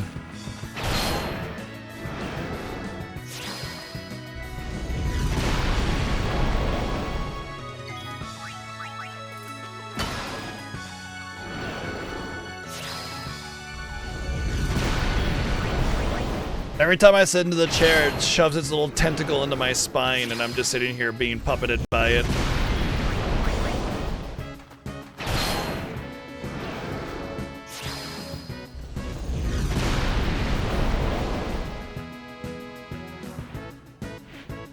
I mean, yeah, what probably happened was that they saw that when this thing casted a spell with its animation like that, because this is the Chocobo Eater. Remember in the beginning of the game, you knock down the Chocobo Eater and you're trying to push it off the side of the cliff. You're playing a little tug of war. They probably had this enemy, had it a knockdown mechanic. They saw that when it cast, it looked like it was farting, and they were just like, "Oh my god!" And then they designed the whole boss around it.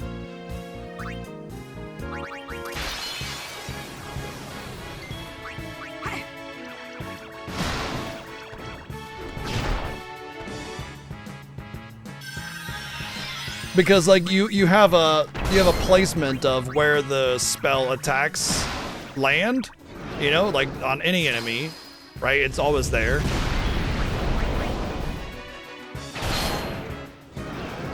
I'm so nasty!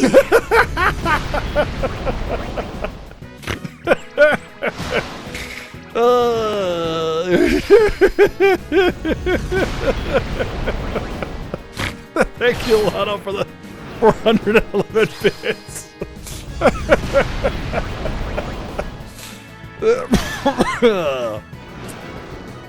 Oh dear, oh dear.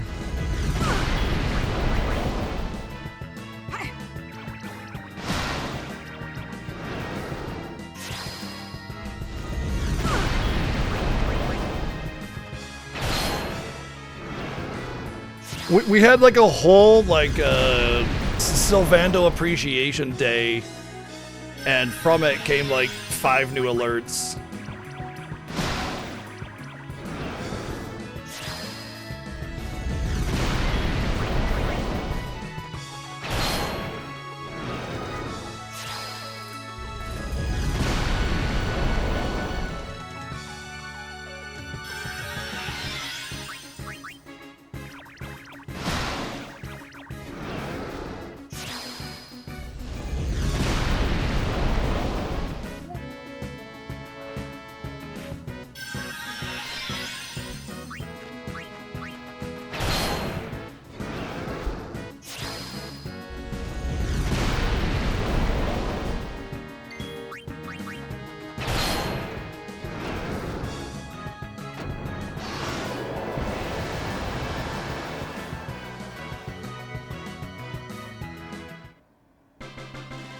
It happens to us all, Bowser, you know?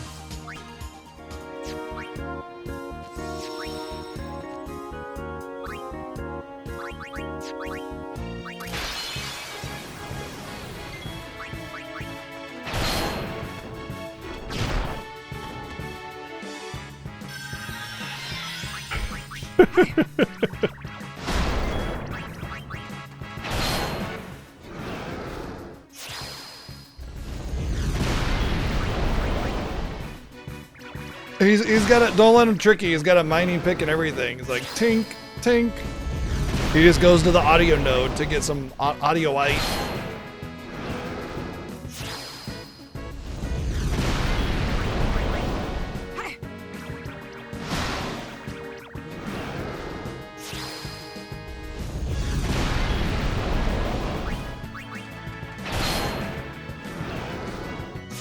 No, you cannot go over there, G.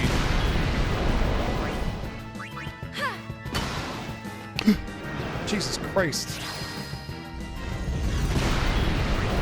She decided to lay down very aggressively and almost knock down some of my cups.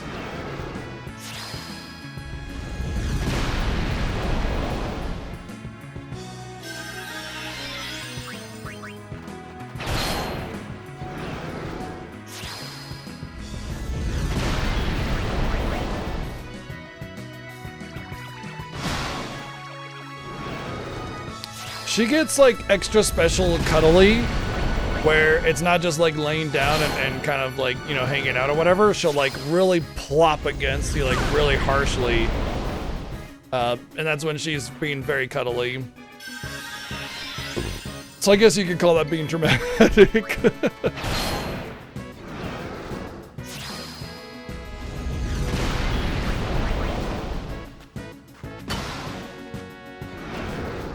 She usually doesn't do it when she comes up on the desk area. Usually she does it like when I get up, when I wake up in the morning, and I'll sit up for a little bit, and she'll drop down from the cat tree and jump over to my side and plop over really aggressively like that. Where are we at?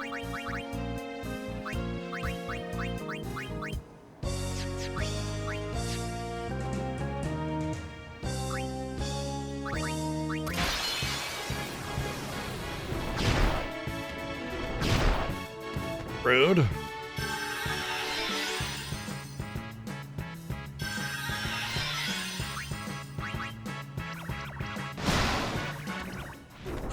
Wow. Congratulations to her.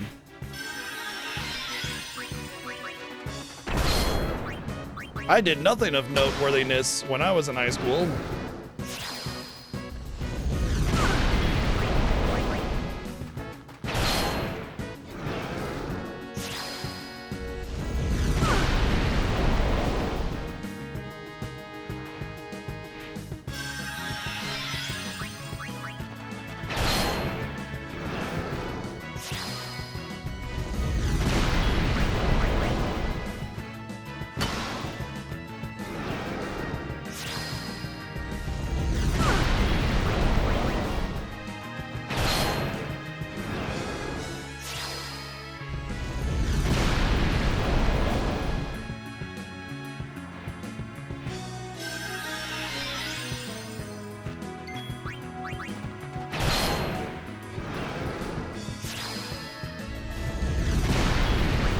Ah, yes, the good old instant balls.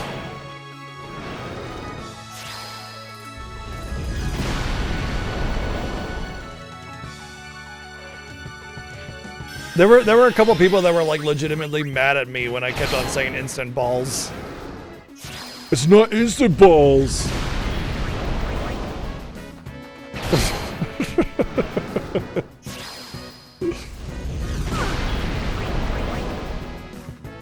Relax, bud. We're just having fun.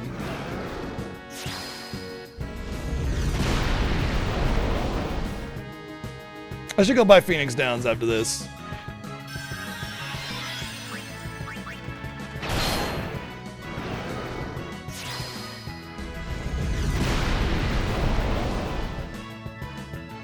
Hey, by all means, I'm all ears.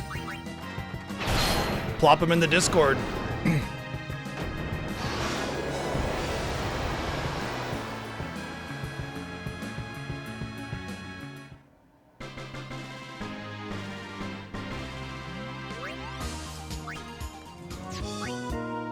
That's exactly, yes, that's it. That's exactly what this is.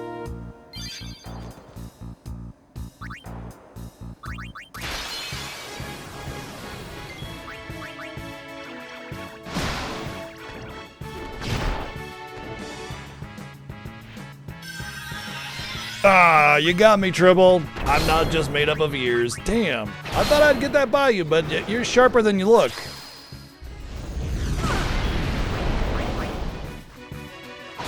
It's true. I am, in fact, not all ears. I have other body parts as well.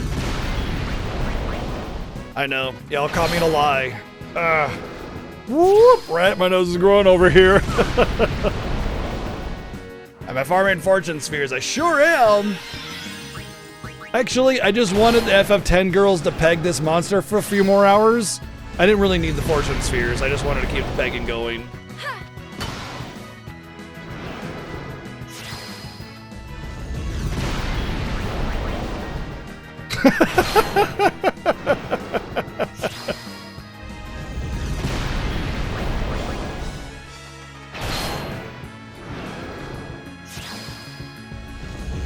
Let's go, Peggy, and protect my balls. It's the new version of that South Park song.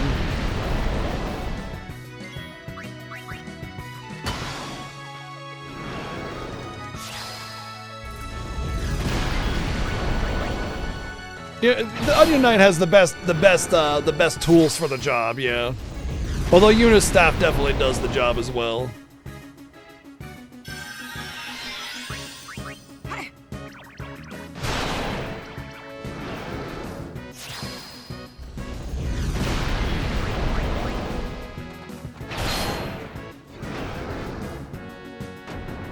Here lies Earth Eater, died to pegging. Died doing what he loves, getting pegged.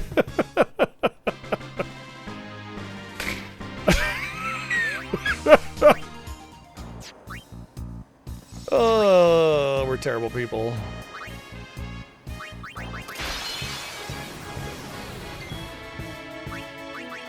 Oh, I forgot to buy Phoenix Downs.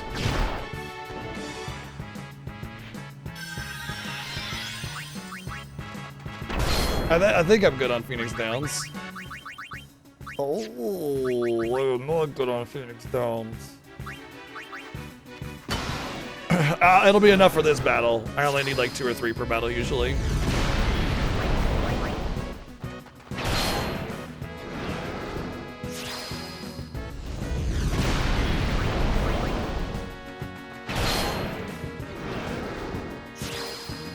You know what, 99 Phoenix down per game would only work like if we were doing penance grind. Because otherwise, we're not going to really bother.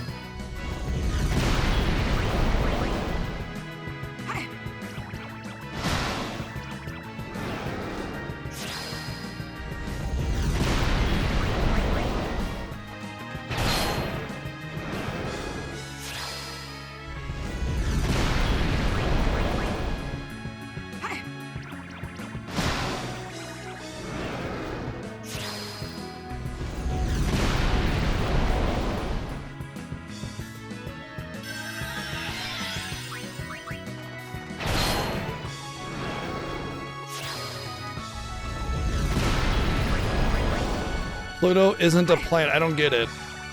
Pluto isn't a planet? What does that have to do with anything? I don't understand.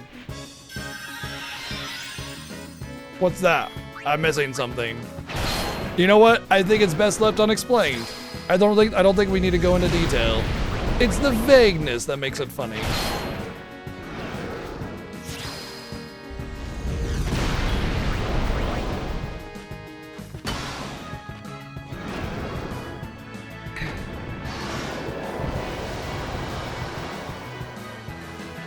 And a horse wiener. That's also what makes it funny. What did you say? A horse wiener? Now that's dangerous. Yes. You nailed it. Not Lana, that's it. That's it. Thank you for the 1,111 bids. Oh dear, oh dear, oh dear. What a stream. Clearly, when we have to grind for 4 hours straight, we all get delusional.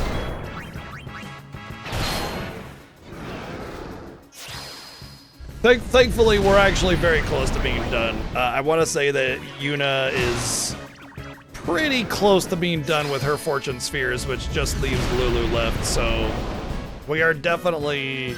I forgot to get Phoenix Downs again. Shit. It's fine. Everybody has life, but I just won't be able to auto life. Or auto res, rather.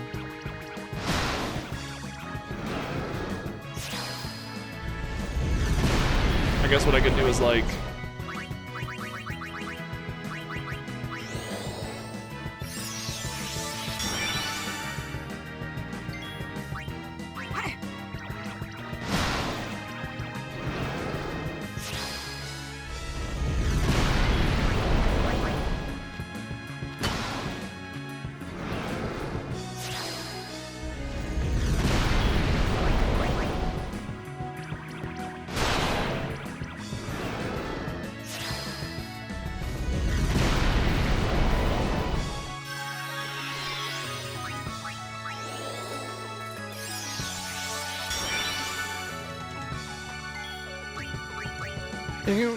Down when it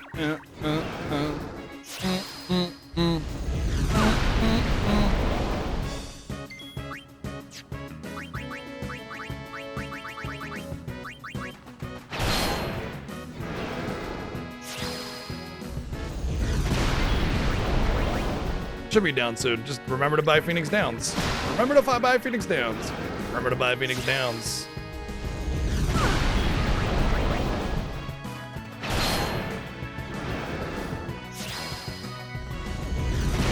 Burn to the ground! They can play it as with 177 bits. He got bonked to the ground. Bonked to the ground! Phantom Ginger, what's up? Good boy. Uh-huh. Thank you, No Name, for the 266 bits.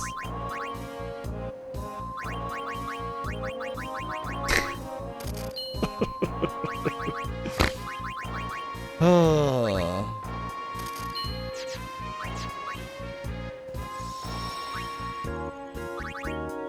All right, it is time for me to take a break and get coffee and food and use the bathroom. So I'm gonna leave you with some tunes. Oh, this one again. Sure enough. Cool. All right, timer's paused. Break time up. I need food, I need water. Be back in a few minutes though, but more butt flares continue in just a few minutes. And then we should be on our Yojimbo grind, so hang tight. Be right back.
Holy crap, is the world ending? Oh no, that's just Final Fantasy 15 music.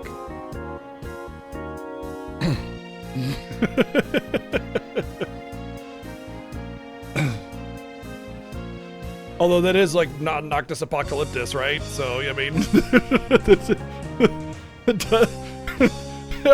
it's funny that that's what that song gives me the impression of. But I mean, I do believe that's when you're fighting a certain boss. Kellentel, thank you for 9 months of subbing. All right, I am back. I return.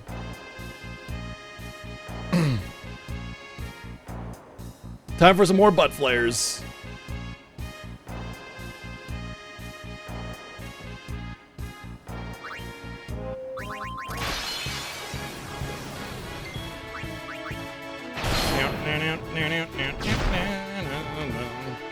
Butt flare stream.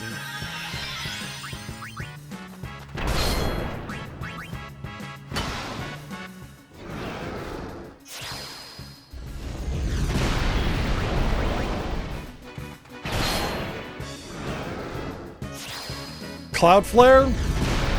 Butt flare.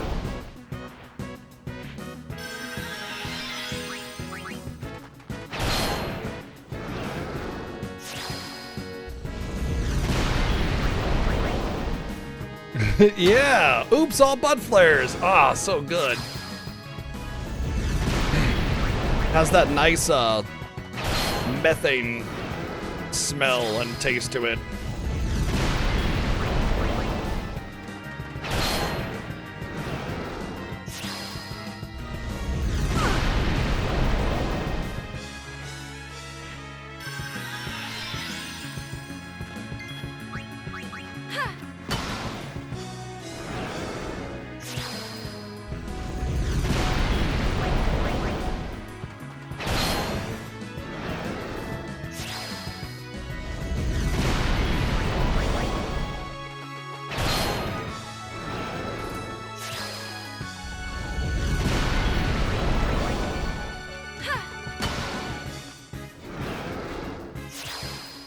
Oh, it's going smooth. We're actually doing a really good pace here, I think, on the grind. I think it's going really, really good. Even yesterday when we were getting crazy dark matter drops, especially on really important kills that we needed to make the grind faster, it was still smooth. You know, we were making our good transitions into different stats. Now we're basically stat cap minus luck. I guess we could also do evasion, but I mean, that's it, you know? So right now we're just finishing up luck for Lulu and Yuna, and that's it for the most part. Obviously we got to do Yojimbo grind for armor and everything, but like the big stuff is done. Actually, I'm gonna sell here really quick. I feel like I'm getting pretty close to full inventory here.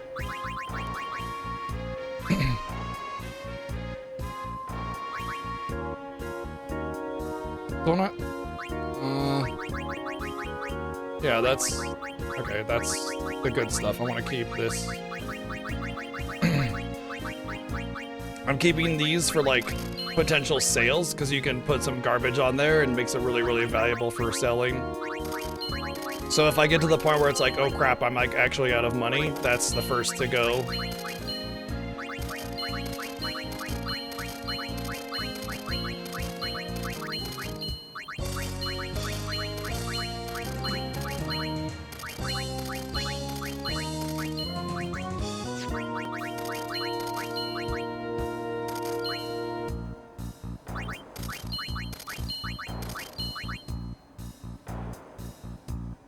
I kind of want to keep that. I should have kept that actually to customize for more money.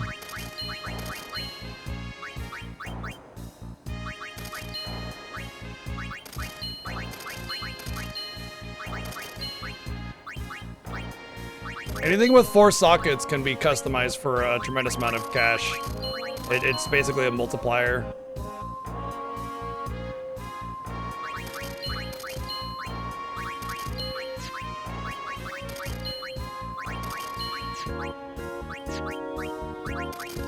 Oops. Oh well. Wow. Lots of 4-socket stuff.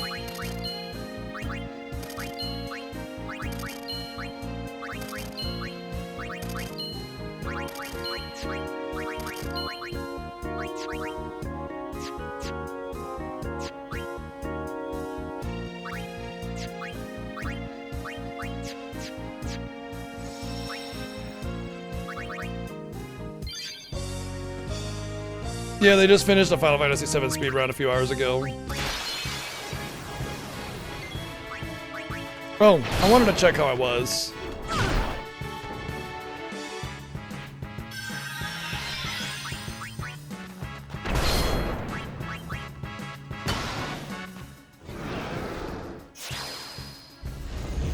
Wow.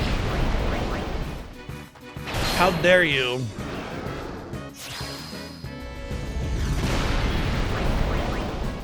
I see what you did in the Discord. Hey, Chi, come on. I got the Chickadee. Hello, Chickadee.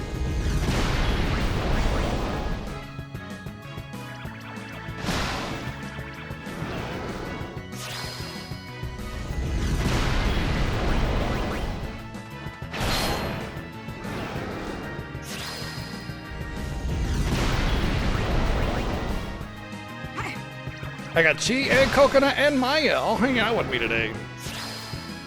They're all nice and cuddly and sleepy. CPEP.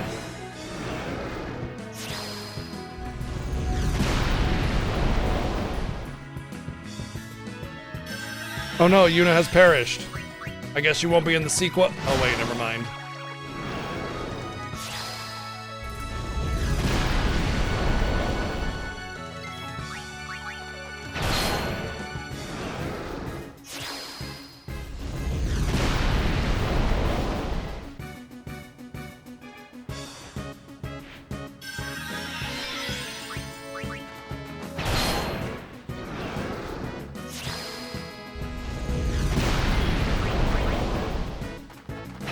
Overkill.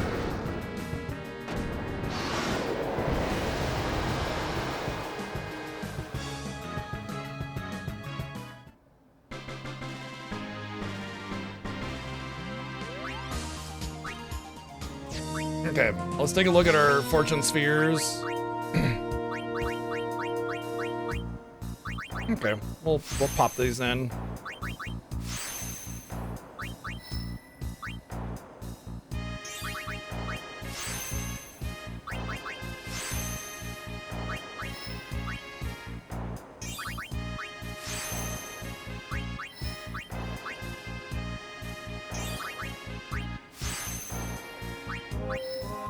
No, I let it push me off. There's no reason to beat it.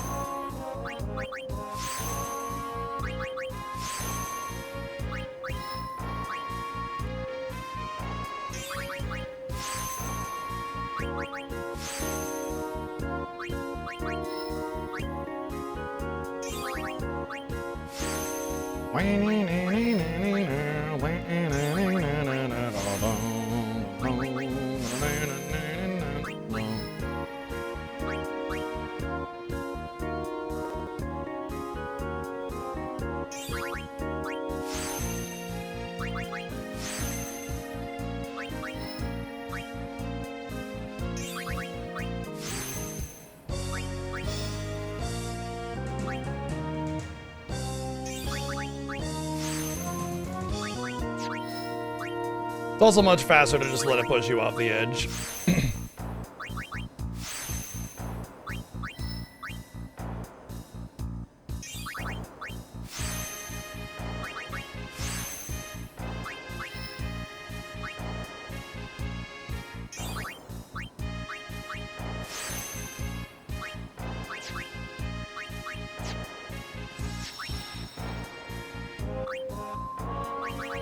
I would say that makes us 2/3 done with the grind right there, because like Yuna's about a little more than halfway done. Like I'd say we're 70% done with luck at this point, so really close to being done. Just got some more Chocobo Eater butt flares. What is it? 2 per. Yeah. Here it comes. That's perfect. I'm coming.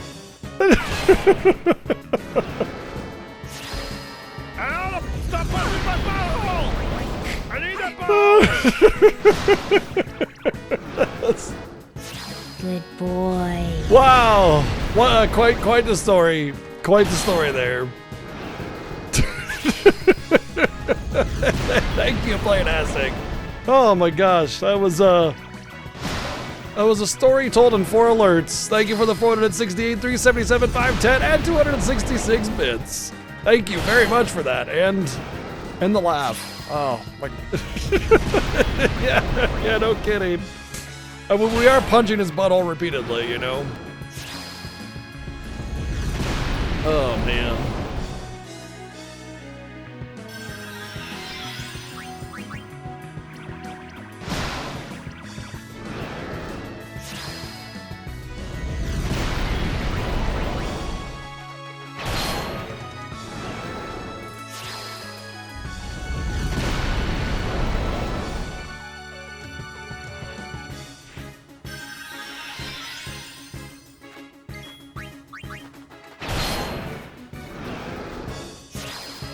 That makes us all sandwiches, though.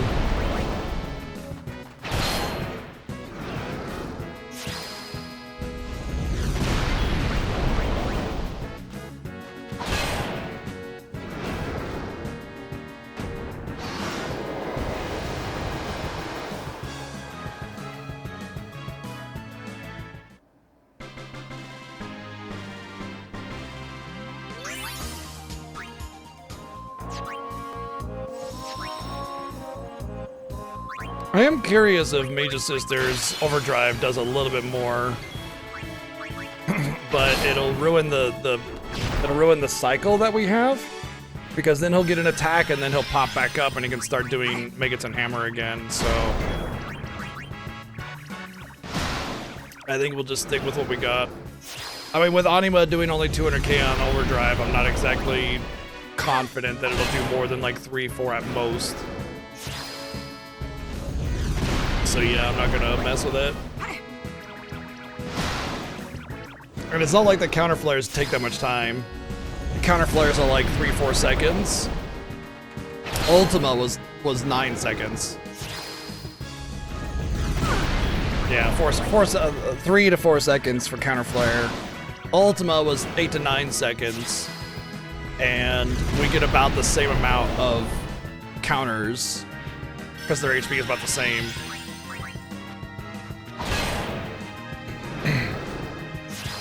So eliminating 2 or 3 counters, I think summoning would take more time than that at that point, you know?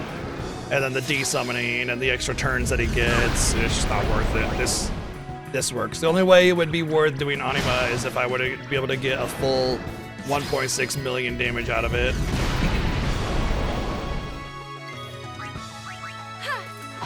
And when I summoned Anima, it only did 200k for whatever reason.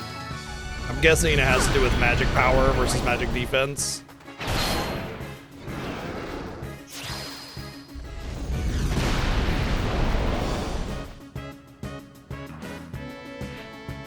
Hey, bud.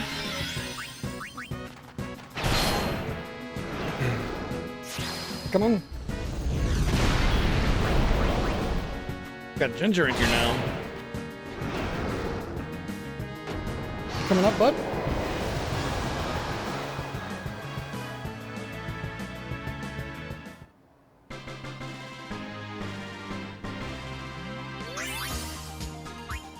Dark Matters.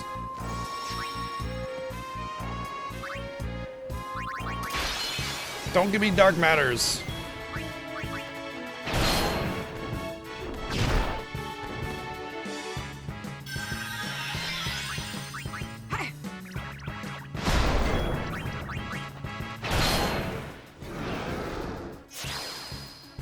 And nothing else Dark Matters.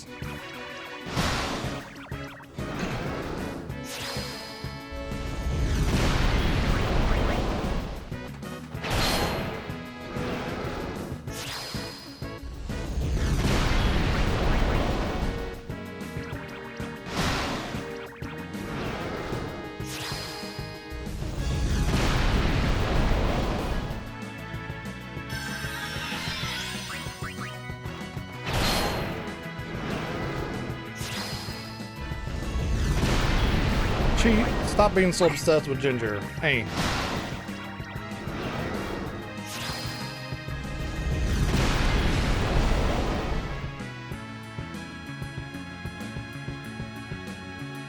What is your deal?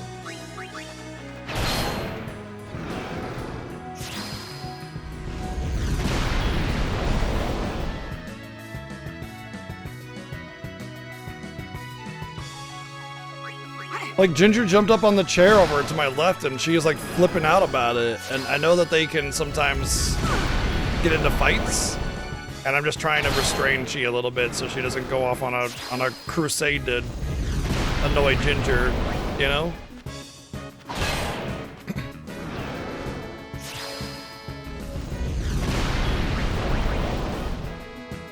Leave him alone. Leave him alone.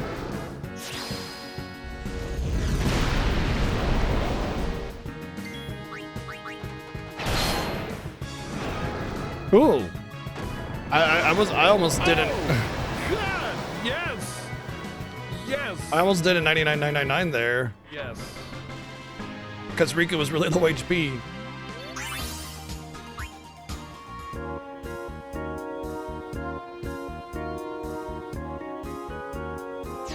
They can play Isaac with 469 bits.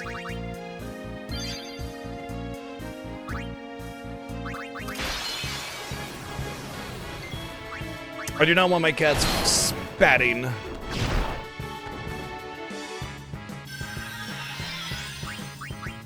Hey.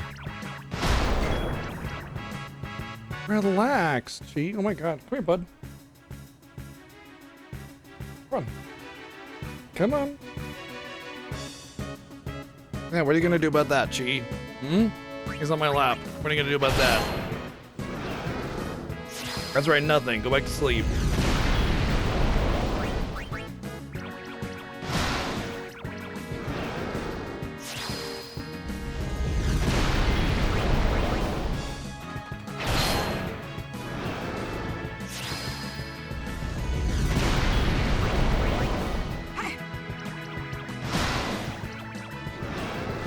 Normally, yes. Normally, I don't mess with whatever the cats are doing. But when it comes to a loss of harmony, then I will get involved, you know? Where are you even going? Okay.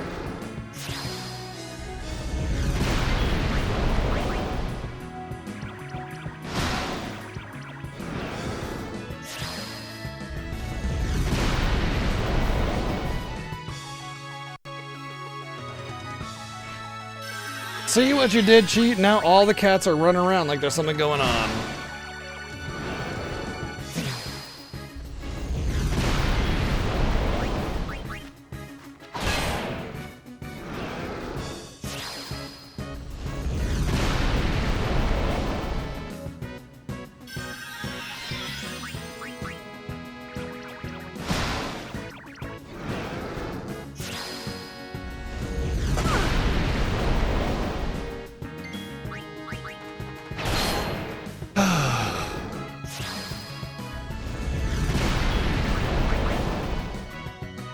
I'm just trying to do a chill butt flare grind, and she's gotta be a butthead about it.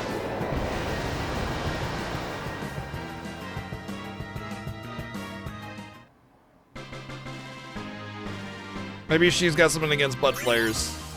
Oh my god, dark matter again? Okay. The grind is suddenly not going so smooth.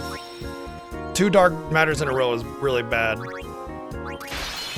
These are not short fights, so getting dark matters is annoying. What are you looking at me for? Looking at me for as if I'm weirdos.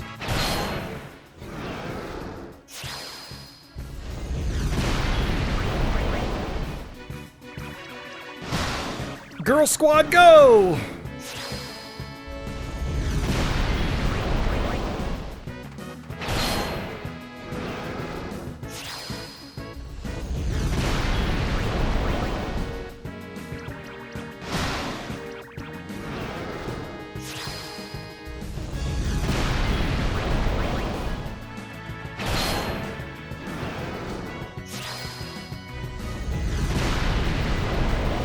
You know, it makes me wonder if they designed this luck grind to be intentionally long. You know what I mean? Like, there's no reason for them to have, like, counter flares every attack. It's not like a meaningful mechanic or anything, you know? I press X until I win the fight, right?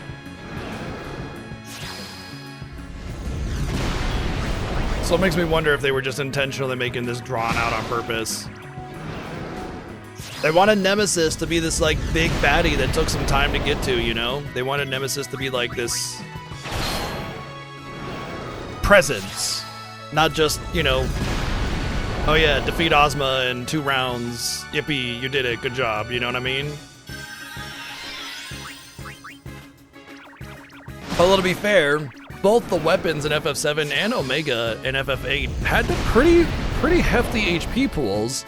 You just didn't need to grind to beat them. I mean, you needed to grind a little bit for the weapons, but mostly just to get HP, not to really get output. I guess a little bit of it is from output, because you gotta have your Ultima do X amount of damage in order to kill the eyes. But not really. Usually weapons are like a 2-hour grind.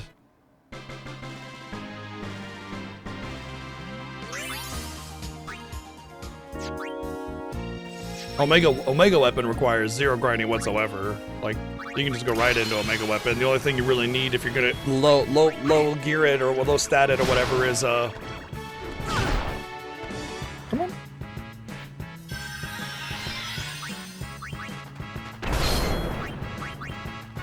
on. Heroes or something like that.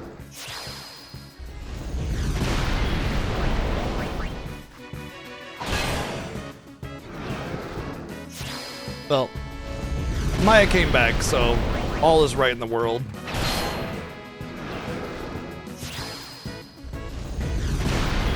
Although it's really funny because Ginger's up on the top of the other chair like this, and Chi is on the seat, and it's preventing Ginger from coming down, so he's just kind of stuck up there. Which is kind of funny.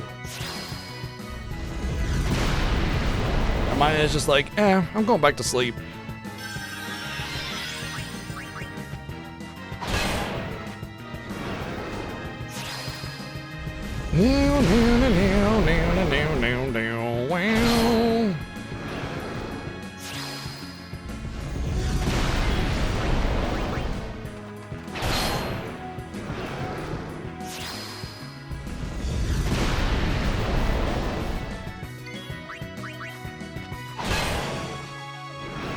Butt flares, butt flares, butt flares.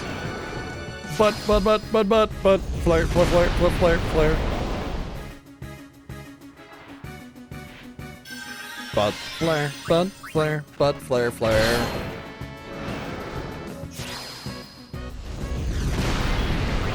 And overkill. I didn't even count the damage. It's like I've just gotten used to the cycle for so long that I just kind of inherently know when the killing blow is.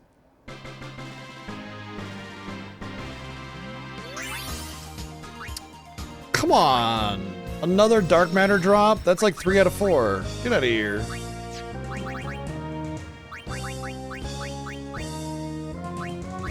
Yeah, I've only gotten 3 kills that gave me Sphere since I got back from my break, which was like half an hour ago.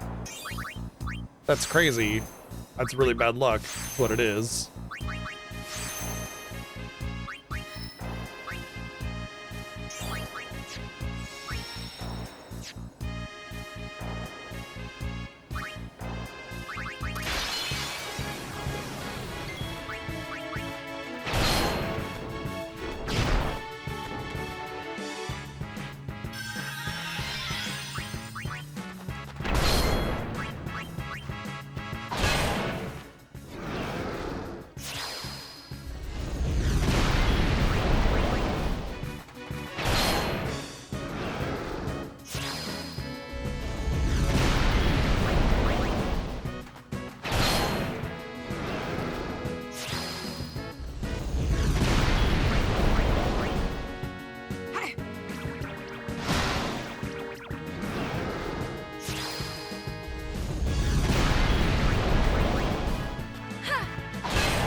Butt flare, butt flare.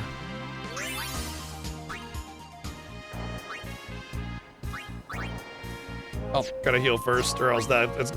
Trust me when I say heal after every fight. Like, you might think, oh, well, the Auto Phoenix will take care of everything or whatever, but it actually won't. I mean, it will, but you'll be doing a lot more of it, which means a lot more lost turns, which means a longer fight, which means more chance of Riku having loss of cap damage, which means less chance of overkill, which means more fights in general. Just heal after everyone. Oh yeah, I saw what you did there.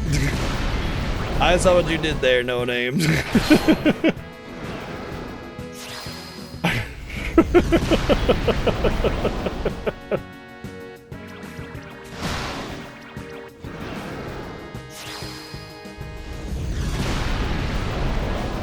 Gotta get an image of the enemy here for context.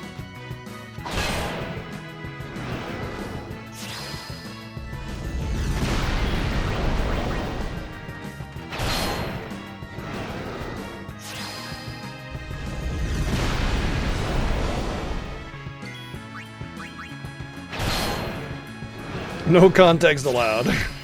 Only butt flares.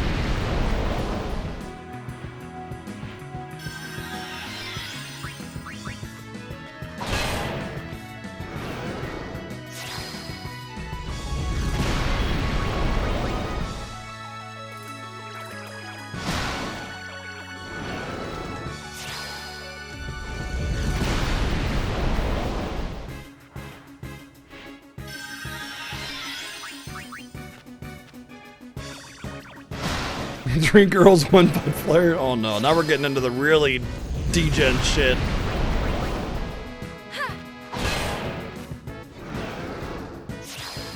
It's degen hour, apparently.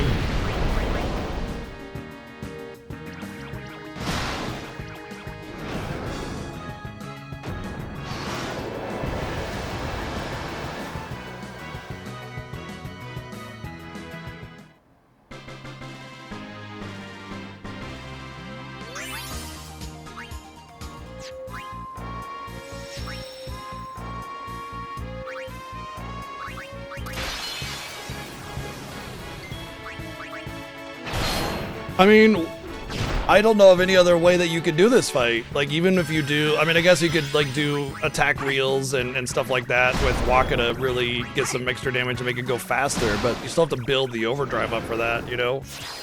There's not really a way to make this fight go faster. If you could silence him or something, that would change a lot, but... Well, just as a, like, to make sure we all understand that he is immune to everything.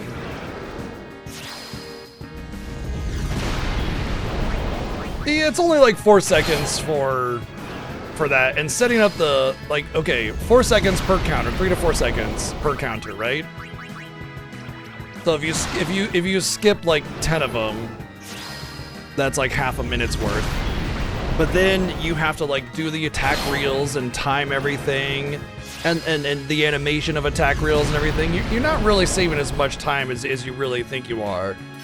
You're probably saving 10 or 15 seconds every other fight, which is nice, but it's not. I don't think it's game bred. I don't think it's like it's worth the effort. But then you also have to use Waka on that.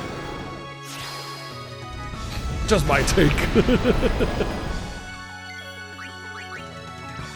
But yeah, with the attack reels, you can't just like blip, blip, blip, you know? You gotta like time it and everything. It takes time.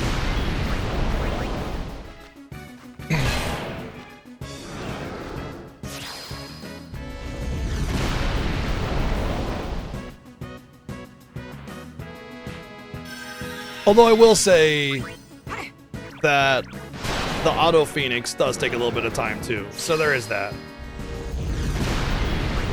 How many hits for a kill? Oh, I don't know, like 20 or something.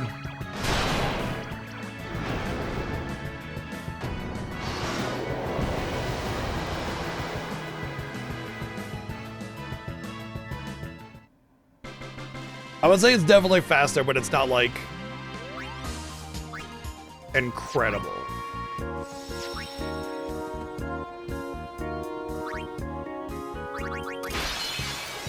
It'd be nice if the Aeons did a little bit more damage, though.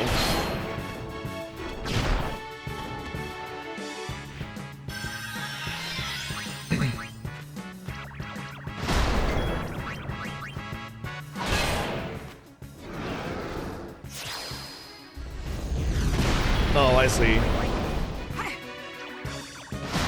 I didn't even know that overdrive mode existed.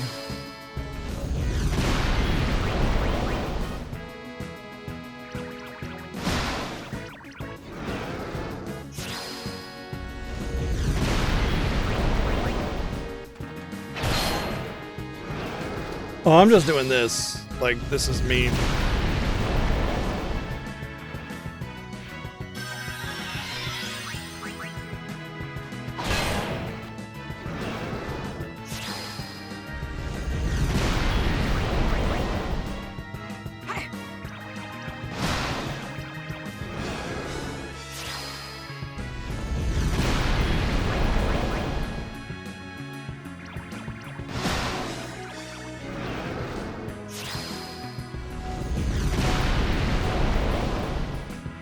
Oh my god, VG, how dare you?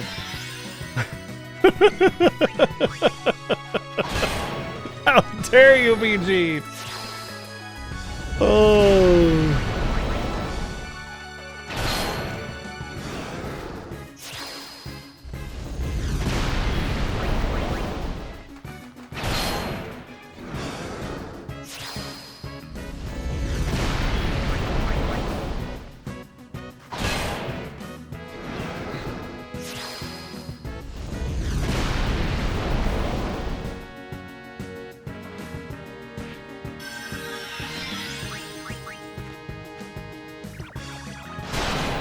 Overkill.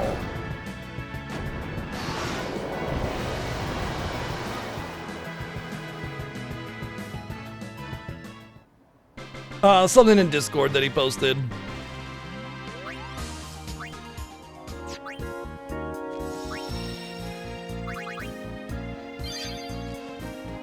They're memeing over my my things. How dare you? Whoa. Was that like not a megaton? Oh, okay, interesting.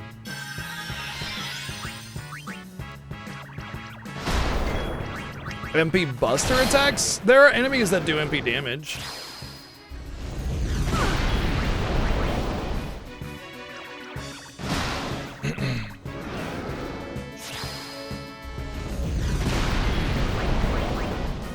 Have you played Ephemeral Fantasia?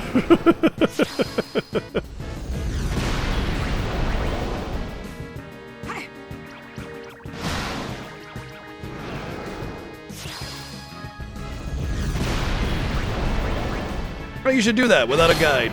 That's the only true way to play it. You'll love it.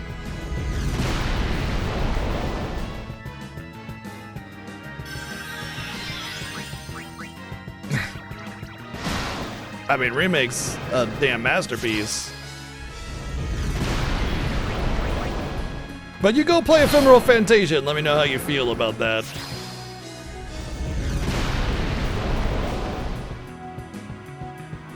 Oh yeah, Onion Knight goes all the way in. He jumps right in. It's like diving in the pool.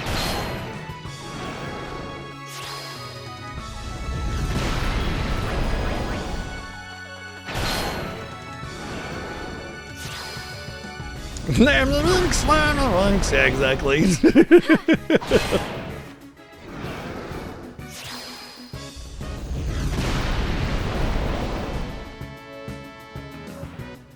Hey, that whole scene was badass. I'll take that. Over Ephemeral Fantasia, anyway.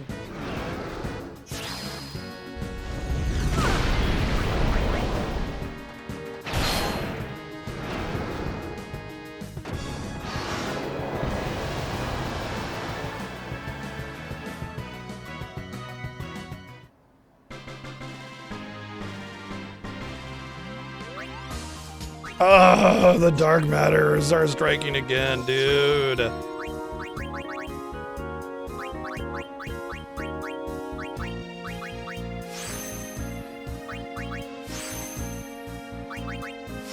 All my luck nodes are in.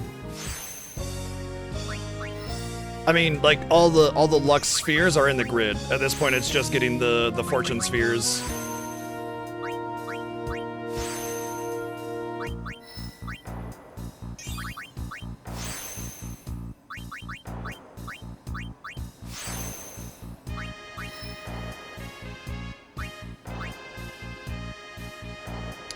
Going to about 180 luck-ish.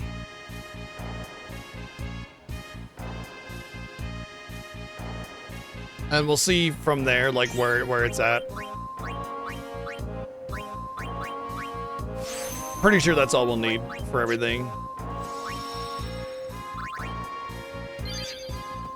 I might do one more kill on Sphere Dude, just to make sure. And it's not that big of a deal to just do like one more for everybody, you know? 3 more of this, 1 more Sphere guy, done deal.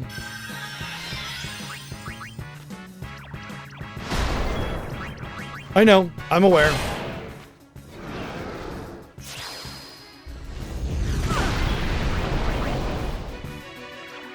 Please don't inform me about whether or not my strategy is correct or not.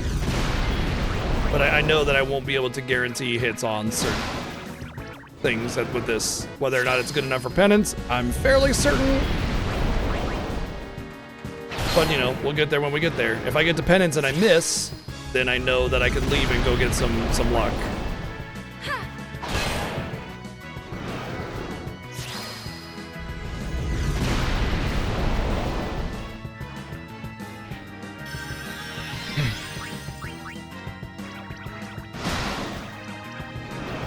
But yeah, my original plan was I wanted 40 luck spheres, and I did 38.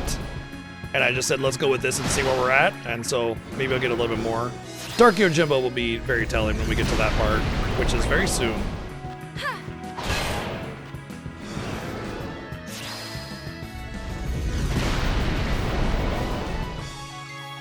I did Riku, and we're just about done with Yuna, so we have Lulu left on luck.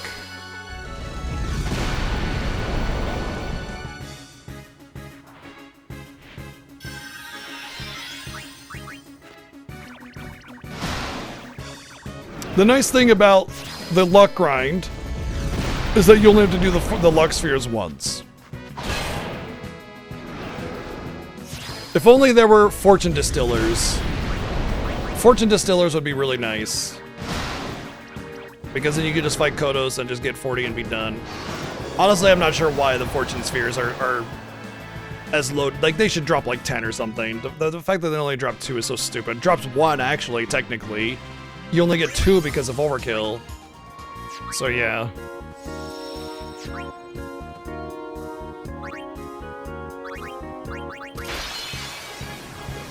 I don't know about overvalued. It is extremely valuable, but like you can't really get a whole lot of it, and you'd only need it at the end of the game for doing super bosses. So it's like, if it's available, it's just gonna take me more time to get it. It's irrelevant, right? Like the difference between getting 100 luck and 200 luck is time that it takes, because the fights are gonna be the exact same. Like it's still just me sitting here pressing X until I win.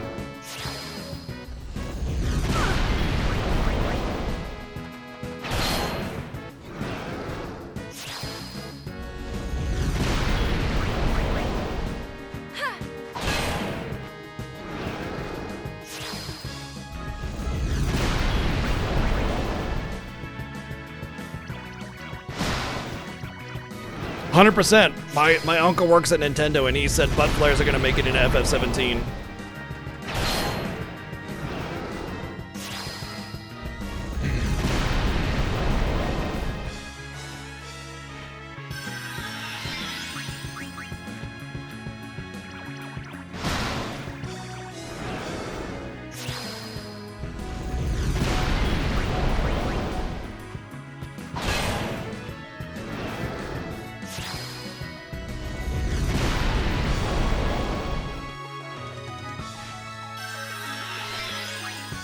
Does it? Why would it mean the return of Valifor?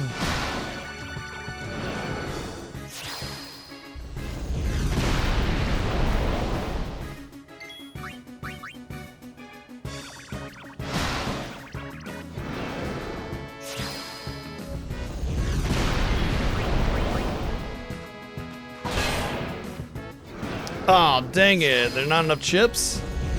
Alright, well, I'll just get some potatoes and make my own. Nah, FF17 will be 2 to 3 years. Tops. Unless, of course, they have some development hell situation like they did with FF15.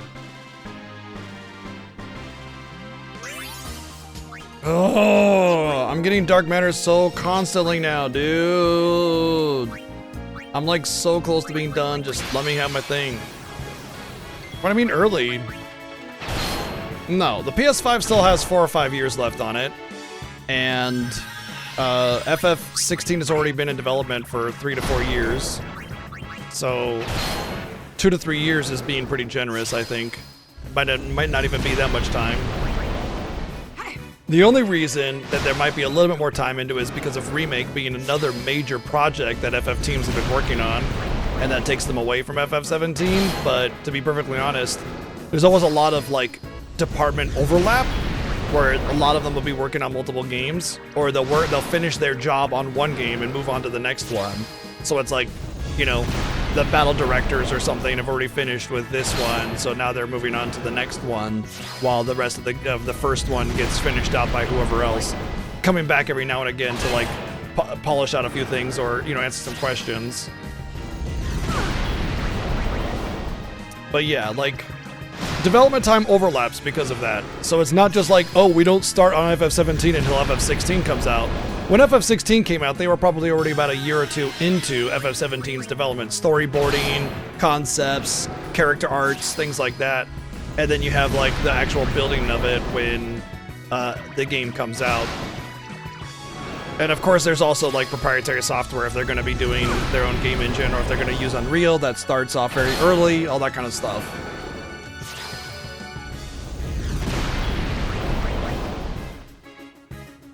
So they got at least 2 years of 3 years of FF17 dev time in there already. Fuck! Damn it, Riku! That was unlucky.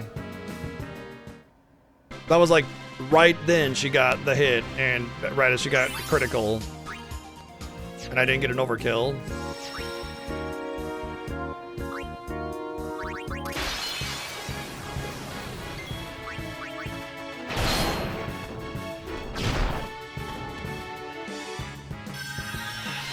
But yeah, I mean, the biggest reason why FF17 might take a little bit of time is because we have Remake 3, which is going to be their next big project, Kingdom Hearts 4, Dragon Quest 12, and they only really usually release one big project per year. But I mean, if you have one early and one late, yeah, you can do 2 in a year. You know, you can do like every 8 or 10 months, depending on if they happen to line up that way. But, you know, FF17 is going to probably be after all of that, so yeah. Not too terribly far away. AAA game design, or game development usually takes about 3 to 5 years. For a main Final Fantasy, probably 4, maybe leaning on 5. So yeah. That was the actual development time of FF15 was 4.5 years.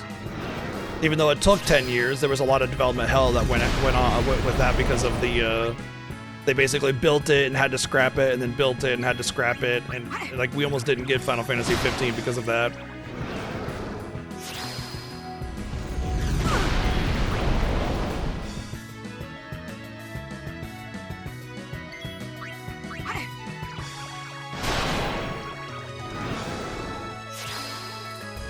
Oh sure, yeah. I mean the Dragon Quest teams and people are definitely different than, you know, a lot of the other teams, but there are, you know, there's definitely overlap.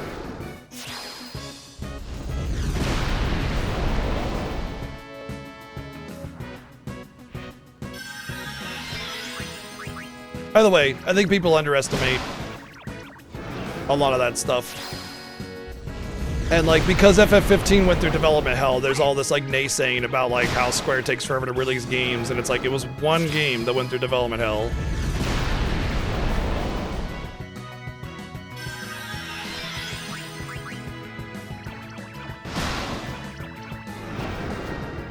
And before Dark Matters again, because I got the overkill.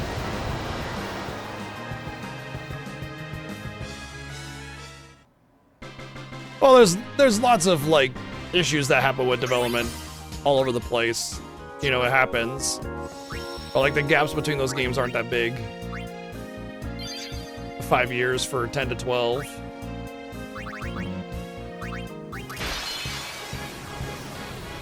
Three years for 12 to 13.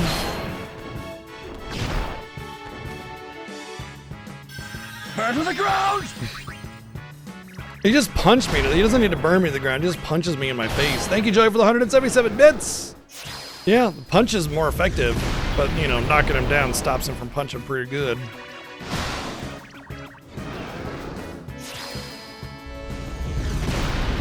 Oh, more than likely. I mean, I'm sure the movie didn't help with all of that, you know? A lot of their resources may have been delegated to the movie instead.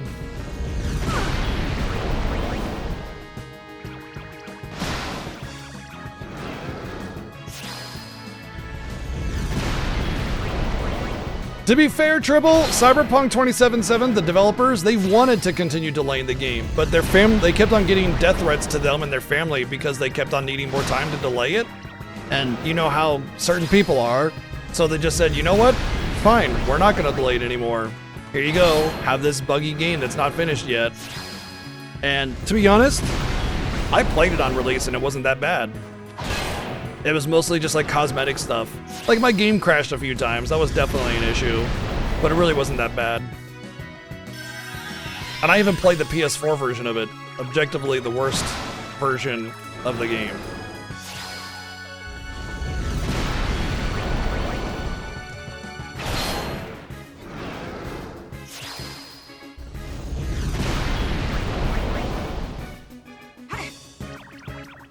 Yeah, I know, right? It was a better release than any Bethesda game that claims to be complete. Either way, it wasn't that bad. There was intermittent issues with certain people having it worse than me, sure, fine, whatever. Either way, they wanted to delay the game, but they kept getting death threats, so they said, fine. Can't blame them.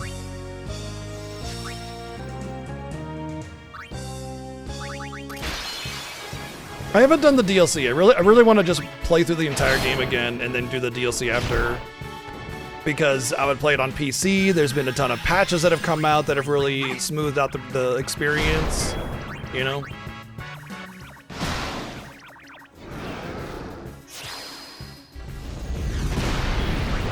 Oh, absolutely, Tribble. No, you make a completely valid and perfect point about the woes of letting a game bake. It's a cautionary tale for like shitty people when they demand things from developers. You better release this game or else, and it's like, shut the fuck up. Developers are gonna do whatever the hell they want to. Okay, your little whiny little bitch fest isn't gonna change anything about what's going to be released. You just look like an asshole. And on top of that, you trying to rush the game out is only gonna make it worse. Let them cook. Let them make it. Let them do their job. Let them do what they want to do. Honestly, I think the expression "let them cook" has done massive amount of work in telling people to chill the fuck out. For real? I think so. Thank you, Lana, for the 144 bits. Yeah, I think so. It's a, like, modern lingo helps, like, it impacts people's mindset more than we realize, you know? Like, think about YOLO. Everybody just like, yeah, YOLO, and then, you know, just went for it, right? Like, that was a common thing to just go for it because of YOLO. It changes the way we act and think. And things like let them cook, it just like, oh, that's a cool terminology. I think I will do that now, you know?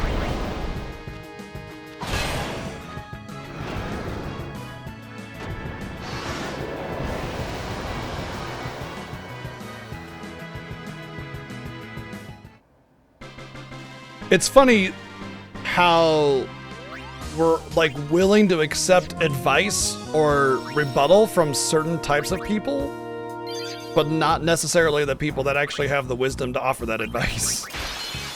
Do you know what I mean? It's like dude bro Instagram bro guy who is just like, let him cook, bro.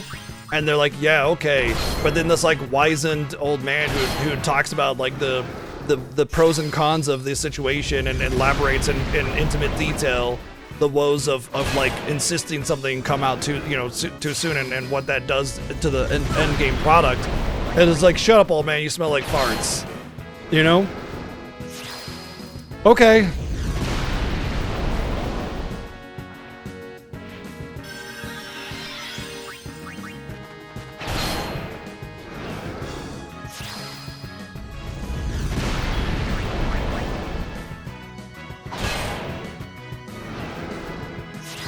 Shut up, old man, you smell like butt flares.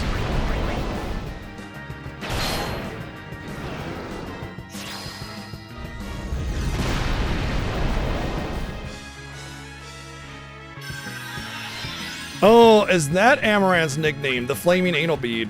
Okay.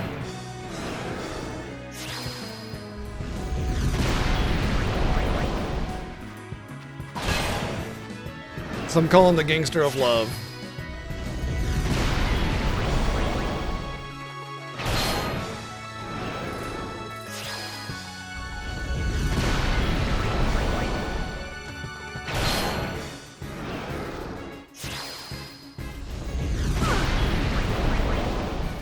Overkill. Oh man, I guessed wrong this time. Well, I lost all rights for guessing kill shots now. It's over for me. My career's over. Better go find a job at McDonald's or something. That's it.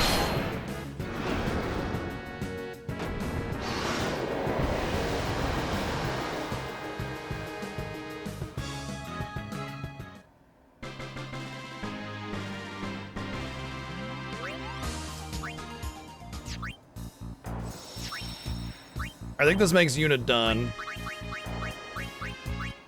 Oh, done and then some.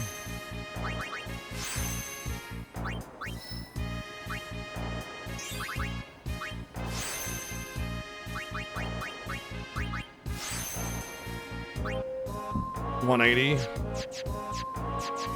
181's all right. I probably will go for more then.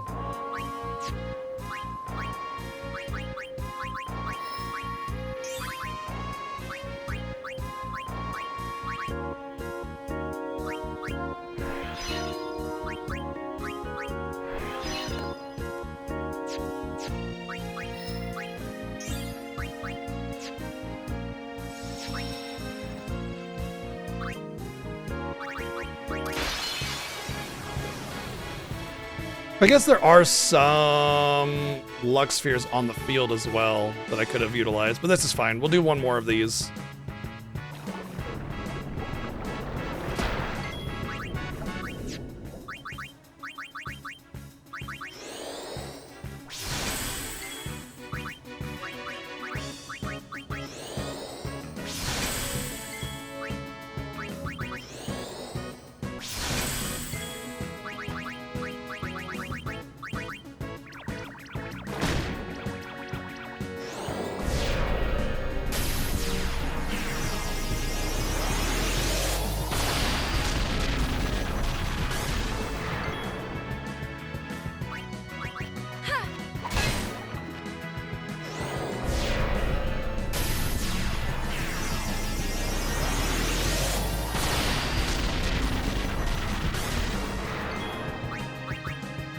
Bam, bam, ba-dam, bam, ba-dam, dam, dam, wow. Pew, pew, pew, pew, pew, pew, pew, pew, pew, pew, pew, pew, pew.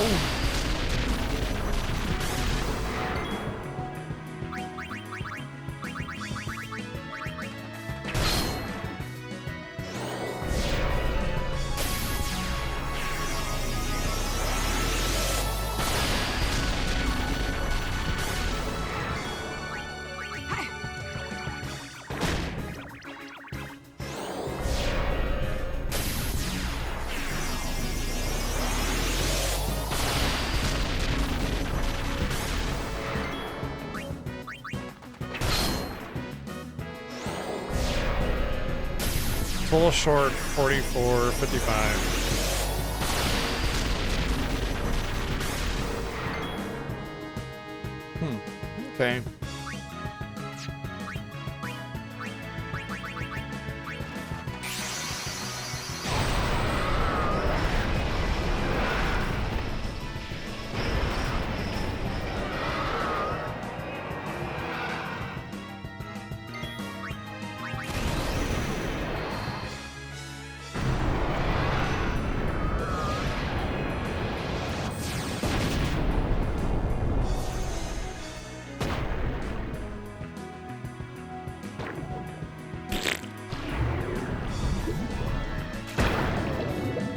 All right, I got my overdrive all the way full. Aw, damn, never mind. Oh well.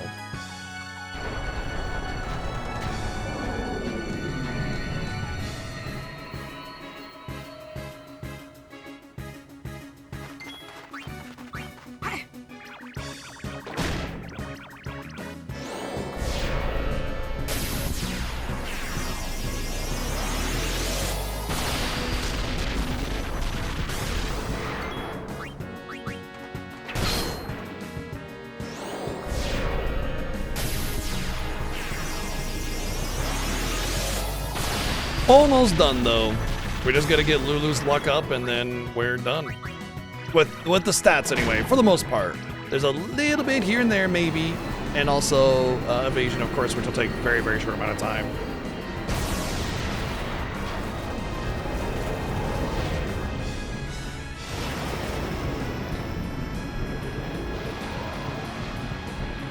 If I get Dark Matters, I'm gonna be so frustrated.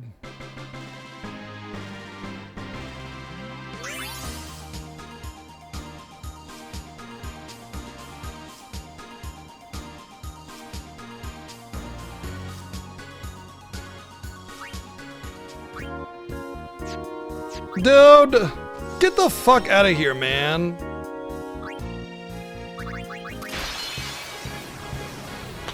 Unbelievable, dude.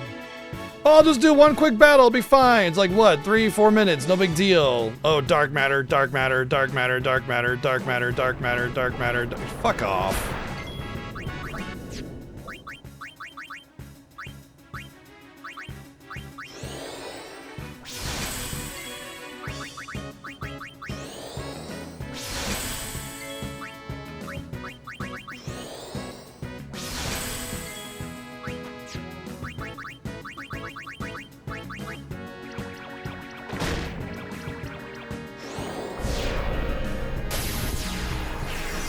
If I didn't have bad RNG, I wouldn't have any RNG at all.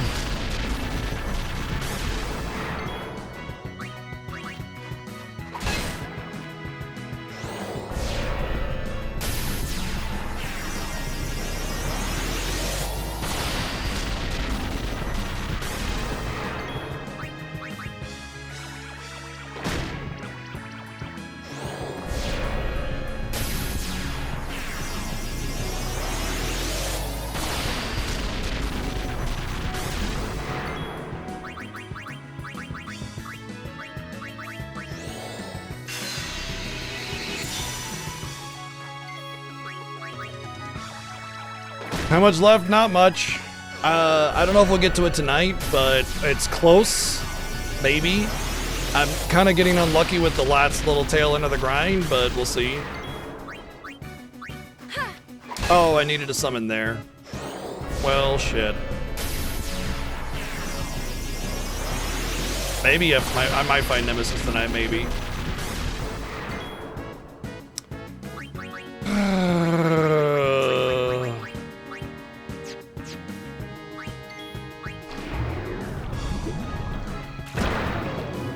Everything's going wrong.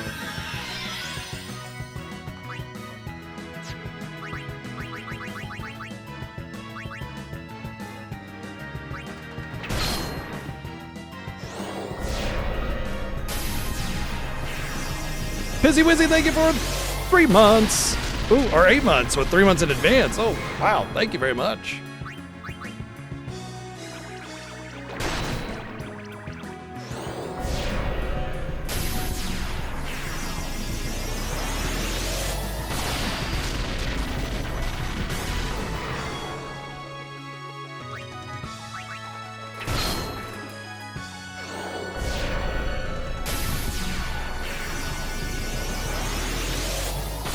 unit doesn't have shell on right now.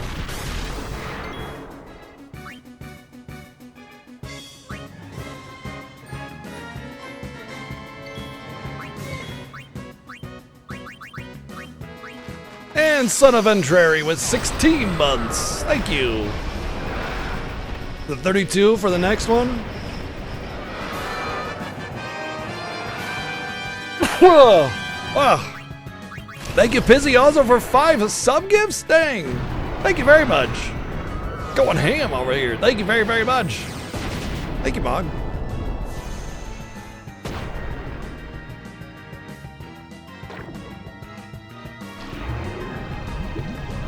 This is the HD remaster, yeah.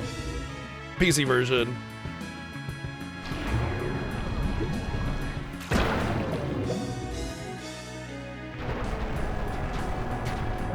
Me too. I love playing these games. I love sharing them, and all the neat ways that we play it makes it a unique experience every year, and it's awesome.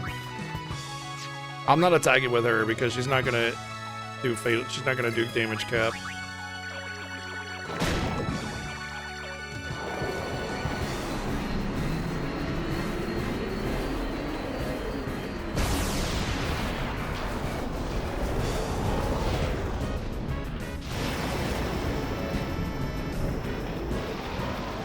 You lurk your heart out. I appreciate it. Thank you. Hopefully the rest of the stuff beyond the Fiesta is just as entertaining. Okay, there we go. There's our luck.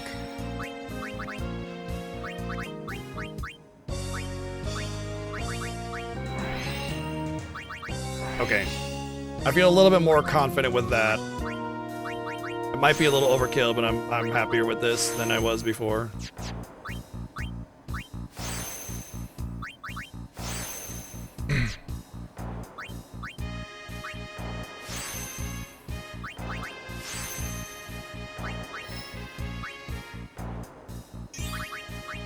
And if I want more luck, I'll just get fortune spheres and find luck on the grid that already exists. Because there's like this one right here. That's 4 luck right there, so yeah.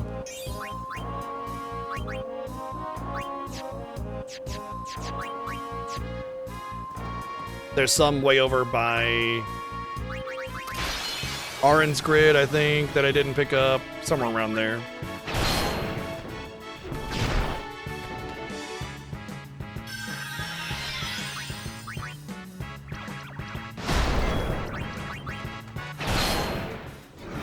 All right, back to the butt flares.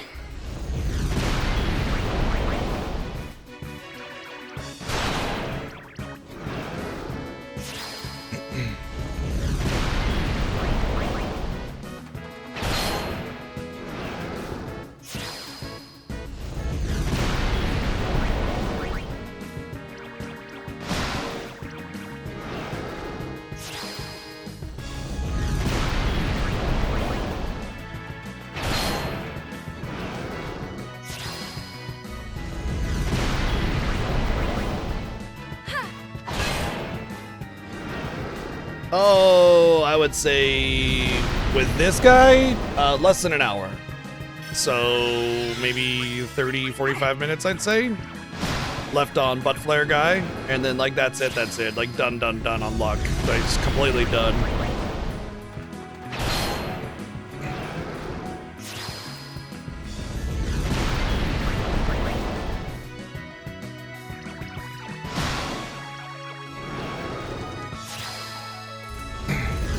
We might maybe fight him once or twice extra if like what we find is that our luck is a little too low, or if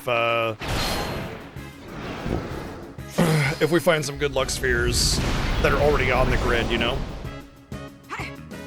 So this guy's, and this is pretty much the end of it. The only other thing that we might do is evasion, which will be extremely fast. And I'm not positive if I need evasion.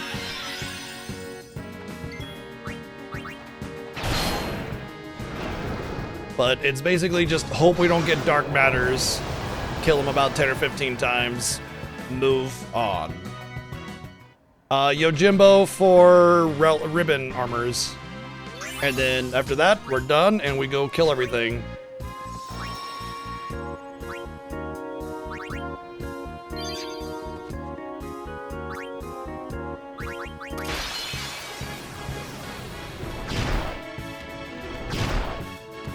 Okay.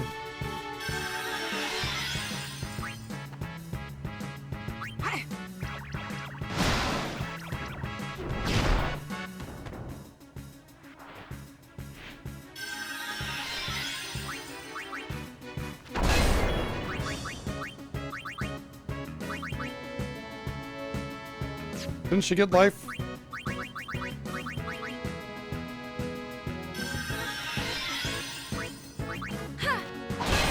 This is actually going to be terrible.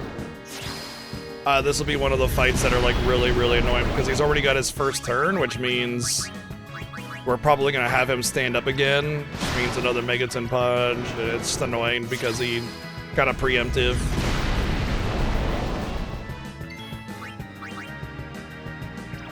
It's fine.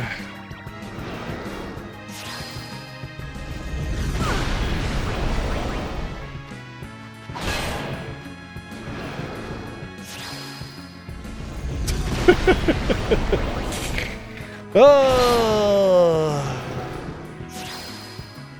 I see you guys are clearly having fun with my suffering in the Discord.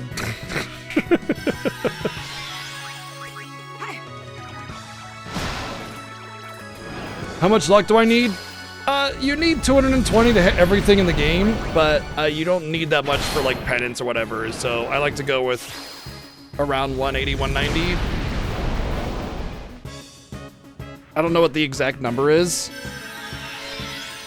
because like at one time I read it, and then I didn't look up strategies before we started penance this year because that would be silly.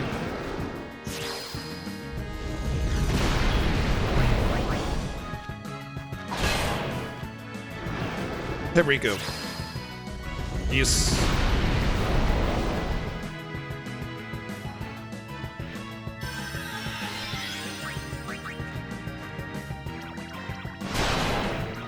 He's gonna get up now, I think.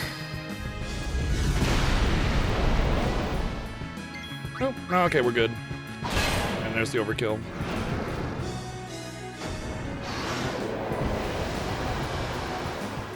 I want to restock my Phoenix Downs because I'm down to about 20, just because I always forget, and I'll get into the middle of the fight, and then there's no auto-resing, and I'm like, oh, oops.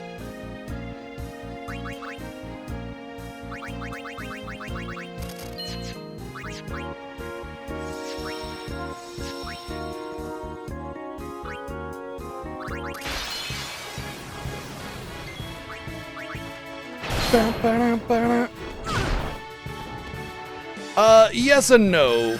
So, like, luck increases accuracy, luck increases your crit rate, and luck increases your evasion.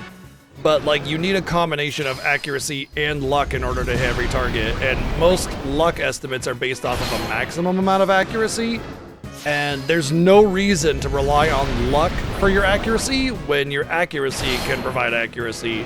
Like, accuracy sphere farming is very easy, whereas luck sphere farming is a pain in the ass. So you can get your accuracy through luck, or you can get your accuracy through evasion. I mean, through accuracy spheres. Technically, if you wanted to save the most amount of spaces on your sphere grid possible, you could minimize the amount of accuracy you had and maximize the amount of luck you had, because luck also affects evasion. And that way you could, like, have less evasion as well. But the reality is that, why would you do that when you don't need the whole sphere grid to work with? It would just be more luck farming. Like, if you wanted to super min-max your stats and everything to be the best possible stat allocation you could possibly have, fine, go for luck cap and, you know, have all the fun that comes with that. But, I don't need that. I just need the accuracy cap and then around 180 to 190, I think, luck, I think. There might be a little bit more than that. I don't know. I don't want to be told. If I go into penance and I miss, then I know to just go ahead and back out and get a little bit more luck, you know, because you cannot, and I want to be very clear, cannot go into penance and miss. You will die, because the turn economy is the most important part about penance.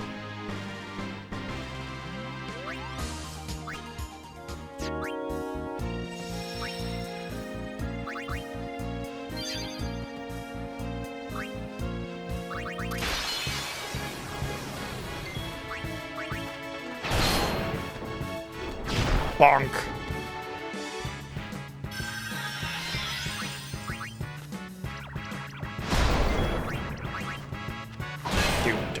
Do.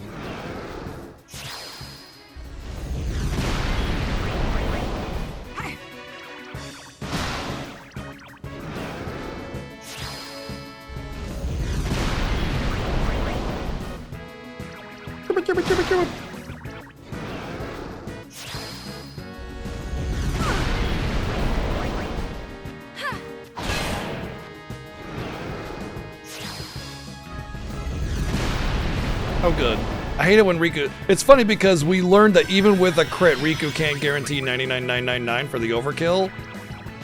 And ever since we learned that, Riku has been put in a position of critical HP, very low critical HP many times, which is like about 100 HP or less, where she can't 99,999 on a crit. And it's like, we killed this dude 30, 40 times without having to deal with that. As soon as she gets her luck, all of a sudden it's a problem? What the hell? Talk about like self-fulfilling prophecy almost, you know? We're gonna prepare for this eventuality. We prepare for it. The eventuality has occurred. Oh, well, what if we just didn't?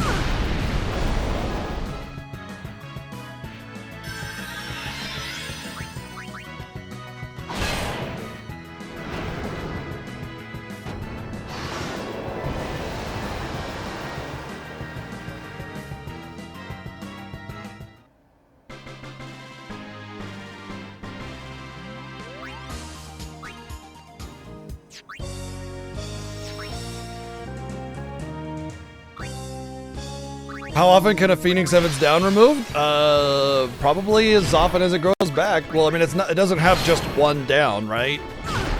You know, there's many down feathers per bird.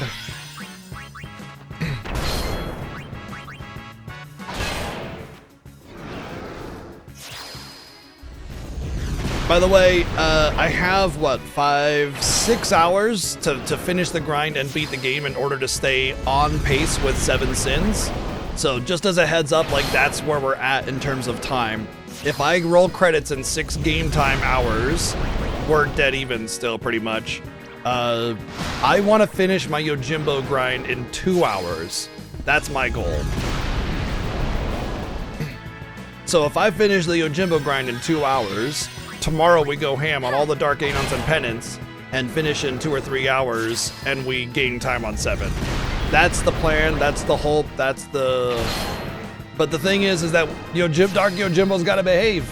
If he doesn't drop his armors the way I need them, then I can't move forward. Like, I have to have a certain allocation of passives in order to, like, do the thing.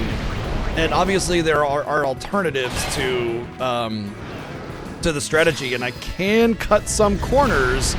The problem is that with Penance, cutting a corner could cost you 2 hours, you know, because Penance is a long fight, and, like, you know, you get in there and you're struggling to survive, and then you don't make it.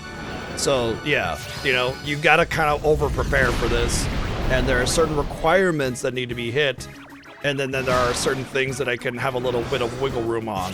But if Dark Yojimbo doesn't play nice with his drops, then I just have to keep going, you know? And that's kind of why I haven't committed to any of my armors yet. I'm waiting to see what I get. I'm doing everything that I possibly can before committing to those armors, because I have to wait for Yojimbo to give me good stuff. And that means I can't pick and choose my team based on my Yojimbo drops. I have to get the armors for the characters that I'm using. There is no alternative. I can only use these 3. Because it's girl team only. So I have to get either a Lulu, 2 of the 3 armors for either Lulu, Yuna, or Riku. And it has to be Ribbon, with 3 empty slots. You could technically make do with a curse-proof armor, but like, you're really pushing it at that point. Because there are 2 things that'll come in. Like there's ribbon with 3 slot, there's ribbon. So it can have a combination of things. It could have ribbon and curse proof, 3 or 4 slots. And so we want ribbon with 3 empty slots. So ribbon and 4 slots with no curse proof. And, you know, obviously RNG gonna RNG. Can't do anything about it. But we have 99 Dark Matters, which allows us to customize 1 the way we want it. So at the very least, we will have 1 armor guaranteed the way we want it.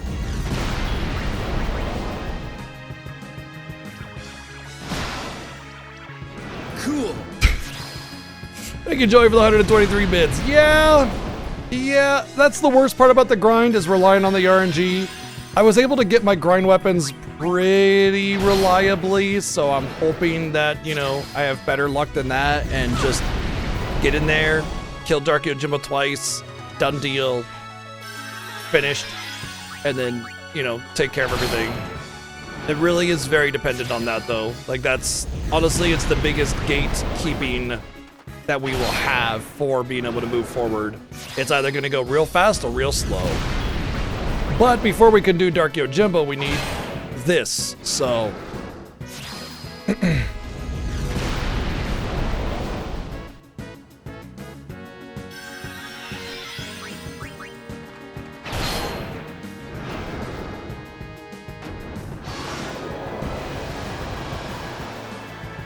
And I'm actually not positive if Dark Yojimbo does any status effects. I want to say he doesn't, so I think we should be okay in that regard with statuses. But if he does, then we'll have to do a little bit of extra grind where we grab some chocobo feathers, or just put like some stat proof stuff on the existing armors that we have. Like we got this one and this one on these 2 characters.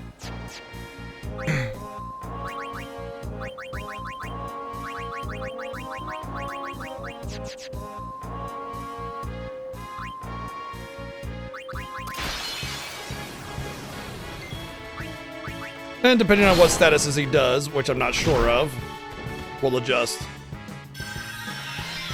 I want to say he just doesn't do any statuses at all. I'm fairly certain, but you know, we'll get there when we get there, which is soon, by the way, because we only need to kill this guy a few more times.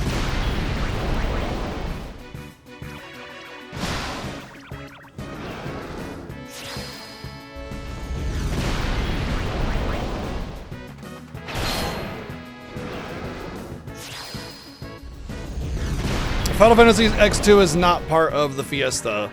So the Final Fantasy Fiesta at its core is Final Fantasy 1, 2, 3, 4, 5, 6, 7, 8, 9, 10, 12, 13, 15, and 16. All the main numbers minus the MMOs, because you can't really do MMOs in this format. And sometimes we do side games, sometimes we don't, but we always kind of change it up. We did Dirge of Cerberus this year, and we did Remake this year, but X2 is not on the list.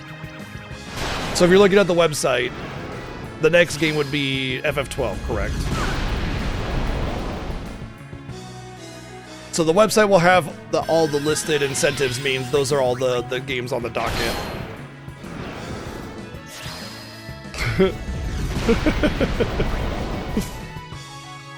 The real challenge of X2 is just playing it.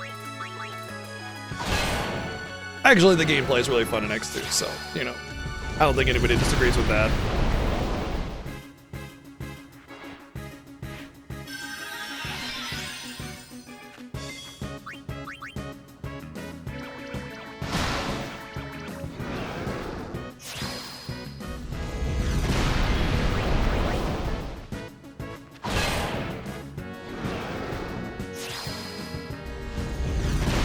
Honestly, that's kind of where the all-girl team inspiration came from, was, you know, people asking about X2. And so we kind of brought the X2 to X, you know? And if you have 2 X's with another X, well... Oh wait, no, that's the wrong game.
Wait.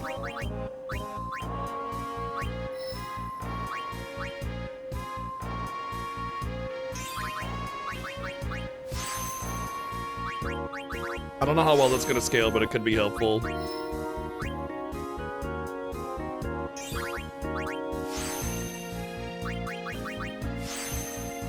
Luck controls hit rate, dodge rate, and crit rate.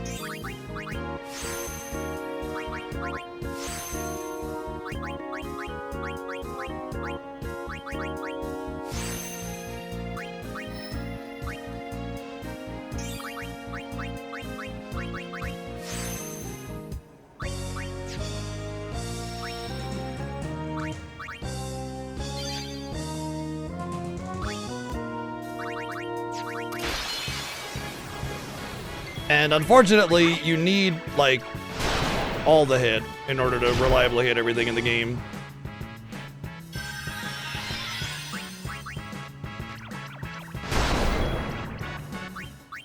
For real? For real. Thank you, Plain Isaac, for the 144 bits.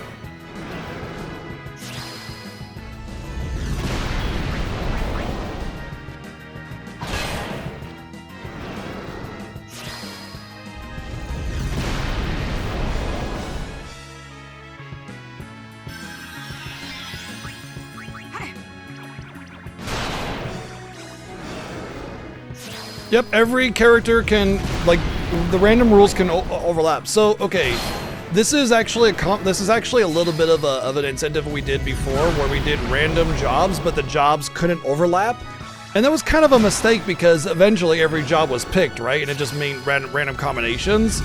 So it wasn't really like, it was kind of a dud in terms of an incentive. It was kind of a bummer that we didn't look into it properly. We didn't think of it properly, and it kind of sucked. I mean, I still played FF12, so it's fine, right?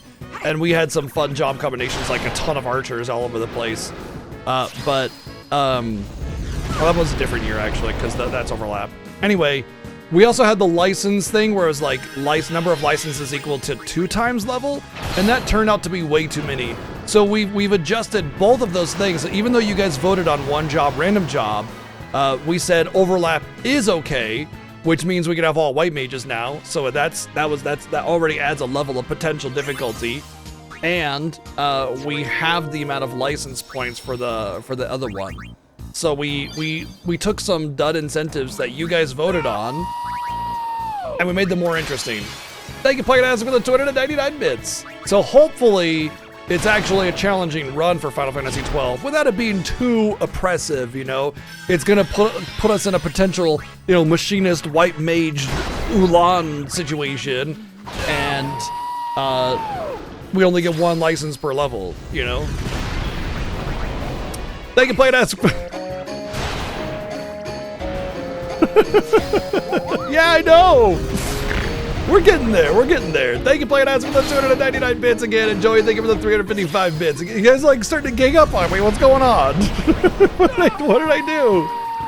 What did I do? What? You don't like FF12? Thank you for the another 299 bits, Playtastic. Thank you. What's with you? Everybody's picking on me today. We'll leave as soon as the streamer fixes his hair. Thank you, Joy, for the 144 bits. Yeah. No. Yes, maybe. I don't know. But yeah, these were already incentives that we did because that's like the whole 10th anniversary Pizzy is that we wanted everybody to vote on previous incentives that we've done, along with adding a third incentive to kind of spice things up. That's why it was like Defeat Penance, which is a shared incentive, and then also Girl Team Only as the third incentive. And with FF12, you guys voted for random jobs and one job, and then we added the whole, previous incentive for license per level and adjusted it to make it more interesting, to like help push that up and down and work with the voted incentives, They work together to kind of create a more challenging playthrough. Thank you, Joey, for the 144 bits, and yes, that was how we discussed it. Yep, that's how it went.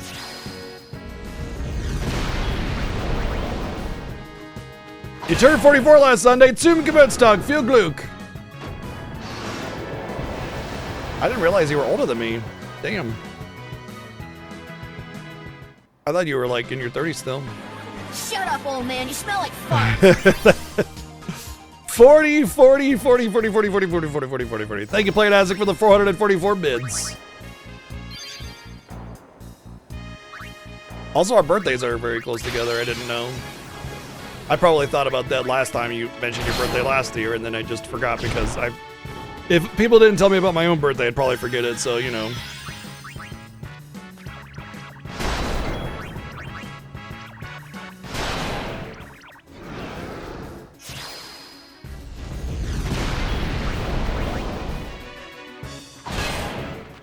Hell yeah, Krugy. Man, we got a lot of 40 years in here.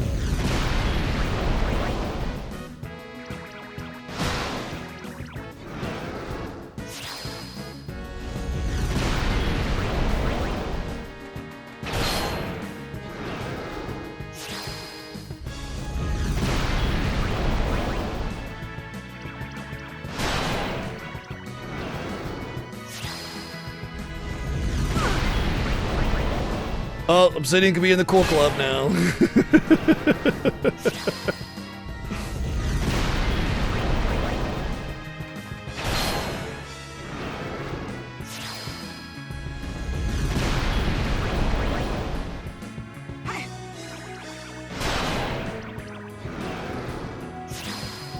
Hey, that's fine.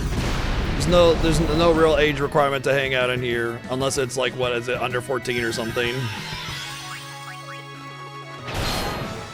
And even then, it's up to your parents.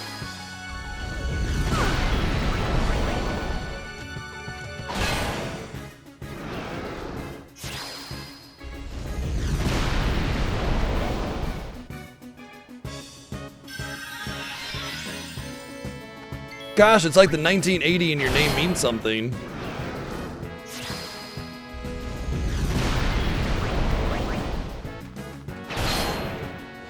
Fuck! Why? That's how? The one hit that Riku goes to critical, she attacks and doesn't get a freaking overkill. Come on.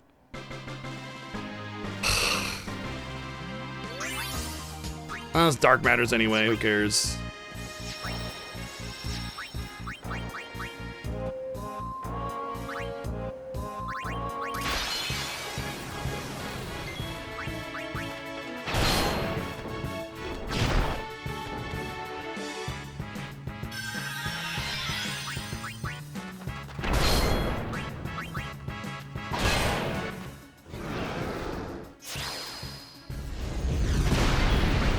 To the ground! Thank you, Joey, for 177 bits. Thankfully, that flare hits like a wet noodle, so. One of these days, I want a wet noodle with enough structural integrity to go around whipping people and see if I could actually make it hurt. Oh, that hits like a wet noodle.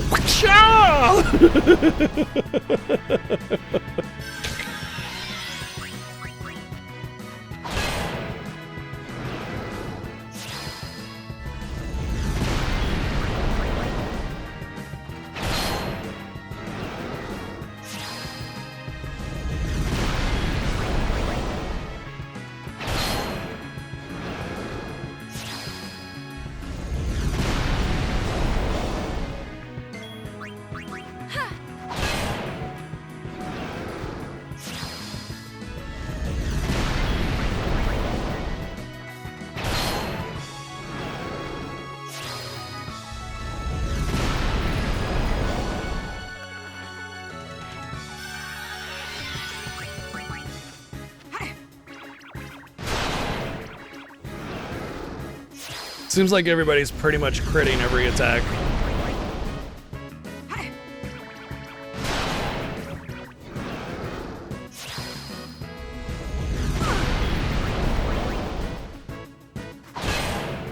Overkill.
That's the last little area.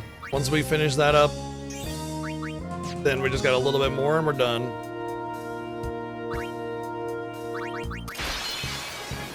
Guessing 6 more kills, 7 more kills pops. For real? For real. Thank you, Joey, for the 144 bits.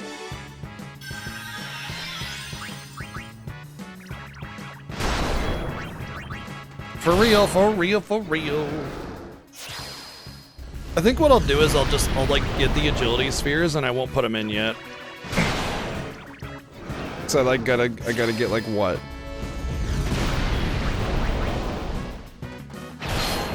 Just a few kills. Get the agility, not the agility spheres, the evasion spheres. Just that way I can not have to leave and come back or something. I don't know. Should I? Yeah. Seven kills where I get what I want. Maybe a couple more.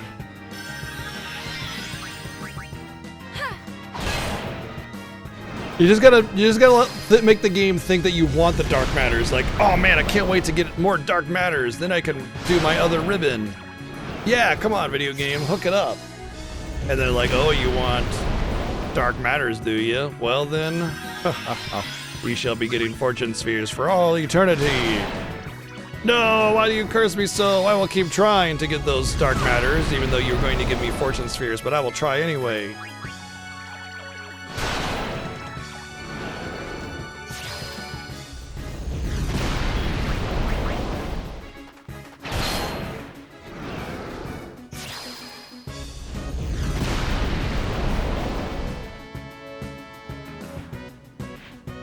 I'm just having a conversation with myself, don't mind me.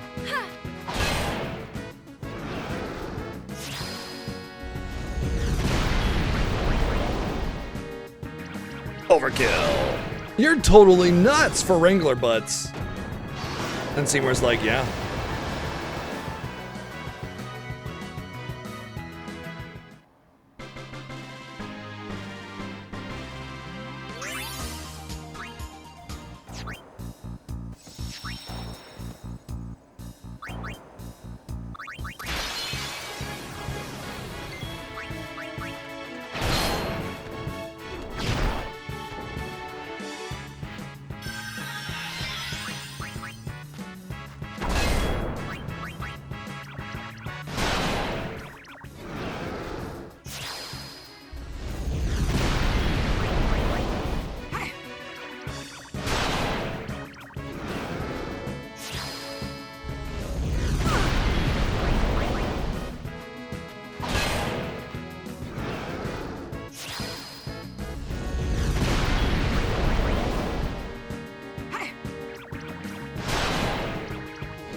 Why does it feel like the next attack will be the overkill and I have not been keeping track of damage at all? Like, this is it, right? Overkill. Oh, okay. So I got this, like, it just like it's like this hidden internal clock that just works with this thing. I've had to do it so many times. This has got to be like the 500th time I've had to kill this thing at least. So I've done penance twice now. Well, I mean, I've done penance once before, and then this time, and then I've also gotten up to penance and then didn't kill it. Well, like Yojimbo did, not knowing what I was doing. And then I've just done the stack grind in general a couple times because of the Nemesis, and yeah. Yeah, I've done this a few times. Why?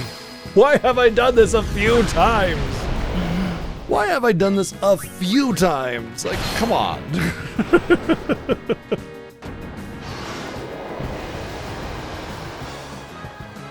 Several.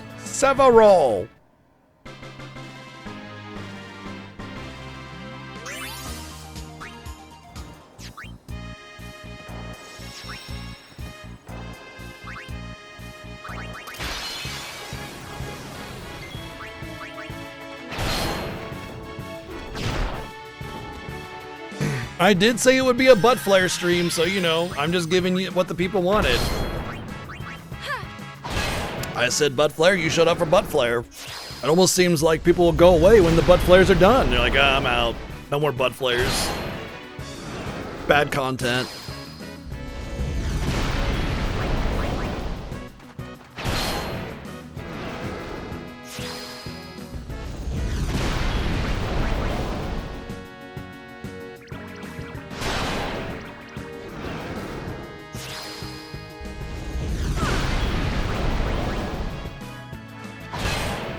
Clapping them cheeks for spheres. You know, it's no surprise that he drops 2 spheres after I clap his cheeks for so long. This is an operation, okay?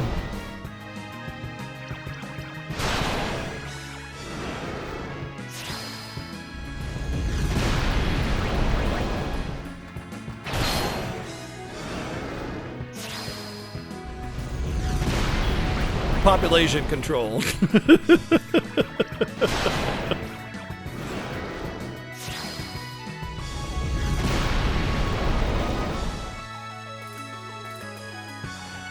When a Lulu walks in with a flare in your cheeks, your mana gets sprung, apparently.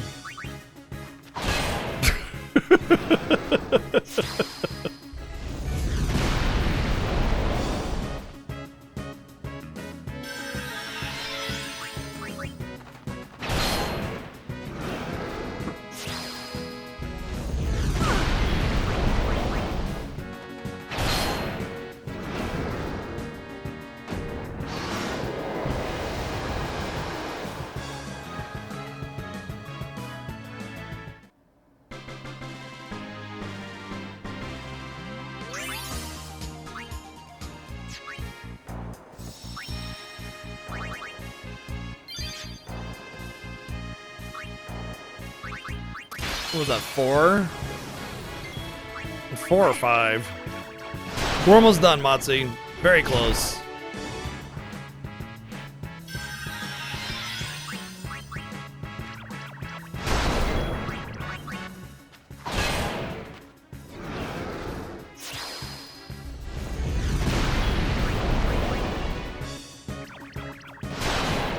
I'd say 10 minutes.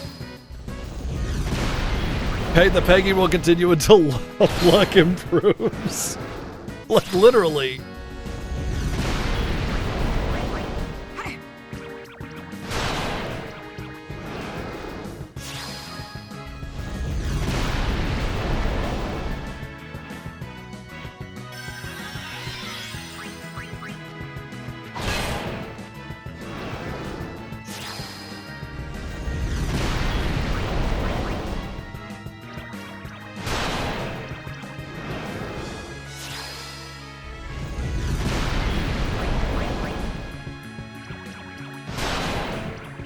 Motzi, did you hear the rumor that there is a... Wait, maybe you're the one that told me about it. Xenoblade Chronicles Definitive Edition potentially coming out. That's a rumor, by the way. There is nothing...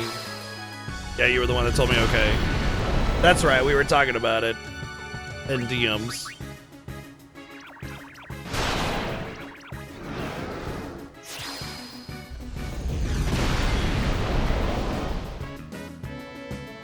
By the way, I'm about it. Yeah, I mean, look, it's more that I'm fine with 60 FPS 1080. Like, I'd be happy with that. But if they do, like, you know, what they did with Definitive Edition of Xenoblade Chronicles 1, where they really, like, brought it home, you know? Some quality of life, some slight mechanics changes, things like that. Like, I'm down for that too, you know? It doesn't have to just be a Switch 2 update for frame rate and fidelity. It could be so much more, and I'd be happy with that too. In fact, you know, maybe more so. Sorry, I'm peeking there a little bit. But like, I'd be happy with just the frame rate and resolution, because Xenoblade 2 is already one of my favorites, so. Ugh. There's Dark Matter 1.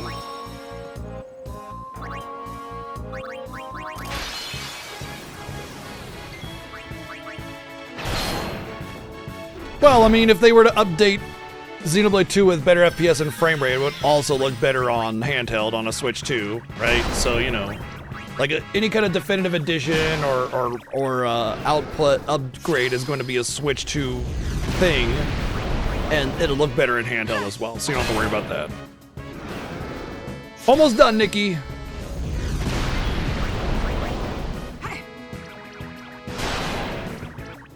But yeah, I'm really hoping that at the very least it tackles the FPS and the frame rate, not the FPS or the resolution. If it does those two, don't care about the rest. I mean, I do, especially if they're eyeing some really cool features that I would really enjoy. But like, I don't necessarily mind anything more. Or I don't mind as long as I get those, right? Is what I'm trying to say. You know, I'm all for more Xenoblade 2, but those are the two things I really want out of it.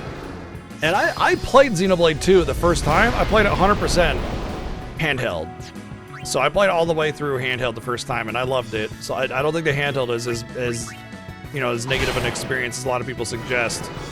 But obviously, it could use some improvements. You know. Yep, there's been a huge gap between Xenoblade Future Redeemed and now. It's like, what, 3-4 years? They have to have something on the horizon. Like, what have they been doing this whole time, right?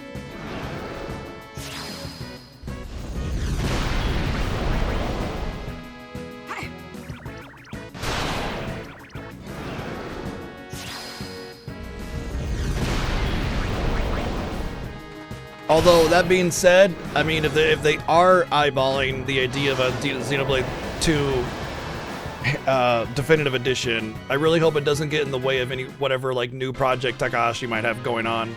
Because, like I said, a lot of time has passed, you know? Like, I would love to have a new project as well, right? Oh yeah, there was the Xenoblade Chronicles X Definitive Edition that dropped last year. I forgot about that. Yeah, you got a good point, Belvin. Damn. I can't imagine. Whatever. Now I'm less hype. Forgot about that.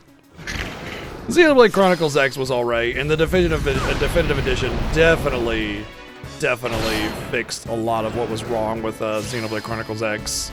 But it's still the worst one of the series by far.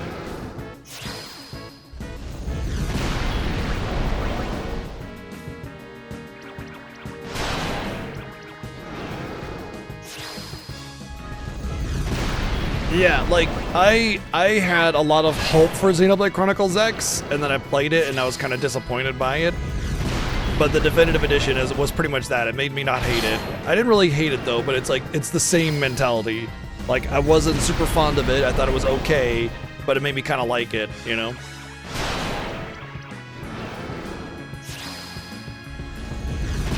Yeah, I mean, impressive production or not, the game still has to be good, regardless of how impressive it is from a technical standpoint, you know? It's like Star Ocean 1. Technical marvel, not a good game. you know?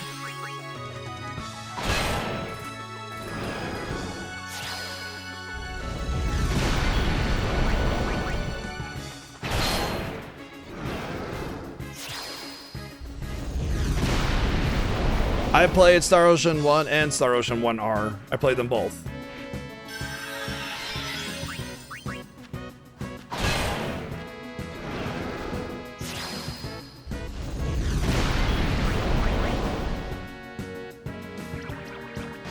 Yep, yeah. Not only that, but there's potential, like, kind of soft lock in some of the quests because the affinity quests can't be abandoned and you can't pick up story quests while you're doing the affinity quests. And it's basically like there's a bunch of required side missions and affinity missions to do the normal story and stuff, and then there's like a ton of grinding needed just to get to the level that you need to like do stuff, and it's just like there's like the gameplay aside, which is also extremely obtuse, by the way, just the structure of the game is like a slap in the face. It's really obnoxious. Thankfully, the definitive edition doesn't really fix that, like by removing it. It just makes getting those things a little bit more, like, reasonable. And not because, like, you know, boosted XP or something, but just because the game is just better made, you know?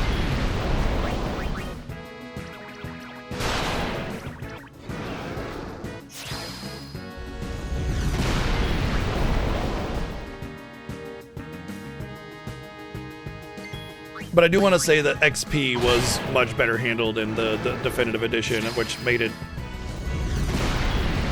a better experience overall.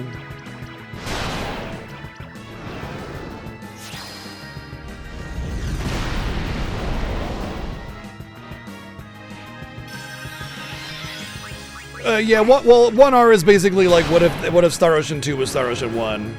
That's all it is. It's exactly that. I mean, it still plays pretty much as shallowly as Star Ocean 1 does, where you just press X and you win.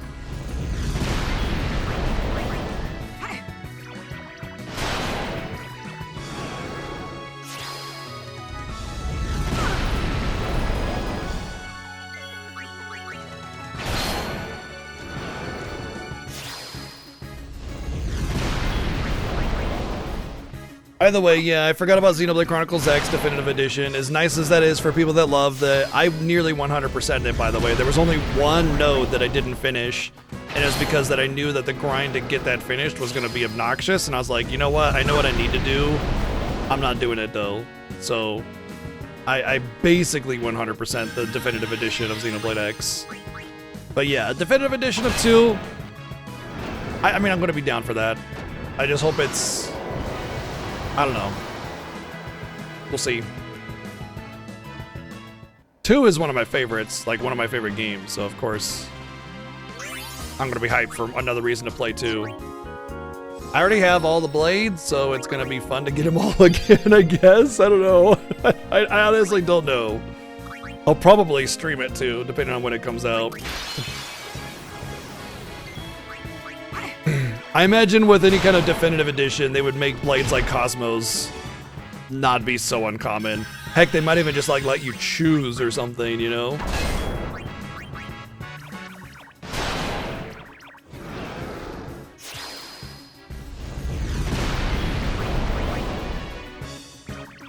I not only have them all, but I have them all leveled up and maxed out. Except for the dumb singer kid that you need to like wait real time for in order to finish her thing. Hated that. I got really close to finishing it, and yeah, Ursula. I got really close to finishing her, and I'm just like, I don't want to wait anymore. I just leave my Switch on, waiting for the missions to finish. It's just like I would hope that a definitive edition would fix things like that, you know.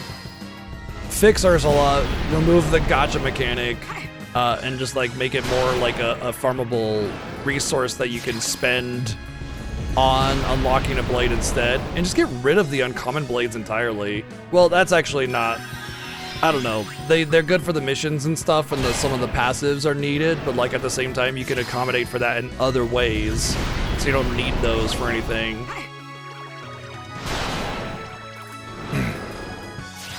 Yeah, it is. No, for sure. I mean, it's like technically not a gacha. It's like what gachas are, except without having to make you pay real money for it, you know? Like you get a resource, it's pretty common, and you use them to randomly get a thing. And I like it because it changes the playthrough of the game every time.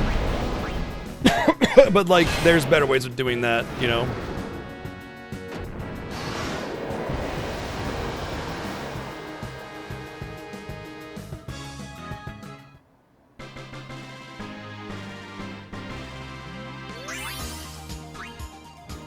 All right, let's see where we're at. I think that's about what I wanted before I check things out.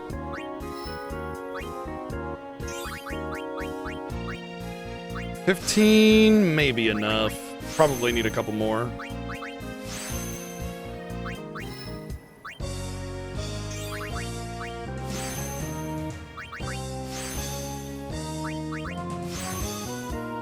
Yeah, I know we all know it's not gacha, but it's more for like those that haven't played it. It's not an actual gacha game.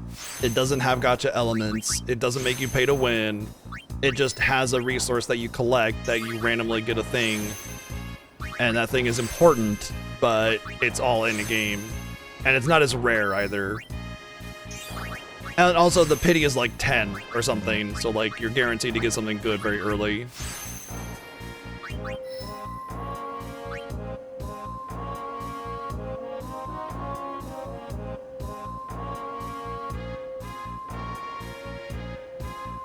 Yeah, that's a complete misunderstanding of it.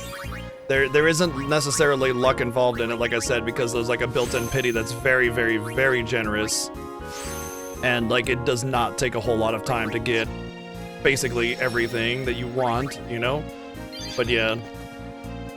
Don't let your hate get in the way of enjoying things. Don't let reality get in the way of enjoying things. Right, don't let... I don't know. Don't let truth get in the way of your agenda. There we go. I'm a little worn out. It is RNG to an extent, and if you want a certain blade, then you get screwed, but like, whatever. You know, it just makes each playthrough unique. Cosmos wasn't my last blade either.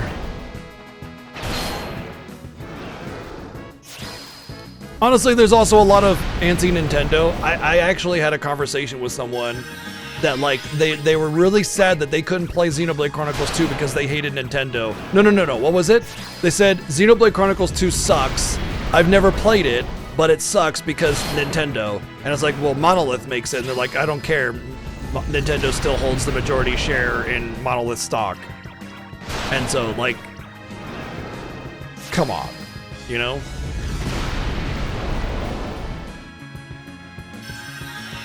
Relatable, yeah. Yeah, I guess I've talked to some pretty out there people as well. It's not just me that's got the wackadoodles coming down on them hard.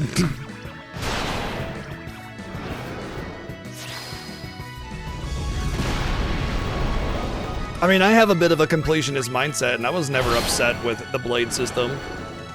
I was like, this could be better, but it didn't, you know. Yeah. Yeah, it's actually funny because as far as like bad developers go that do shitty things, Nintendo's like kind of on the level compared like in the grand scheme of developers, Nintendo's like in the middle somewhere, you know. But like the two developers that get the most hate, Nintendo and Square, are like pretty kind of on the level, and then Ubisoft and EA are just like coasting by doing the most horrible things imaginable. Like, ha! They got their attention on those guys. Let's go, Ubisoft, high five! While we strip you of everything.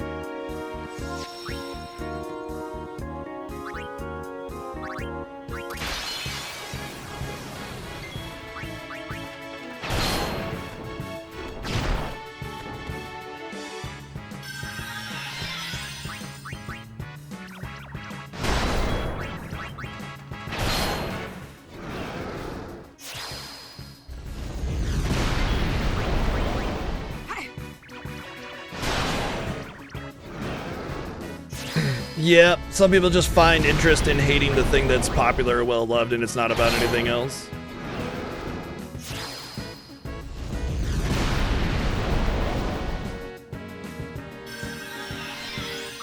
So yeah, let's not talk about Bethesda and every game that's a complete tragedy.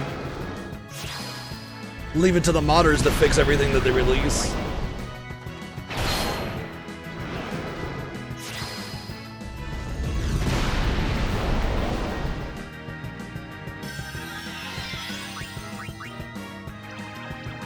Yeah, that's totally fine, Deadlion. I mean, Xenoblade games are very different gameplay styles. I think a lot of people go into Xenoblade hearing good things about them, and then like they get to the gameplay and they're like, what is this? And I definitely think it takes some getting used to, but I really like it. And I don't even fully understand it, you know, especially Xenoblade 1. I'm not very good at it, Xenoblade 1, but I still love it. But like, the stuff you can do with those games is always really cool.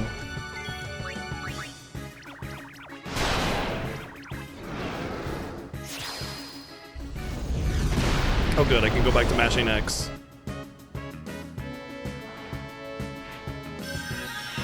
That's the Bethesda way, Belvin.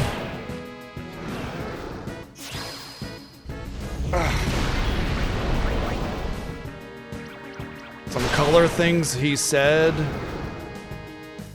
Canadian detected.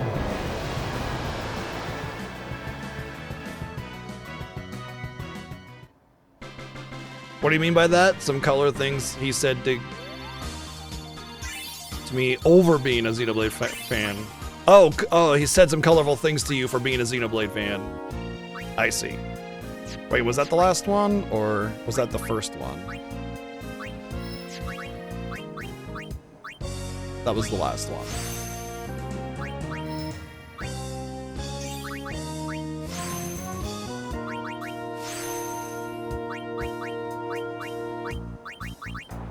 That's it, we're done. As far as I think, as far as I believe, we are done with luck. 189, 185, 194. I'm fairly certain that is all we need for everything that we're gonna do.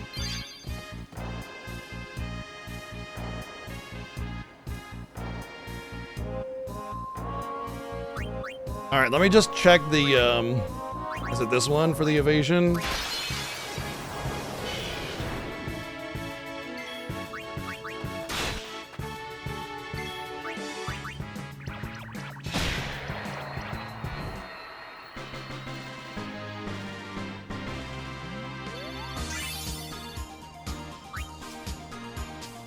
Yep. Wow, 2 hits and done.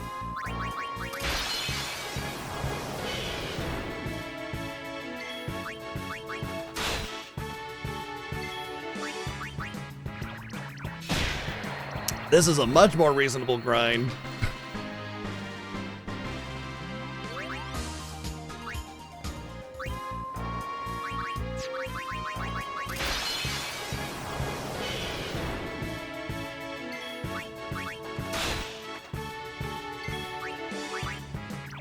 What do I mean by Xenoblade being a different style of gameplay? So it's not an action RPG like, I don't know, FF16. And it's not a turn-based RPG like FF4 or whatever. It sort of has like if you've ever played an MMO, you'll have like a line of abilities that have cooldowns and stuff. And it's kind of like that. Like you position yourself and navigate around your enemy in real time, and you use abilities that have a cooldown, and you wait for those to be on cooldown. And there's a lot of other different aspects to it, but I don't want to like really get into it too much because, you know, I want people to kind of go in and discover for themselves. But it's not like an action RPG, but it's also not like a turn-based RPG, but at the same time it's kind of both. It's almost like, in a way, it's kind of like a predecessor to FF7's like semi-turn-based, semi-action gameplay in a way. It's like a mix of both, but neither at the same time. And it's just unique because every battle's kind of self-contained, and there's no, like, resource management per se, but there is, and there is not. It's hard to say. And each of the Xenoblade games play differently, obviously, so, you know, there's that as well.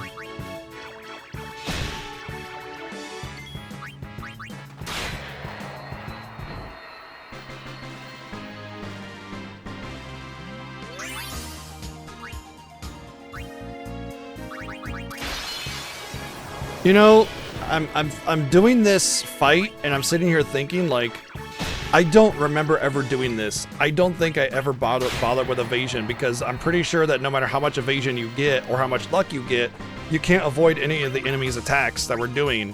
But like at the same time, I'm kind of thinking like, wasn't there something with evasion? But yeah, this doesn't feel familiar at all.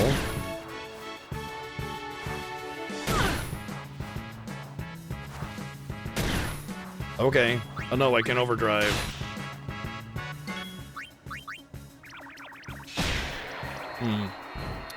We're gonna leave and we'll come back to this, maybe. I don't think you need evasion and I don't know why my mind is saying that I feel like I need it. Oh wait, I didn't want to actually go there. Because Dark Yojimbo's back where I was.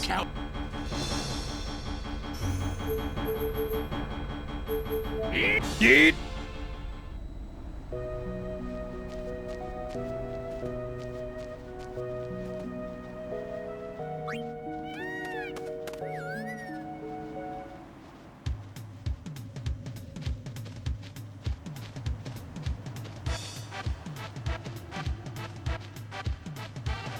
Like the only thing I would say is that go into Xenoblade with an open mind in terms of the gameplay, and you'll have fun. Stories are excellent, characters are good. You know, I don't know. I like Xenoblade a lot. I know it's not the most popular thing in the world, but it's a hell of a lot more tolerable than Persona. You know, hey yo, got him. I don't want to knock something down just to lift something else up. I'm just being a little shit.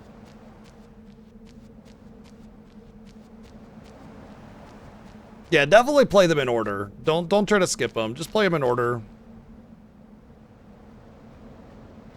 And I'm not gonna say anything more than that. Just play them in order, without X in there.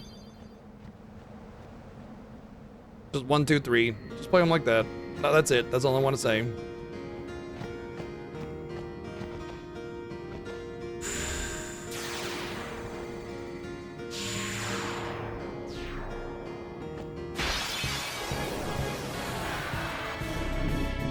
Really?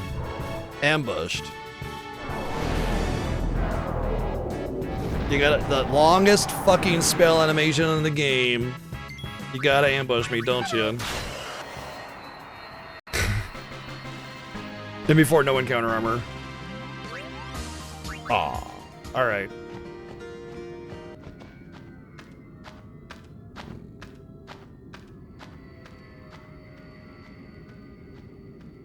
I would not play Xenoblade on 3DS. It ruins the experience. Just do the definitive edition.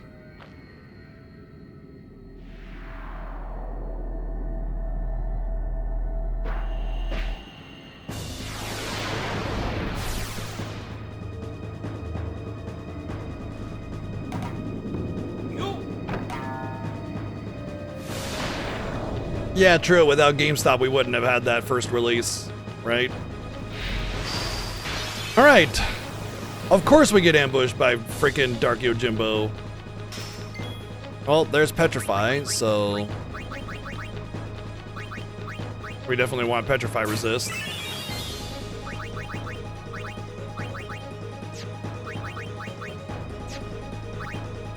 I wasn't sure what kind of debuffs he was gonna do, so we just kind of went in YOLO style.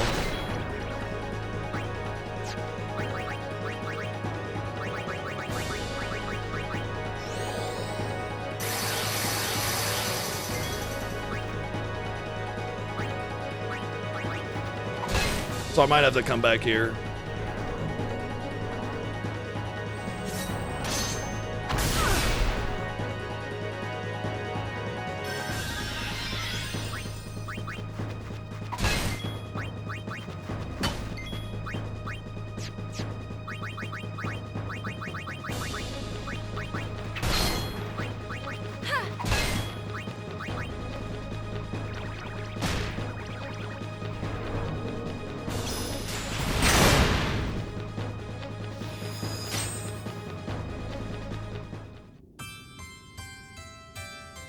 With capped stats?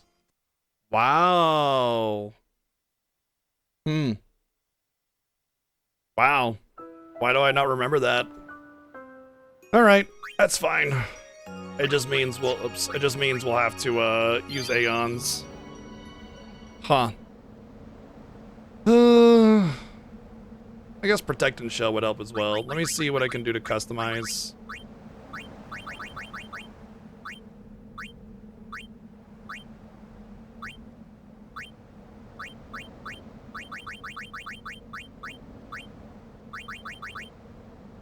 Oh yeah, okay, we can do that.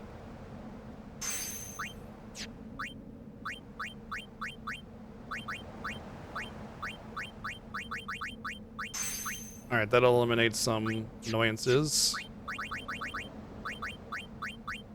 She won't be able to benefit from it though. Or she could get that, but then no. Well, she doesn't need it actually, so yeah.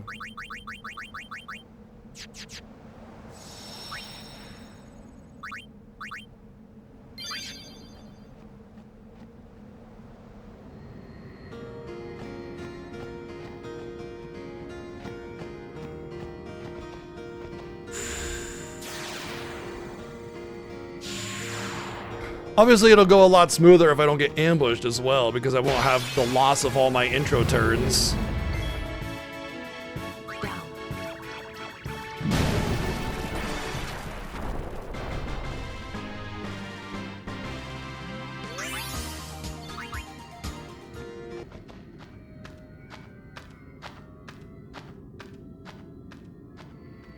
Also makes me wonder how much damage an Aeon will do.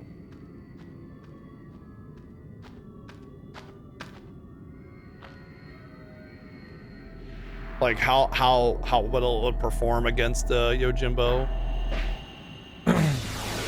Maybe that's the cap evasion situation. That's why I need the evasion. Maybe the evasion is important. I don't know. I can't remember. I don't remember how I handled this before, but it's fine. Like, we'll figure it out, obviously. Ambushed again.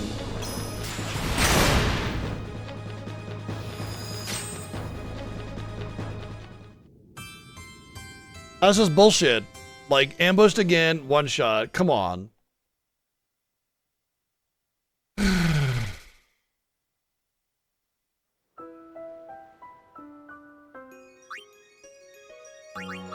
Oh, autosave.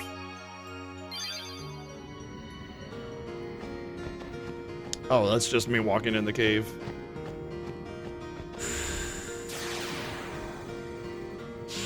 One of these days I'll get an actual attempt in.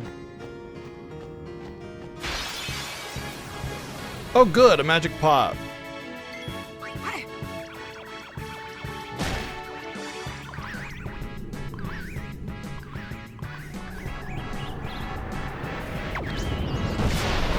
I am kind of blown away that defense cap, and I'm still taking that much damage from it.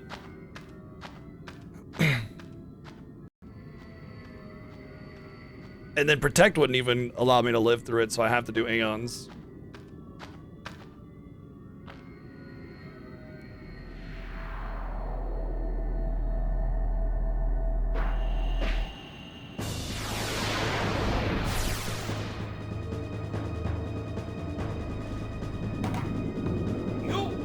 Yo.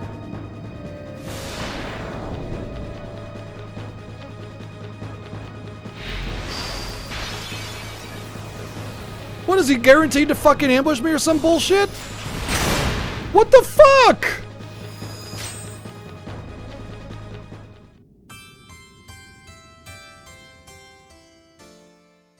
I do not remember being ambushed by this asshole. I'm just getting unlucky or some bullshit.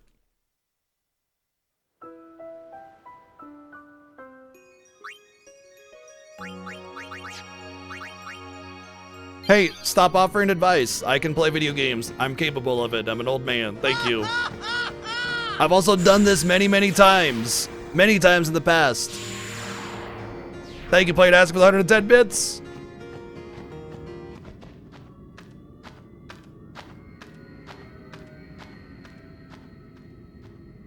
I wanted to equip a weapon with initiative and I forgot. Oh well. I do want to test if this is like guaranteed or if I'm just getting really unlucky. It feels like I'm getting lucky because I have to farm this asshole for ribbon armor, and I've done that so many times, and I do not remember having to do initiative or any other kind of thing to negate an ambush.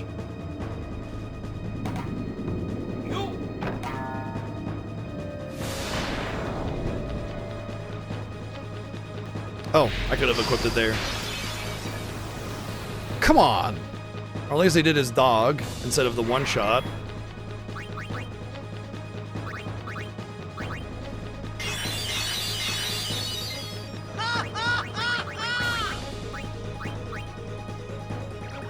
Thank you, playing as with 110 bits.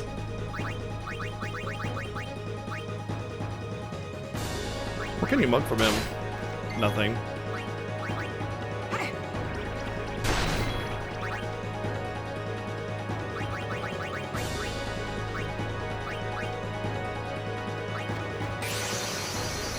I guess I should probably have done a grand summon for an overdrive here.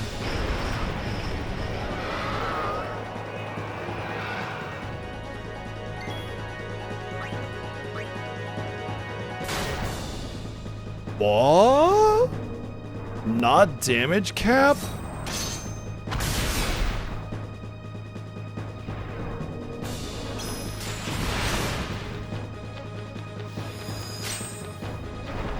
Why do I feel like it's the evasion?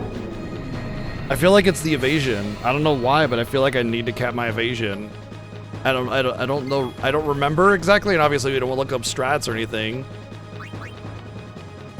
But like, it just feels like that's the case. Weirdly. Yuna's not even gonna. Oh, she doesn't have haste. Shit.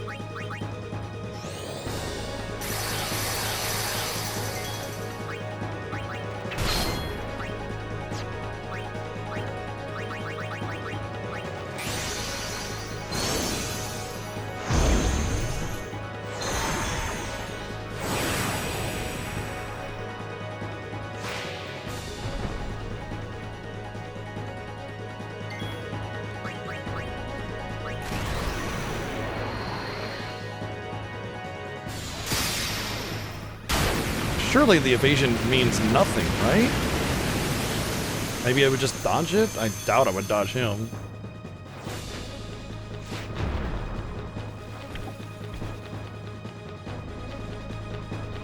Well, he's already half health, so there's that.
That was the kill, and it's not an overkill, and that makes me sad.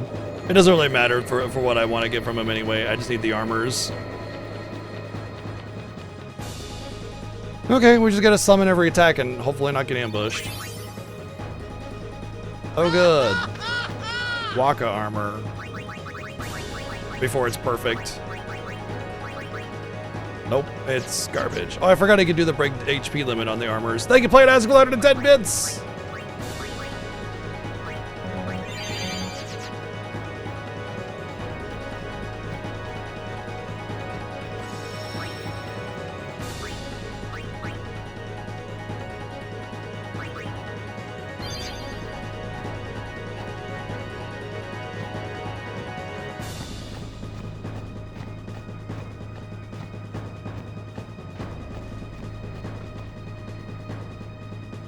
Forgot to equip an initiative a weapon. Oh well.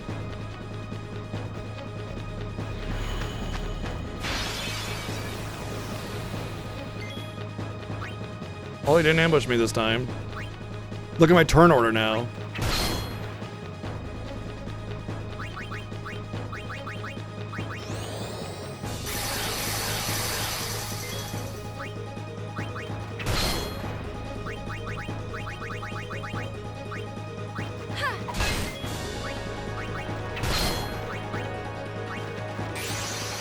You know, I was debating whether or not I should use an overdrive with Valifor just to guarantee 99,999 damage, and I was like, nah, he'll hit for 9. I got cap strength.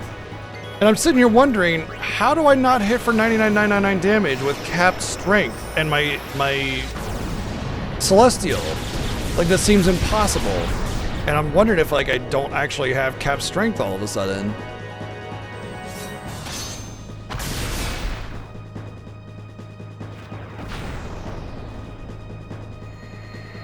I did get rid of a couple spheres, but I don't remember it being anything like that.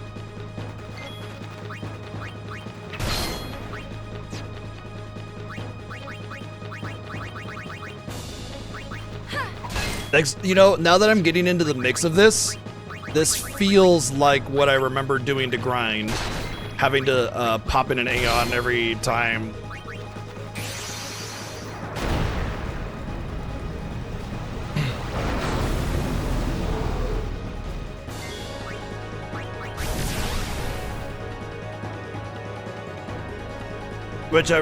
Which now just reminds me, like, how obnoxious the armor grind is, because you kind of constantly have to do these Aeon summons to take hits.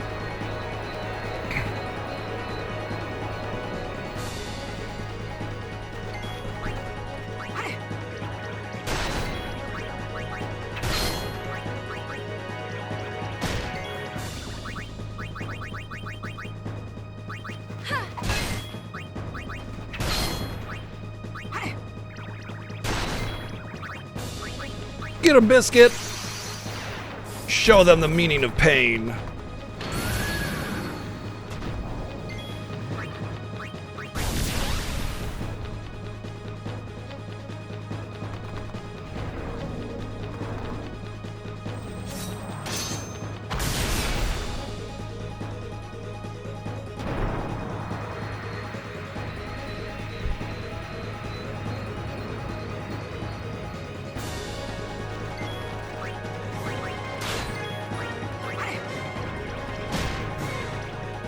No name. Wow, 49 months. Over 4 years. Thanks. Wow. Thank you.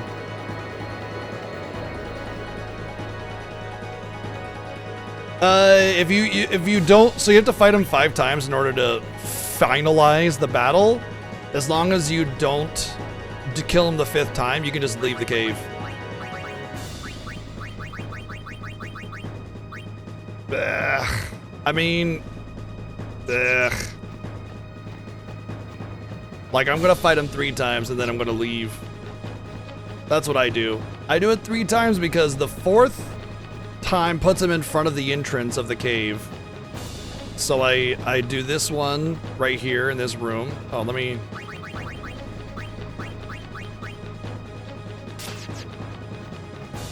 You know what? No. No. I'm gonna just hope that it doesn't ambush me, right?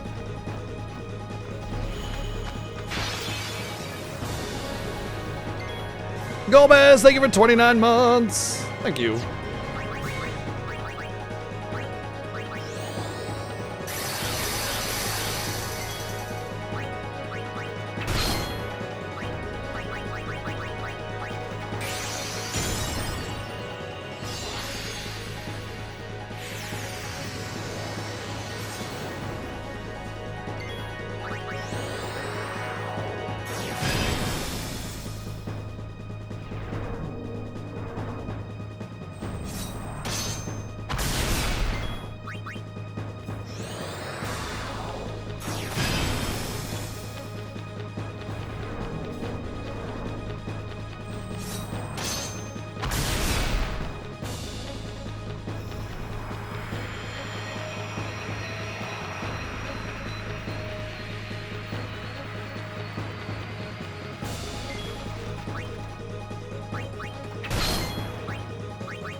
Wow.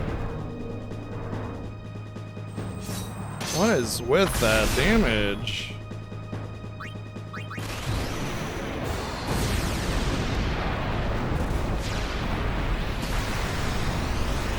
Why are the Aeons like scaling so badly compared to my normal stats? Like Bahamut was doing 99,999 when I had 50 strength.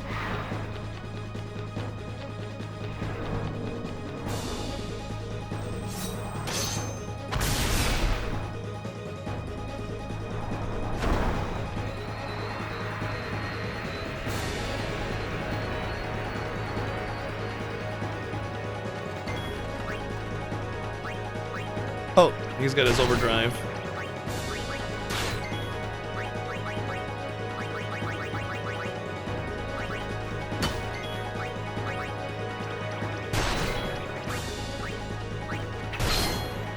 I could probably finish him off, but I'm not gonna take any risks here.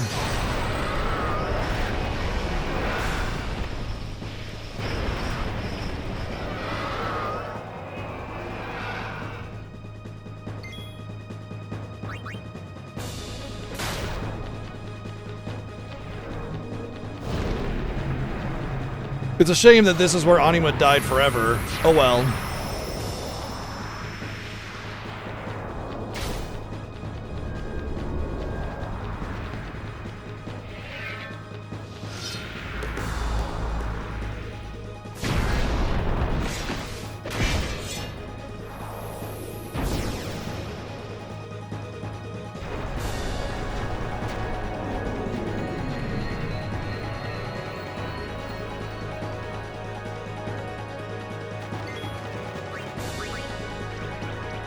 Yeah, as I thought. I wasn't gonna risk not being able to kill it and then taking it to Zanmoto.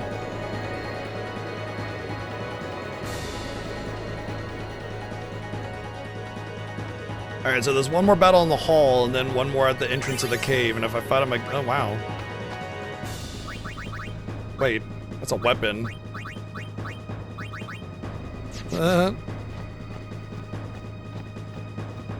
Well, Scooby-Doo, I hope you have fun with it. Report back how you feel about it, you know? Also, the definitive edition has some nice quality of life and better visuals. But it feels exactly like the original.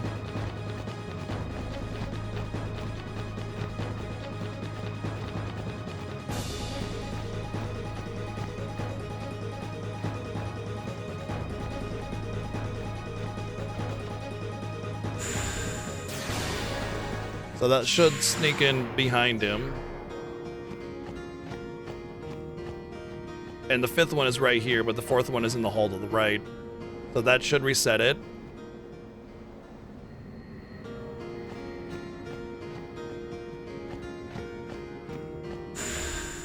If it doesn't, then we'll just reset and figure that out.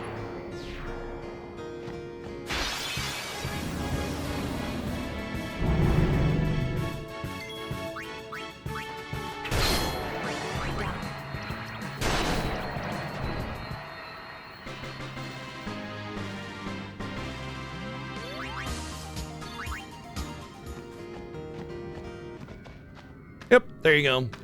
Event is reset. We could fight him a bunch more times. Rinse, repeat.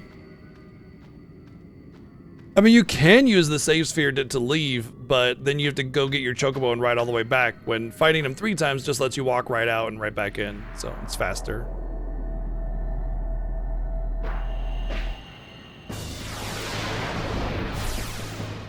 Well, let's hope that he doesn't ambush me here every single time, because that would be annoying. Not that it really matters if I die here because I haven't gained anything of value. I think he just ambushes me here every single time. I don't know, and I don't think there's anything I can do about it. Well, I could put in an initiative weapon.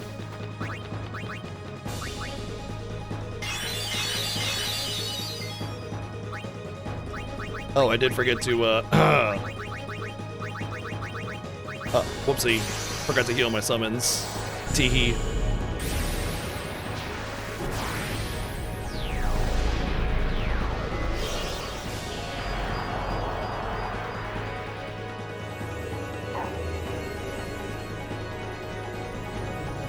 It's a mirror match. Oh no. It's Nega Scott. Scott versus Nega Scott. It's the Dark Link challenge. Wait, I didn't press buttons for you to do anything. He's like, Wakazashi was it? I will show you how. Oh, shit. Oh, man. Damn it. You're better. I concede.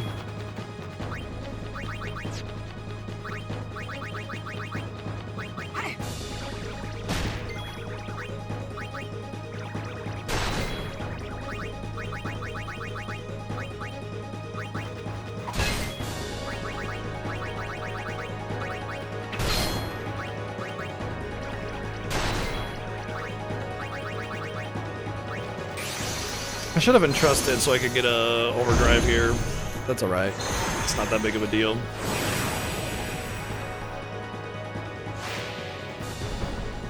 Oh, we're not gonna finalize any Dark Aeons tonight anyway, dude. Like unless we start to get really lucky with our drops here, because we're gonna have to do this for at least a little bit.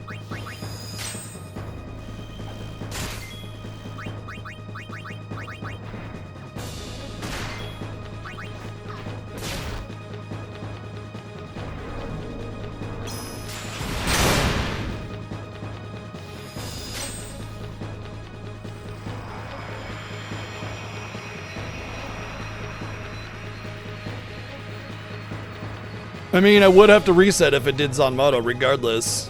So yeah. Alright, well, I don't have any more Aeons to summon, so I actually quite literally have to hope that I have enough hits here to win. Which I'm pretty sure he'll die like right here. Right here. Right, uh-oh. Here. Right here. Right here. Called it.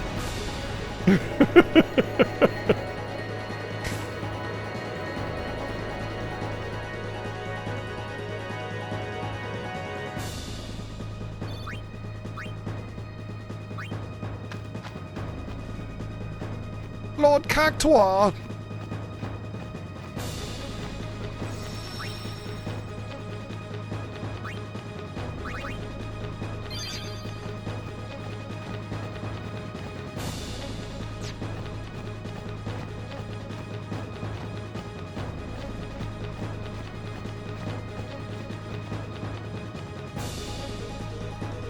One Daigoro captured. Need 9 more. Whoa, I can't look to my left. That's crazy. Oh, no, we just started our grind. We haven't gotten anything. We haven't even seen a ribbon armor yet. Which of course is completely normal. I don't know, but I don't want to know. I don't like knowing all that kind of stuff. Well, I mean, I don't mind knowing all that kind of stuff if I've, you know, done the research way after the fact, but I don't know, and since I'm in the middle of a challenge, I don't want to know. HP, stats, strats, you know, I'll just go in, I'll figure it out.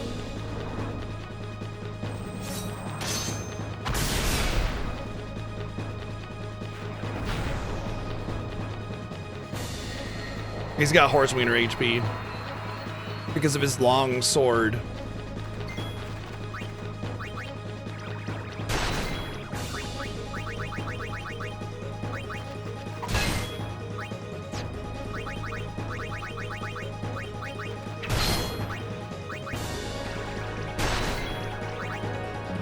Yeah, this is feeling much more familiar now. This, like, attack a few times, summon, let the summon die, attack a few, and it's 2 summons per kill. This all feels very, very familiar now. 2 summons per kill, as long as you don't get ambushed. Also, I'd say that I'm going a little bit less effective because I don't have auto haste on Yuna. If I did have auto haste on Yuna, that would definitely clean things up a bit. But I'm trying not to waste the cash on the bribes for the chocobo feathers, because Because it's like 400,000 per or something like that, so.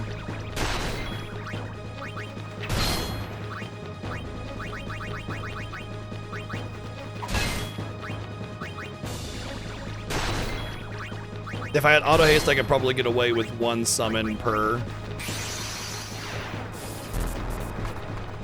Because that would be, first off, it would automatically give you more attacks. Second,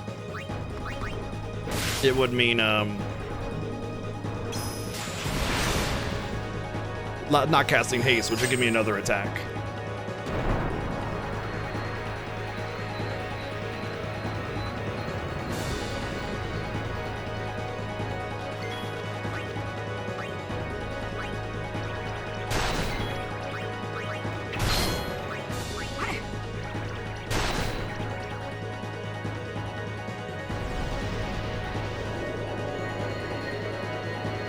Is there a good guild grind? Yeah. The ones that give you the AP weapons. Those AP weapons sell for a lot. Genji Bracer, that's RN. Also garbage. I don't need to worry about that. I was gonna heal, but I have Aeons. No. Like just One Eye. One Eye himself drops the triple AP weapons, and those sell for a lot. So you could just farm One Eye for the triple AP weapons to get cash. It's not the best. I mean, it is pretty much one of the best guild grinds in the game, but like, it's not excessively fast, but it's fine, you know?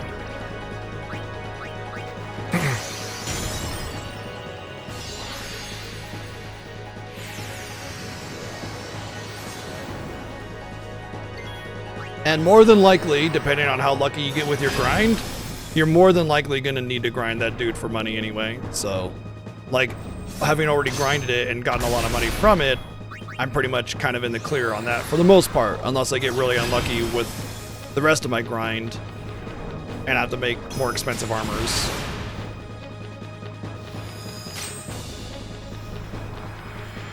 Yeah, there's other ways where you like, you customize 4-slot armors with certain things to get a lot of money, but that requires a lot of farming.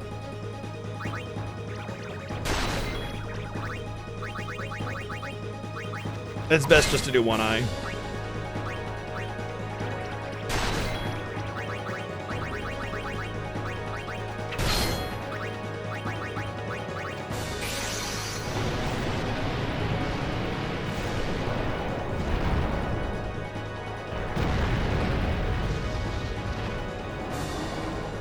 Slap him good, I win. Slap him real in the face. Slam. Oh, he did. He crit. He's like, okay, I ain't having any of it. Oh no. He has perished.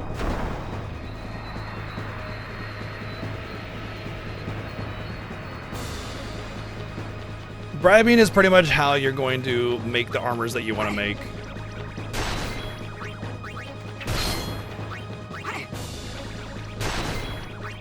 It allows you to effectively, like, farm the ribbon armors that you need, and then just...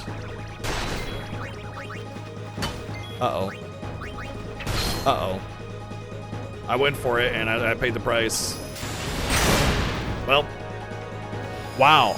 I'm surprised there, because I thought I was, like, easily gonna get the kill, so when I didn't get the kill, I was like... Oh, or by the time Unit came around, I was like, oh, no problem, no problem. And then, nope, it doesn't matter. I didn't get anything of noteworthiness. And I have my save from the last kill, so it doesn't matter. But still. Oh, what?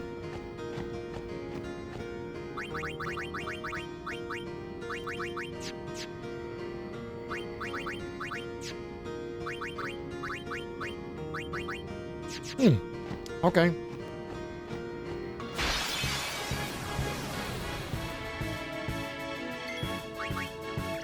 I'm very confused as to what save file I loaded.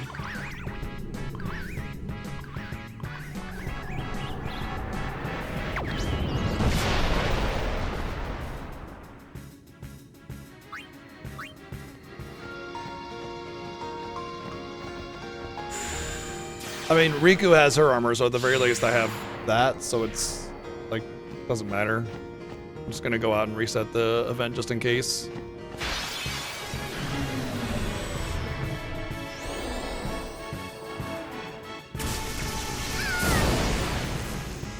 I love getting ambushed by these little shits.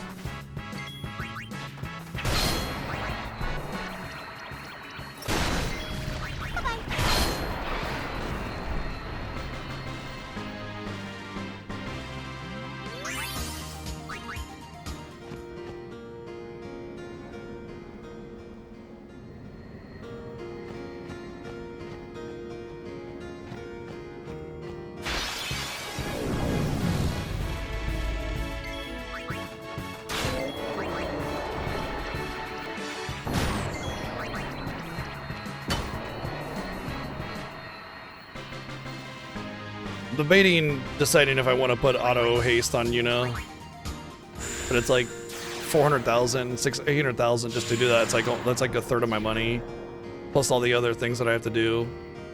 I think it's a bad idea to do it. You know, it would make this a little bit more reliable, but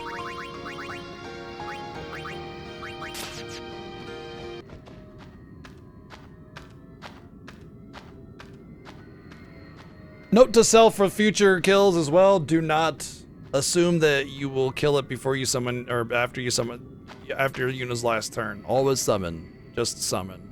If I have to take 3 Aeons to kill him, fine. If I gotta take 2, fine.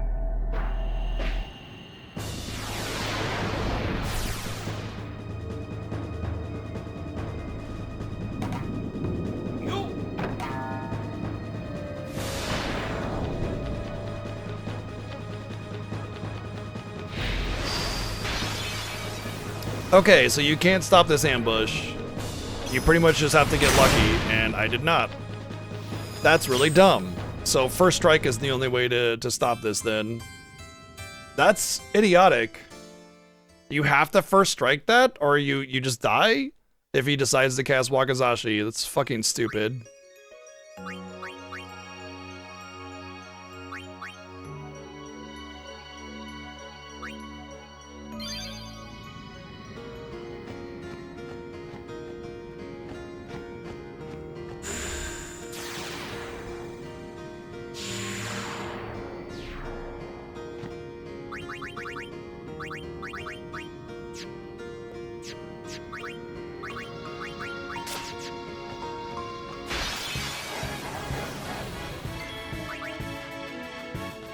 Oh, it's not gonna kill it, is it? And he's gonna karma. Oh my god.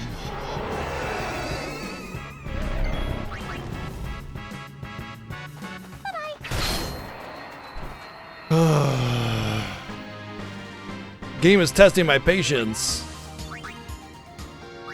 Like if it's a guaranteed ambush, fine, whatever. I can deal with that. But guaranteed ambush and also he can Wakazashi and one-shot you is just stupid.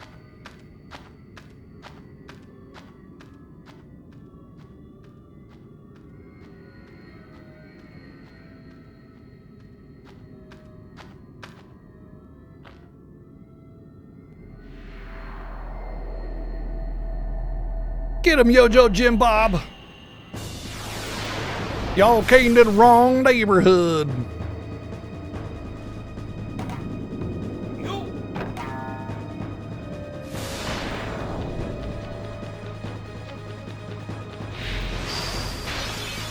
It seems like it's only the first one that ambushes, so we can just do it on the first one and then we don't have to worry about it on the others.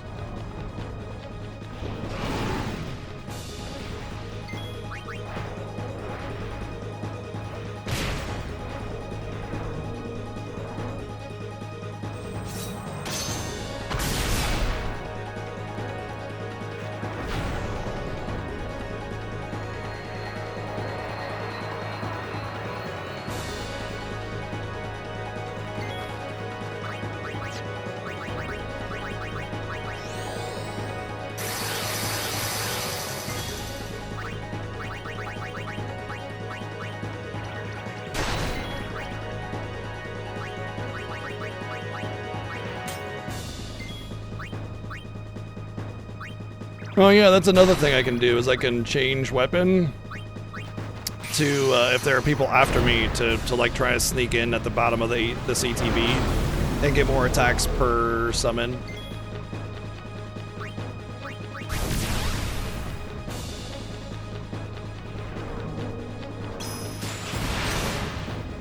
Oh no, McBurn.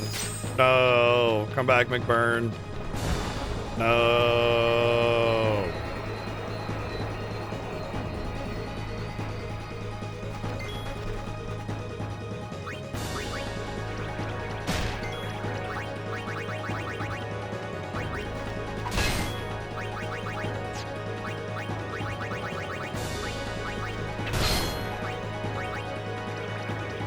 So can I change weapon here?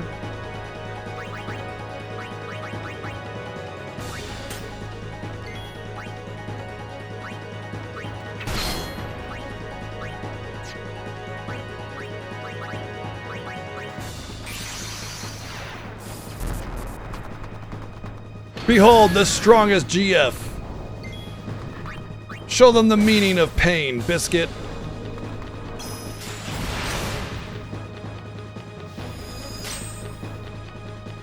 This is Dark Aeons, yeah.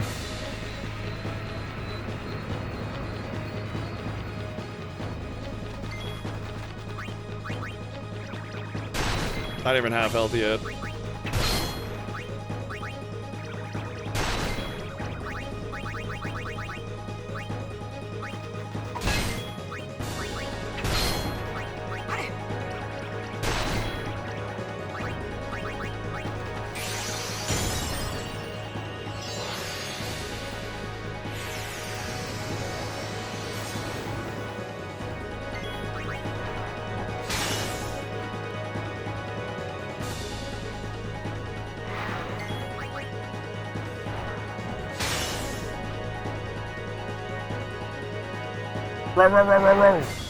Wow.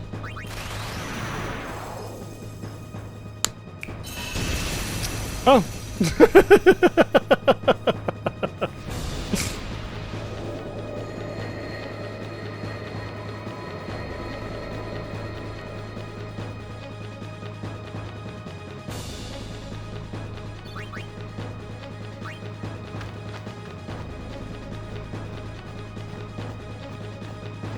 Cool.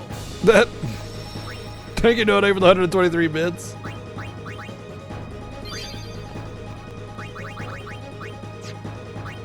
I guess I don't need to. Yeah, she's already got Nirvana on.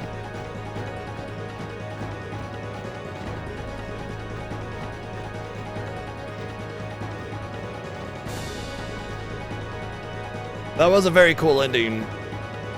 Freezing, in fact.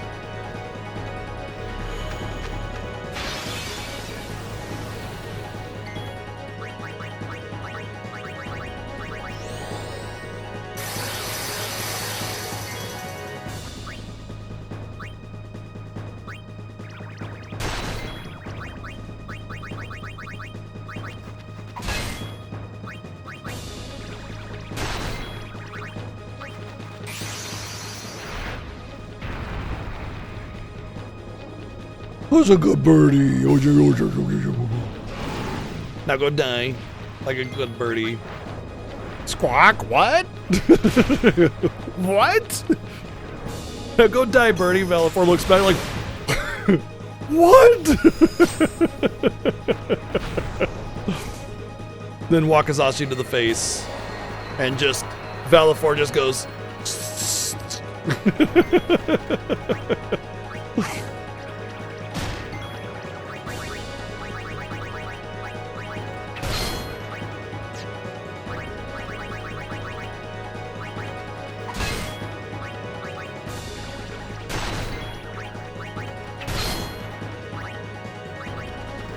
McBurn and 18, the countryside. Edgelord. Got a boost for that extra overdrive gauge, obviously. Oh no, he has perished. This was not in my plan.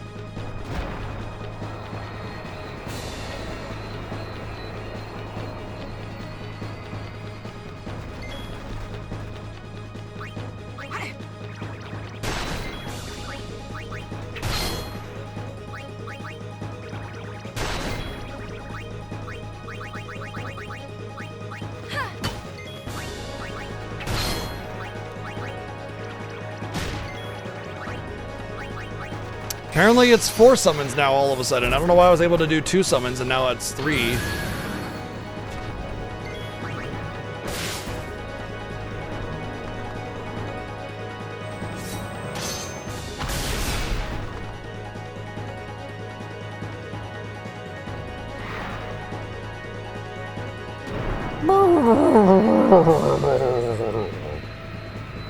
I don't know why it's taking so much longer. It was 2 summons and now it's 4.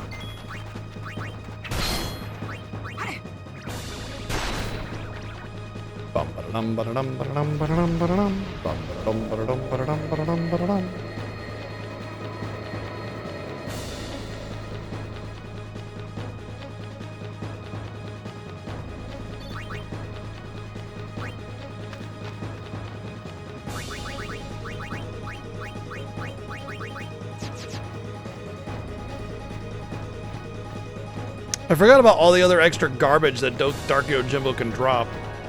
I thought it was just the armors. I forgot he has a whole, like a whole array of just complete and utter garbage that he can drop.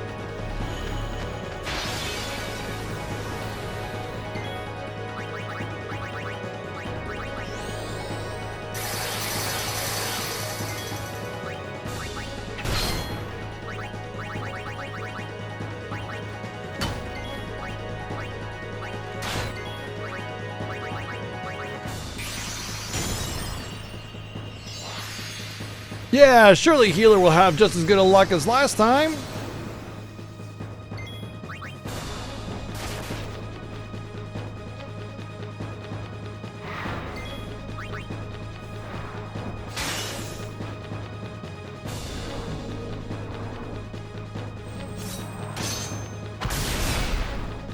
Curses!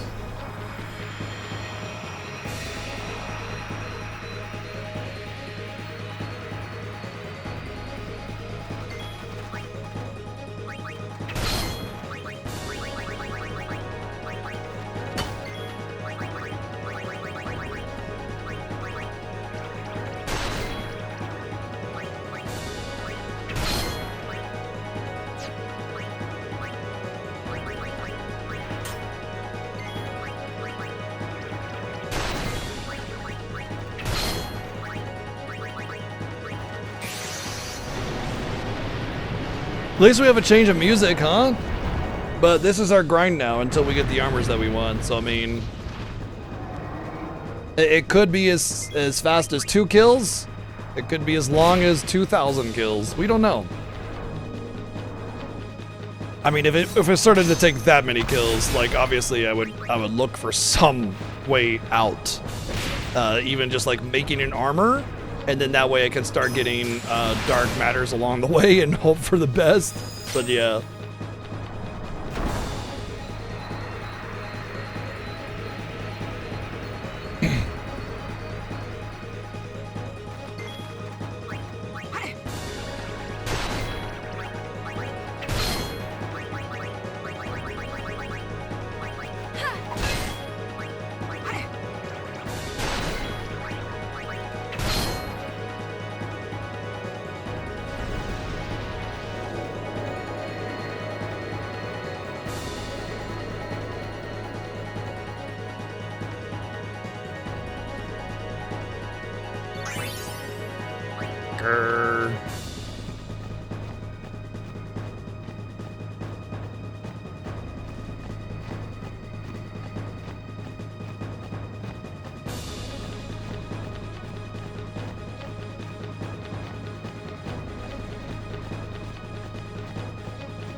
I don't know why, but in like the dark, deep depths of my soul, I thought that I would actually have better luck.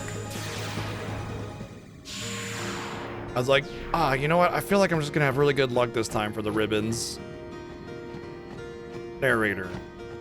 He did not get good luck for the ribbons.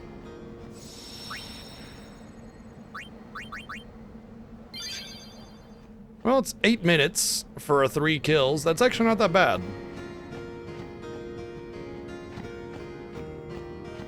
That's actually a little bit faster than I thought it would be.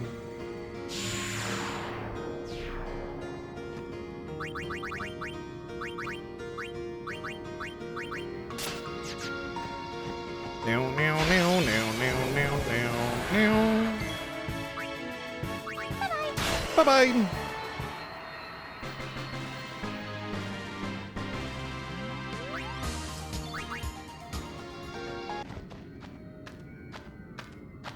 Encounters. Oh, yeah. Yeah, during the event, encounters are off. But, like, going into and out of the cave, encounters are on. So, I will have to get 1 or 2 of those from there.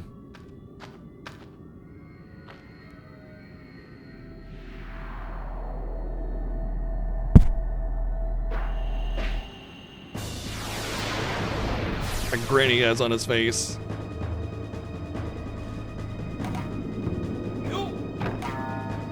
No. The only time we're allowed no encounter armor is when we're dodging lightning bolts.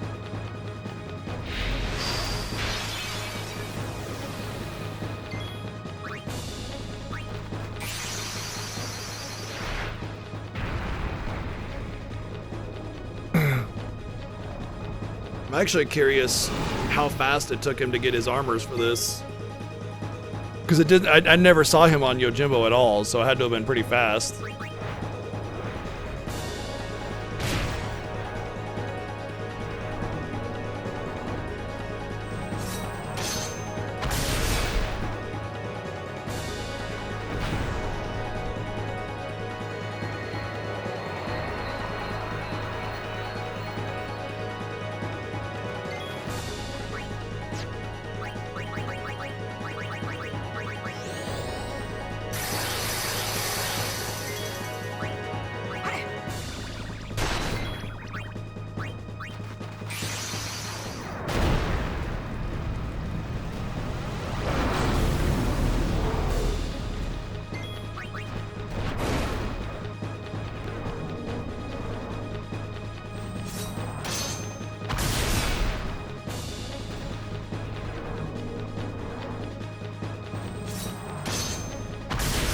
No, McBurn, I'm saddened by this.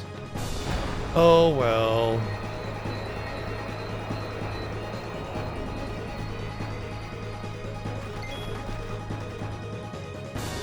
His last attempt, he was pissed because he couldn't get them, so he was just like, I'm just killing him and got a drop. Yeah, I mean, like, that's probably what will end up where I'm at. Like, at the very least, I need at least 1. If I get 1, that's enough, but I'm gonna go for 2 because, you know, that guarantees. Oh shit.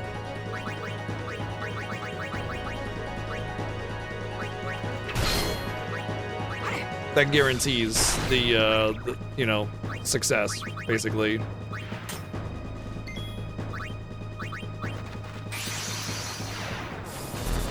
Guaranteed oh shit is when I find out that I don't have my Nirvana equipped and hit for $99.99 instead of, you know, more.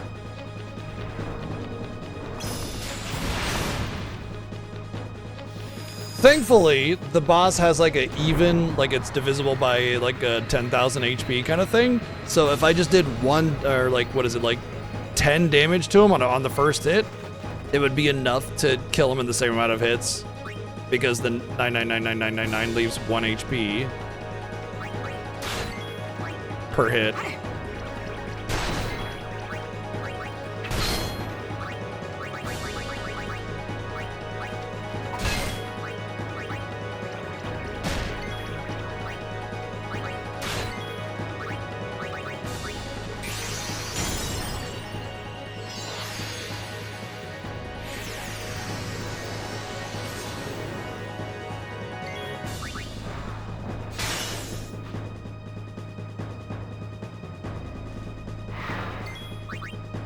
Only a Daigoro will let her get her overdrive.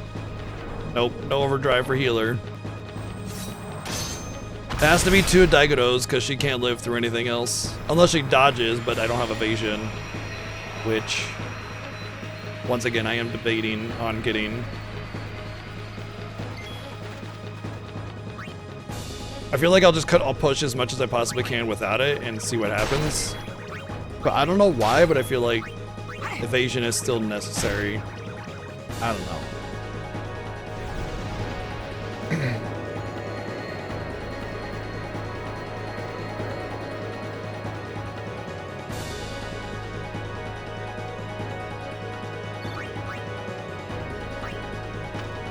Genji Armlet is Kimari. Who doesn't even have armor equipped? No, garbage. At least I'm not getting good shit for anybody else, so there's that.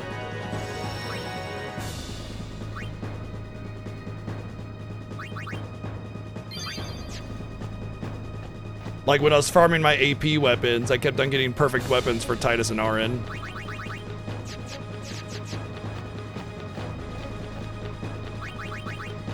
She doesn't need this anymore, does she?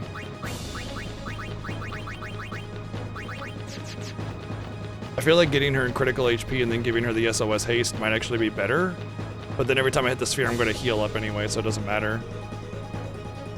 It'd be too much micromanagement.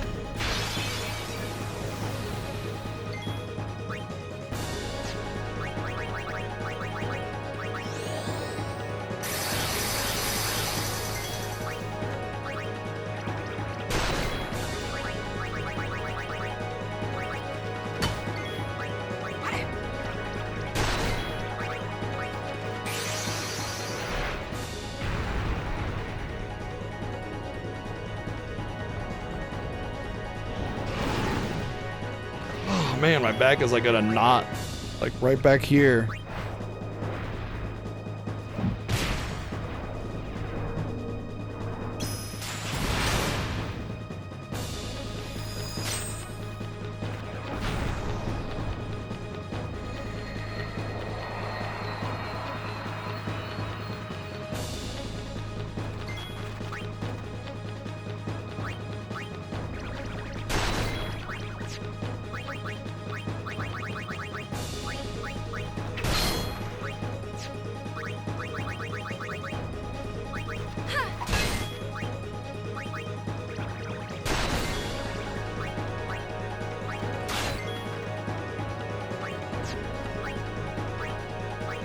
Don't just it would give me another turn, but like right after my current turn, it wouldn't put me behind Lulu, so I wouldn't get an extra attack.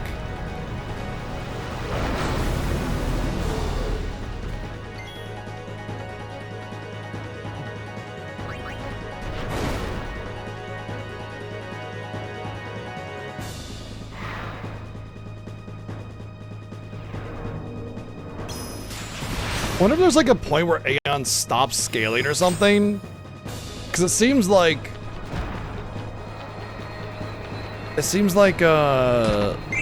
hey, Dr. Melvin, thank you for the 545 bits. Thank you. Seems like they're so slow, you know? Like I'm lapping the boss, but the Aeons get hit twice for every attack that they make, you know? I mean, obviously at the beginning they scale so well. What if there's just like a reverse exponential scaling that occurs on them? Ah, yes, I see. Thank you.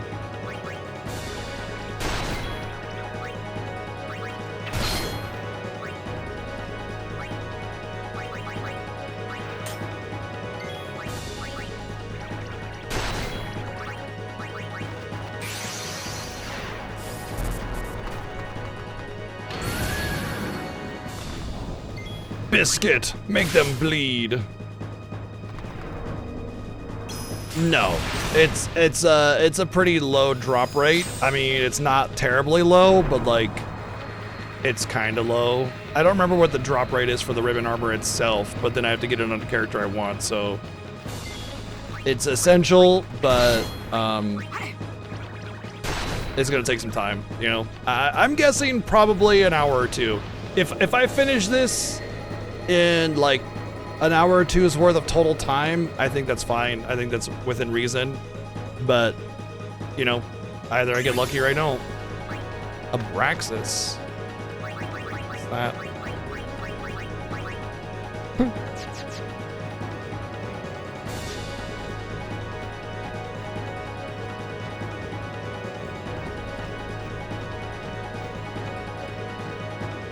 But as you can see, I can easily kill Dark Yojimbo.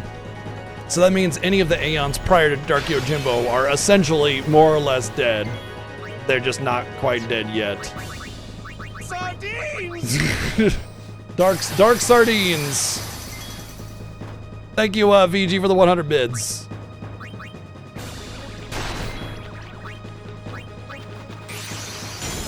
Oh, I see what you're doing, jerk. Right. I mean, the big thing about Bahamut is the Petrify, and I'm pretty sure Dark Bahamut is considered easier than Dark Yojimbo. But even then, I would argue that Dark Yojimbo is actually among the easier of the end game Dark Aeons, simply because his gimmick is that you have to fight him 5 times, and that's a lot easier to do, especially when you can recover your Aeons in between.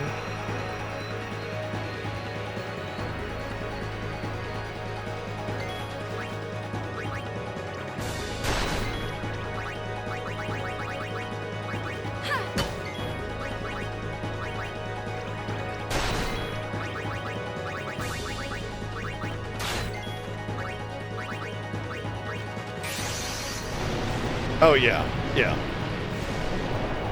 That's what I was trying to tell Seven, that like, I'm trying to get enough power for Yojimbo, not for the other 4. They're gonna be a joke when I get there. And he's like, oh, just wait until you get there. And I'm like, okay. All right.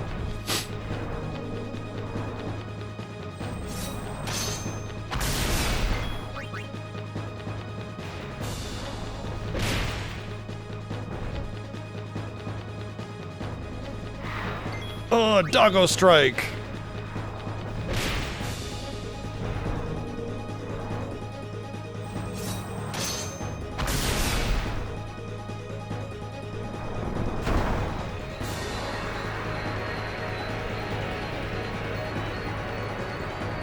I think I could do all of them right now as I am, but we'll see, you know, obviously.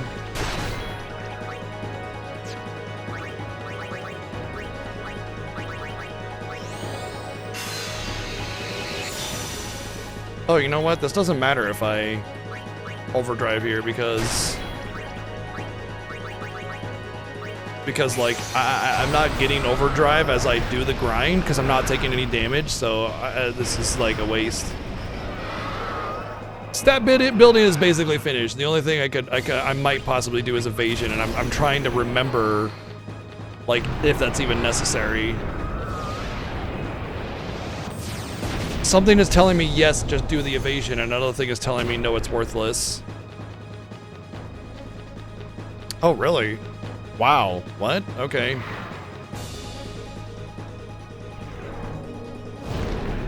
Well.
There we go.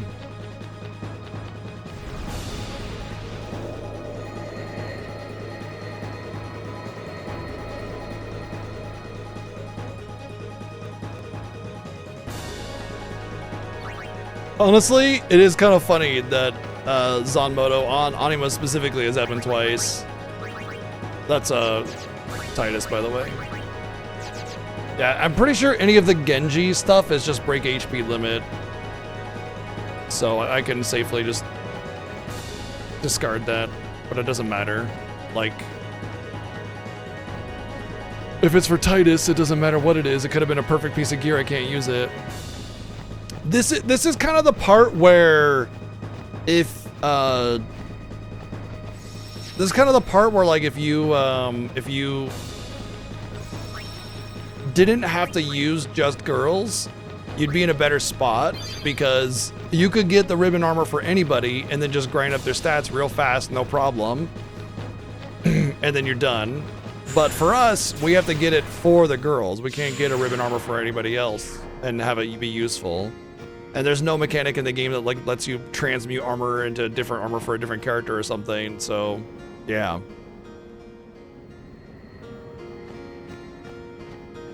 Did he accidentally Zanmoto Dark Anima or something? I keep on getting that impression, like that feeling that that's what you people are referring to.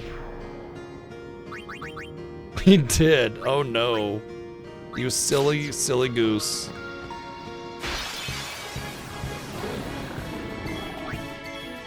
Enough. So he had almost beaten it, and then he pulled out Anima, or Yojimbo, and he's unmotoed. That's funny.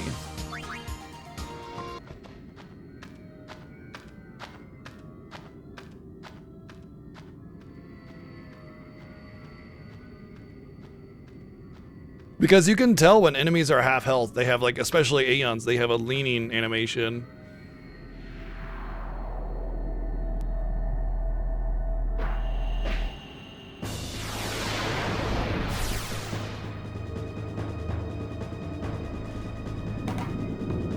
Yo.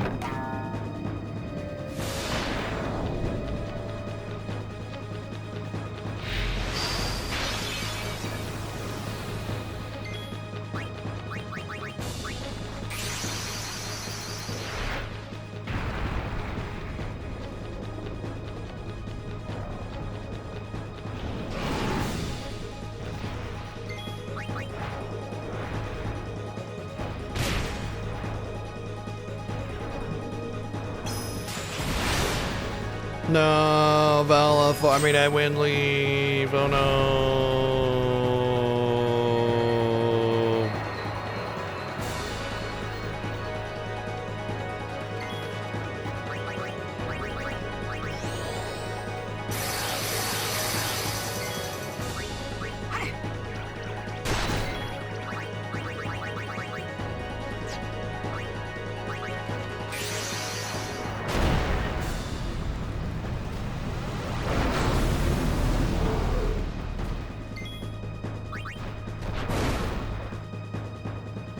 Big Burn bringing the heat with that 9999.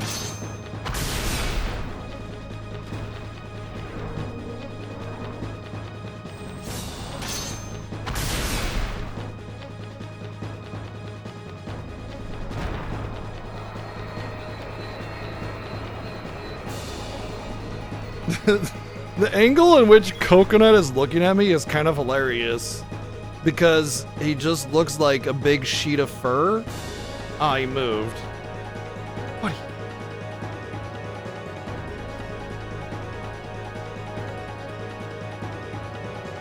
Man, it's not working anymore.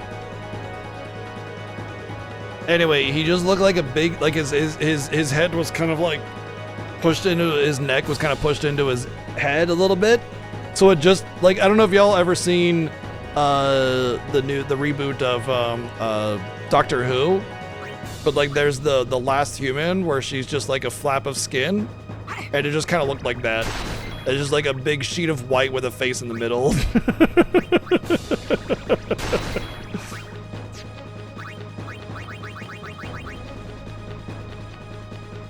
Moisturize me, exactly.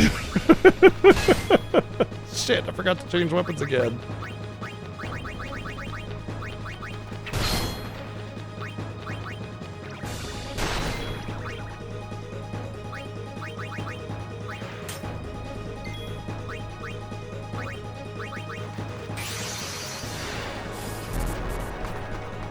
But the way he's sitting in the basket, because he's so fluffy, his fur is kind of spilling out the side, making it seem like he's a lot bigger than he really is.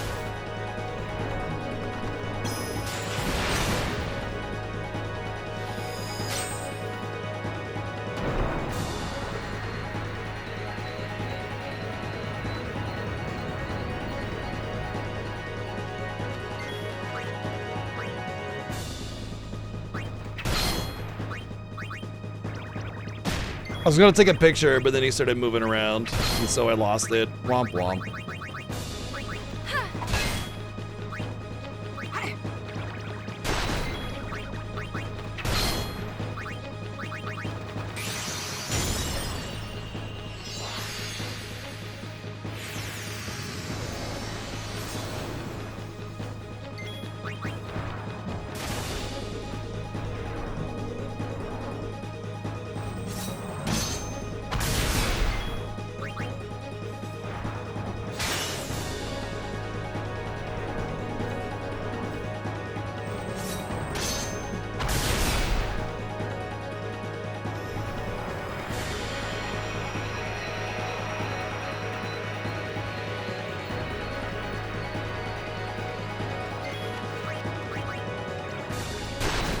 starting to worry if I'll have enough time to keep up with 7 with my luck here. I haven't seen a single ribbon armor drop, not one. So I mean, getting pretty unlucky in just in that regard alone. Like, it'd be nice to just see something, even if it's not for me. But at the same time, you know, let's see something for me, right? Another weapon.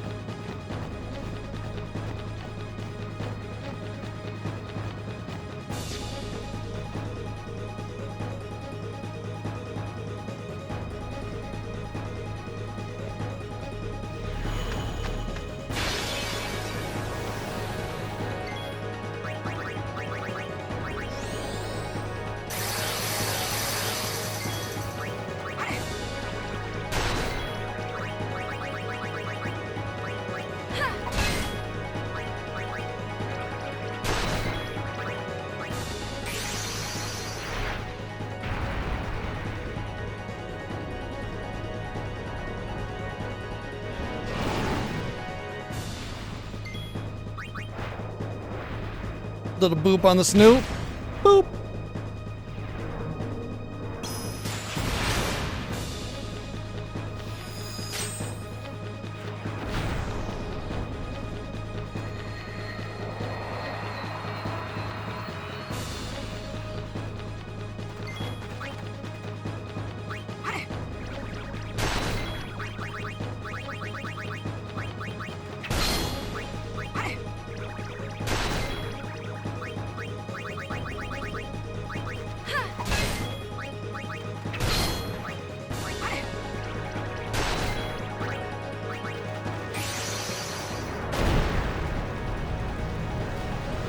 Meow.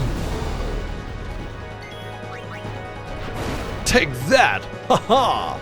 I have defeated you with my attack! Ha-ha! Hey, don't knock my phone down, you jerk. He's like knocking my phone off my desk.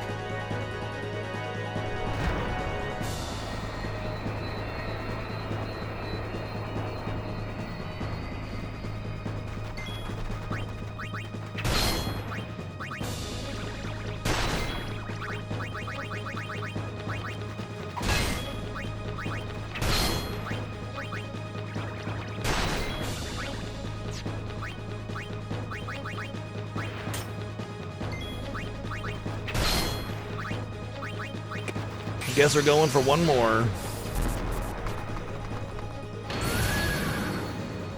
Make them bleed, biscuit.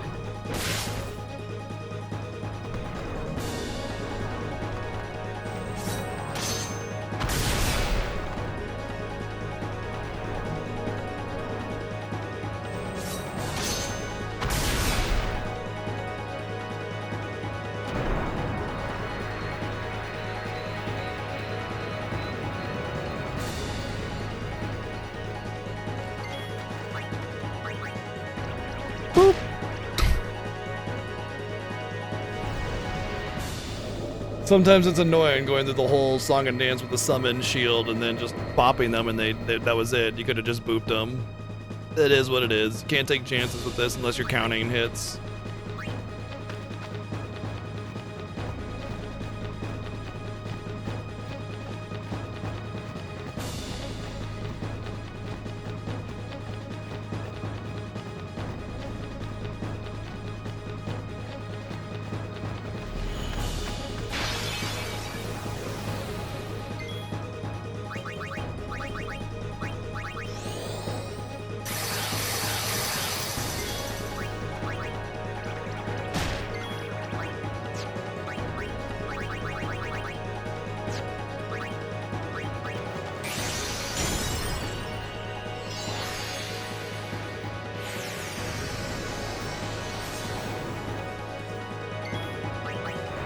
Bonk. Daigoro. Daigoro me again. Aww. Coward. He doesn't want to face the full frontal assault of Shiva's power. 30 cat stream. We have had quite a few appearances, haven't we?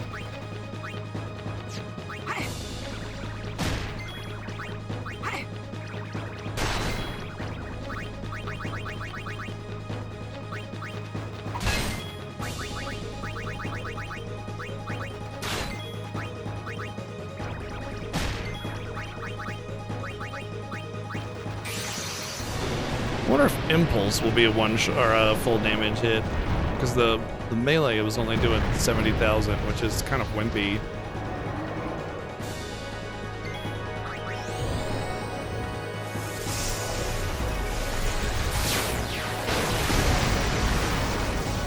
It does more weirdly, considering I'm pretty sure it's based off of magic and it's also AoE. I guess the coefficient is just that much better, I suppose.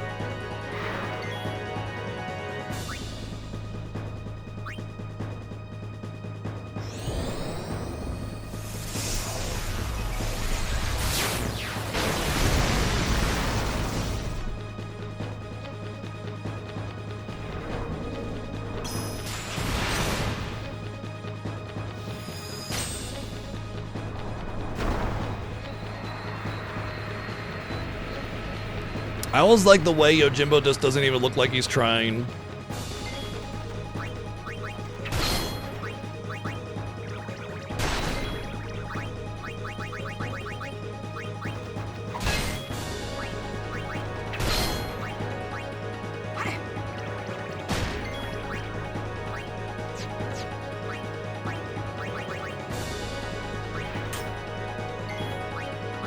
Wasn't it last time where we summoned here and we didn't need to, and then it turned out that he had one more hit left?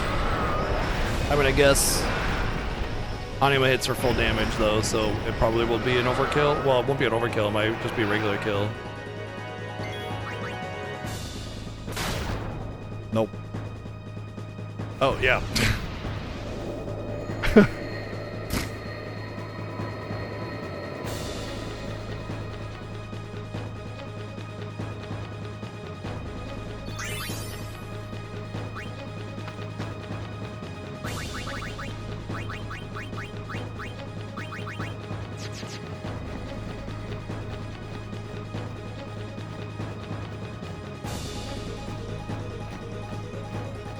Well, we got our grind essentially figured out. We just got to do this for a couple hours. We've done it for about half an hour with no luck, but like I said, if we did it in 2 hours, then I'd be happy. So, like, you know, if we got what we needed in 2 hours, you know what I mean?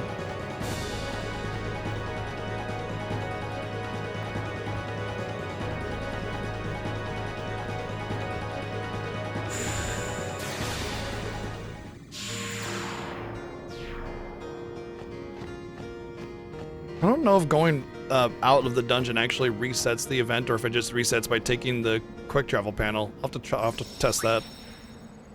Because then I could just go right back in, it'll cut a few minutes off. All right. Oh, I'm actually getting, like, it's time to wrap things up already. That much is for sure, but I'm also getting really worn out, like 8 hours of grinding, and we're done. We're done with the grind. We don't have to worry about stats anymore at all, pretty much. So at this point, it's just Yojimbo